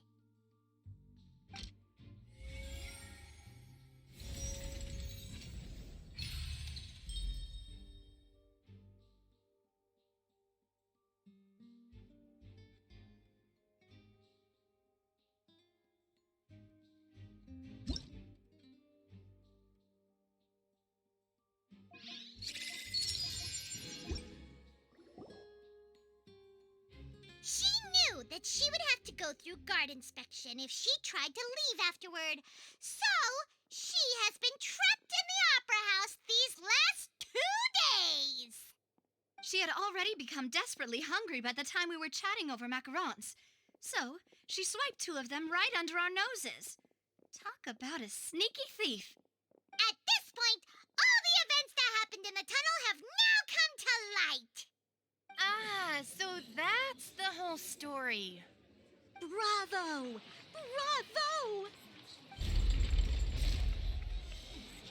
Now then, Lady Farina, do you wish to speak against the defense's statements?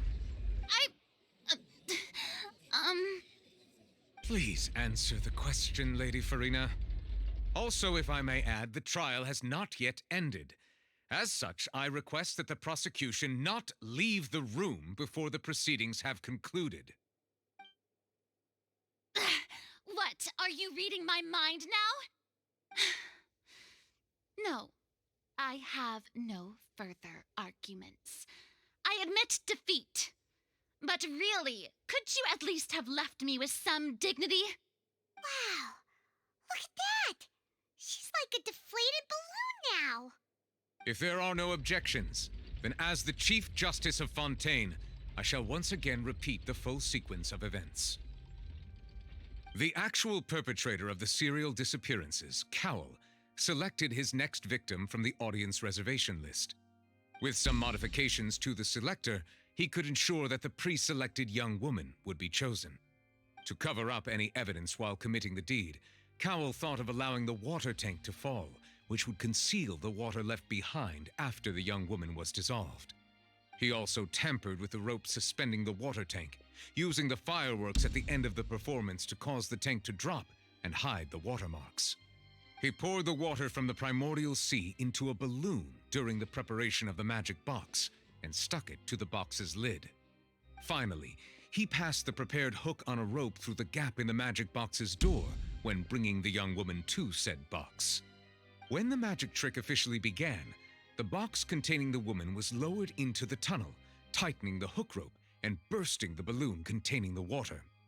If all had gone to plan, the young woman would be dissolved at this time. However, Lillian was not from Fontaine and thus fled the box with a loud noise. Realizing that there was trouble, Cowell entered the tunnel and met Lillian. Thinking that the waters had not yet taken effect, he decided to proceed. However, his opponent was more capable than he thought, and he was overcome, knocked unconscious, and placed into the magic box, and thus became his own final victim. Lillian, according to her own statements, then changed clothes and hid until the performance ended, before hiding in other parts of the opera house. As for Linny, he was in the underground structures within the opera house, and was thus ignorant of these happenings. From this reconstruction of events, we can conclude that Linny, the accused, is in fact innocent. While there is much in Linny and Lillian's conduct that should still be investigated separately, this case, at least, can be handed over to the Oratrice to make the final decision.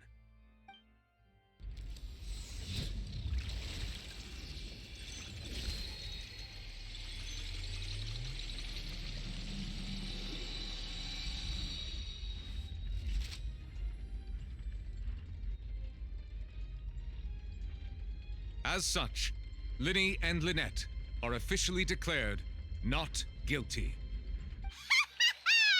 Victory for Ace Detective Paimon! Great work, partners. Thank you all. Thank you so much. Next, I think we deserve an explanation, Guard Vaughn. How did you find the water from the primordial sea in Linny's baggage? Right! Your discovery caused me to make a serious mistake, you know. Or was that not a discovery, but false evidence that you dared to bring before this court? I suspect that the accomplice mentioned in Cowell's notes was not Linny, but you, yes?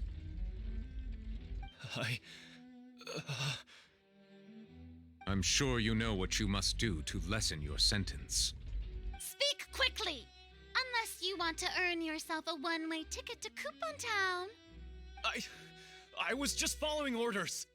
We were supposed to place blame for the serial disappearances onto Linny, and thus cause suspicion to fall on the Fatui. The higher-ups said this was the best opportunity to do so. And now that your plan has fallen through, and the secrets of the water have been revealed, you have become a liability to said higher-ups, yes? Therefore, you would be wise to tell everything you know, and seek the protection of the guards. Yes, I'll tell you everything I know. Our boss discovered that the water can cause people to dissolve. It can also be made into a potion, which when extremely diluted, can cause people to experience unforgettable exhilaration. We've been in this business for a while now, and have made decent mora off it. The disappearances were also the boss's idea. I mean, this is the boss we're talking about.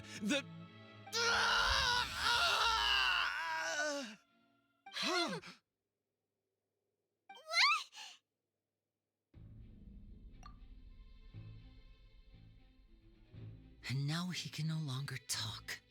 Such ruthlessness.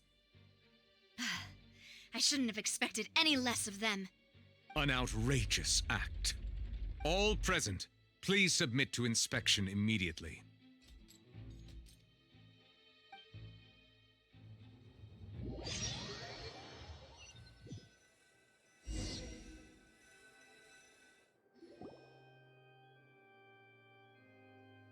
So, we're just going back now?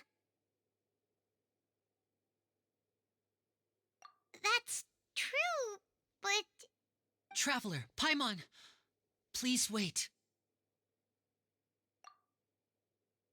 Lenny... I know you may not want to speak to me right now. Maybe you don't even want to look at me. But still, let me thank you again for defending me to the end, even after you learned that I'm a member of the Fatui. I guess. But regardless, I'd like the opportunity to set things straight. I didn't approach you with any ulterior motives or ill intent. I've spoken to you as myself, just plain Linny this entire time. As for why I'm a Fatus, it's because the goals of the House of the Hearth align with those of an orphan like me. That's all. That was how Father, who you might know as the Knave, approached recruiting us back then too. The Knave? The one who controls the House of the Hearth? She's your father? That's right. And since we're here, I was wondering, would you mind hearing a story? It's about my past. Back when our parents first died, Lynette and I were left wandering the streets. To survive, I took to surreptitiously observing an older street performer who did magic. It took me several days to figure out how he pulled off his amazing tricks. I took my sister through several streets until we found a crowded corner, and we began to perform magic tricks there. To my surprise, we proved to be pretty popular, and we could at least stop worrying about where our next meal would come from for a time. But I didn't want my sister to remain a street rat together with me forever. Before long, an aristocrat came to me and claimed that he wished to take us in after watching my performances. So you went from orphans to nobility just like that? That was how we felt at first, too. As if fate was on our side and we could say goodbye to those painful days. But I gradually discovered that while we were called foster children, he was really after my talent for magic tricks. He would constantly take me to all sorts of banquets to garner attention, which he would then use to expand his social circles. That doesn't seem too bad either. Better than roaming the streets at any rate. It took a while for me to realize just how dark his heart really was. After one particular performance at a banquet, I discovered that Lynette was not on the same return vehicle as me. I waited a long time after we returned home, but she did not come back. I went to that noble's bedroom and asked him about her whereabouts. The answer he gave me was, "She caught the eye of the most eminent person at the banquet, so I sent her over as a gift. I mean, you'll be able to perform your magic regardless of who your assistant is, yes?" Oh no. So he was gonna... But wouldn't Fontaine's laws village people? As far as outsiders are concerned, this is a relationship akin to adoption or foster care, and they have their ways of escaping the eye of the law.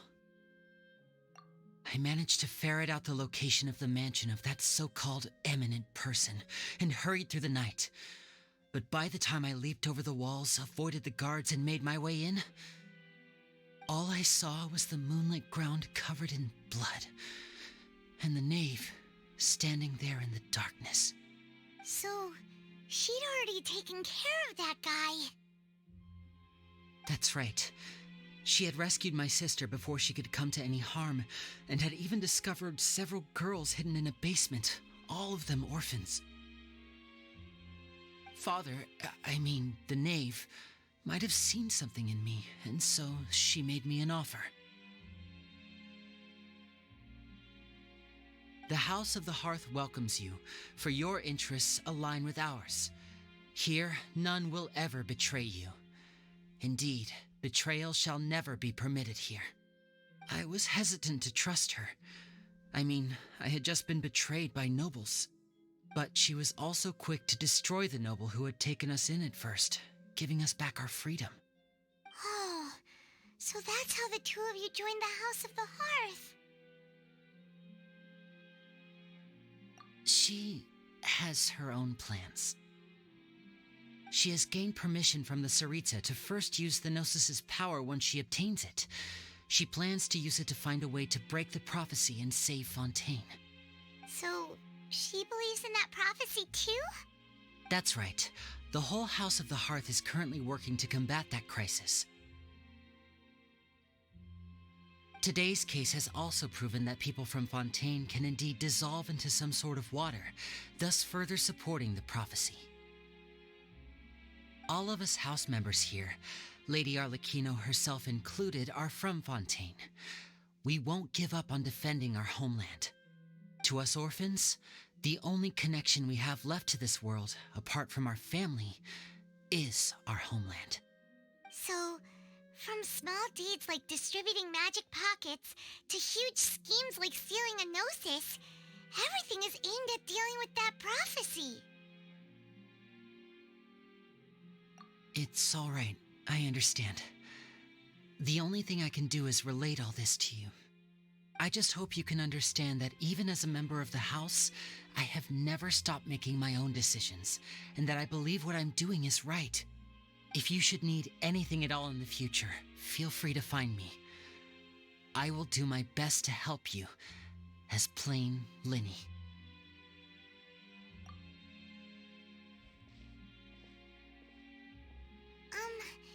Bye, Linny!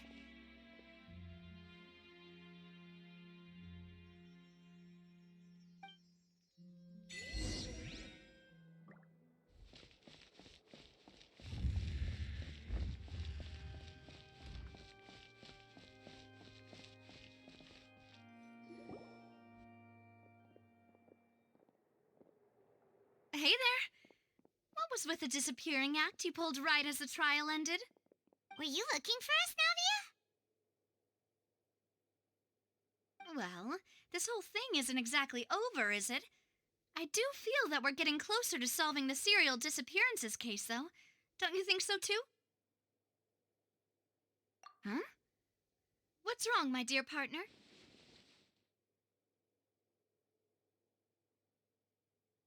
Besides, are you sure we're the ones who can crack a case that's been cold for decades now? And given that there's new evidence from the trial, there should be a trail of breadcrumbs for the Hydro Archon's people to follow now, right? Ah. I see. Well, I won't lie. I'm a little shocked to hear that from you. But I suppose you are just travelers who have only arrived in Fontaine after all. Sorry. I might have been too presumptuous. Don't say that, Navia. Ah, and we were having so much fun investigating with you, too. It was like having new waters flowing into a stagnant mire, causing new hope to spring forth, and the reflection in the murk to become clearer. Well, sorry about that. I'm a bit prone to nostalgia. Don't mind me. Wait, shall we have a farewell meal? You know, to commemorate our time as partners? Huh? Do we really need to get that formal? Well, guess you really did treat us as partners, huh? Well, I'd just like to have a proper ending to every important memory. That way there are no regrets later. Anyway, it would just be a meal, so it shouldn't take up too much of your time. You don't have to twist Paimon's arm. If Boss Navi is treating, count Paimon in! Oh, wonderful. In that case, why don't we return to the court of Fontaine and head to the Hotel de Boer? I believe we'll make it just in time for dinner. All right, then. Let's have our farewell meal.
Things are about to get dicey.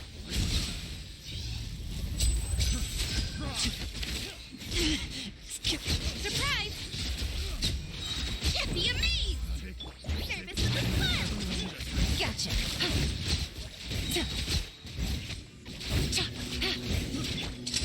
Let's get this show on the road. Now disappear. Busted. Here comes the cash.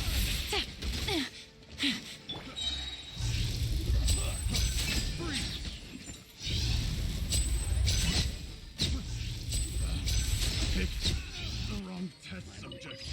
And voila!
Quietly now. Delivery! Coming through! Cue the spotlight! A round of applause. Step right up.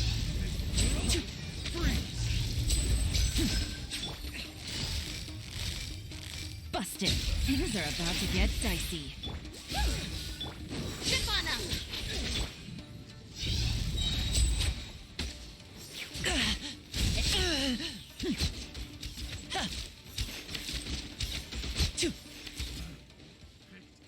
The wrong test subject.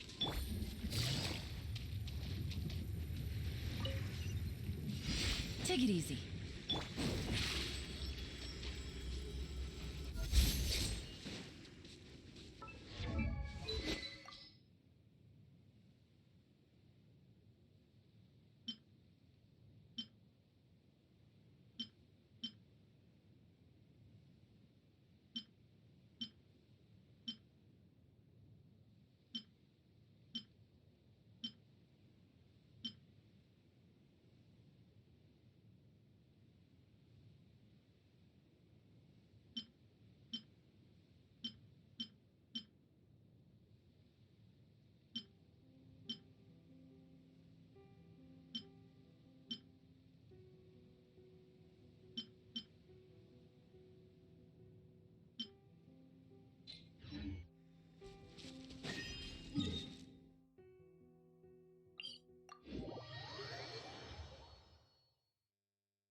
Gotcha.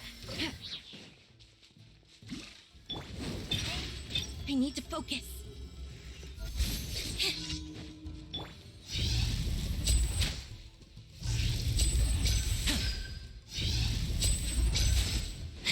Step right up.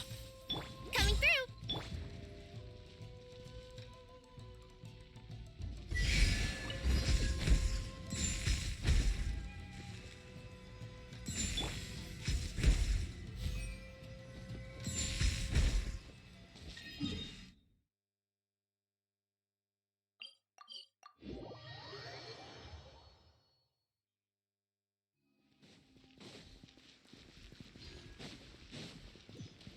Ad Astra Abyssosk. Welcome to the Adventurers Guild. Thank you for completing today's commissions. Here is your reward.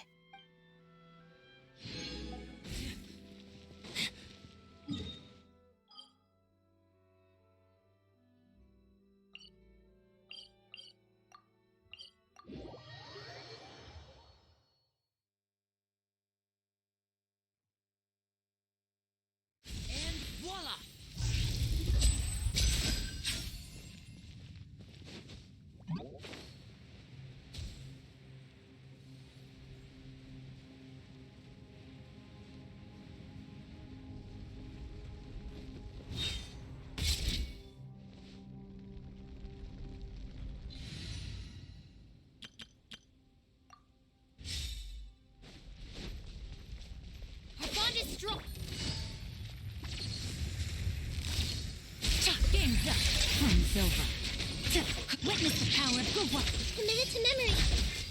No, my sword. Yeah.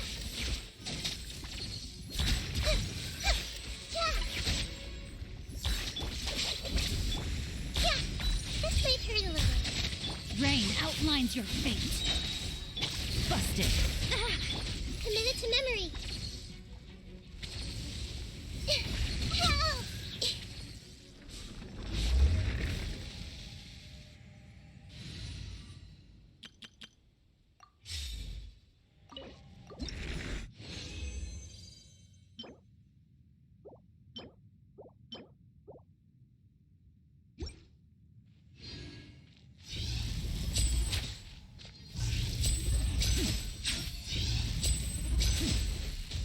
Step right up.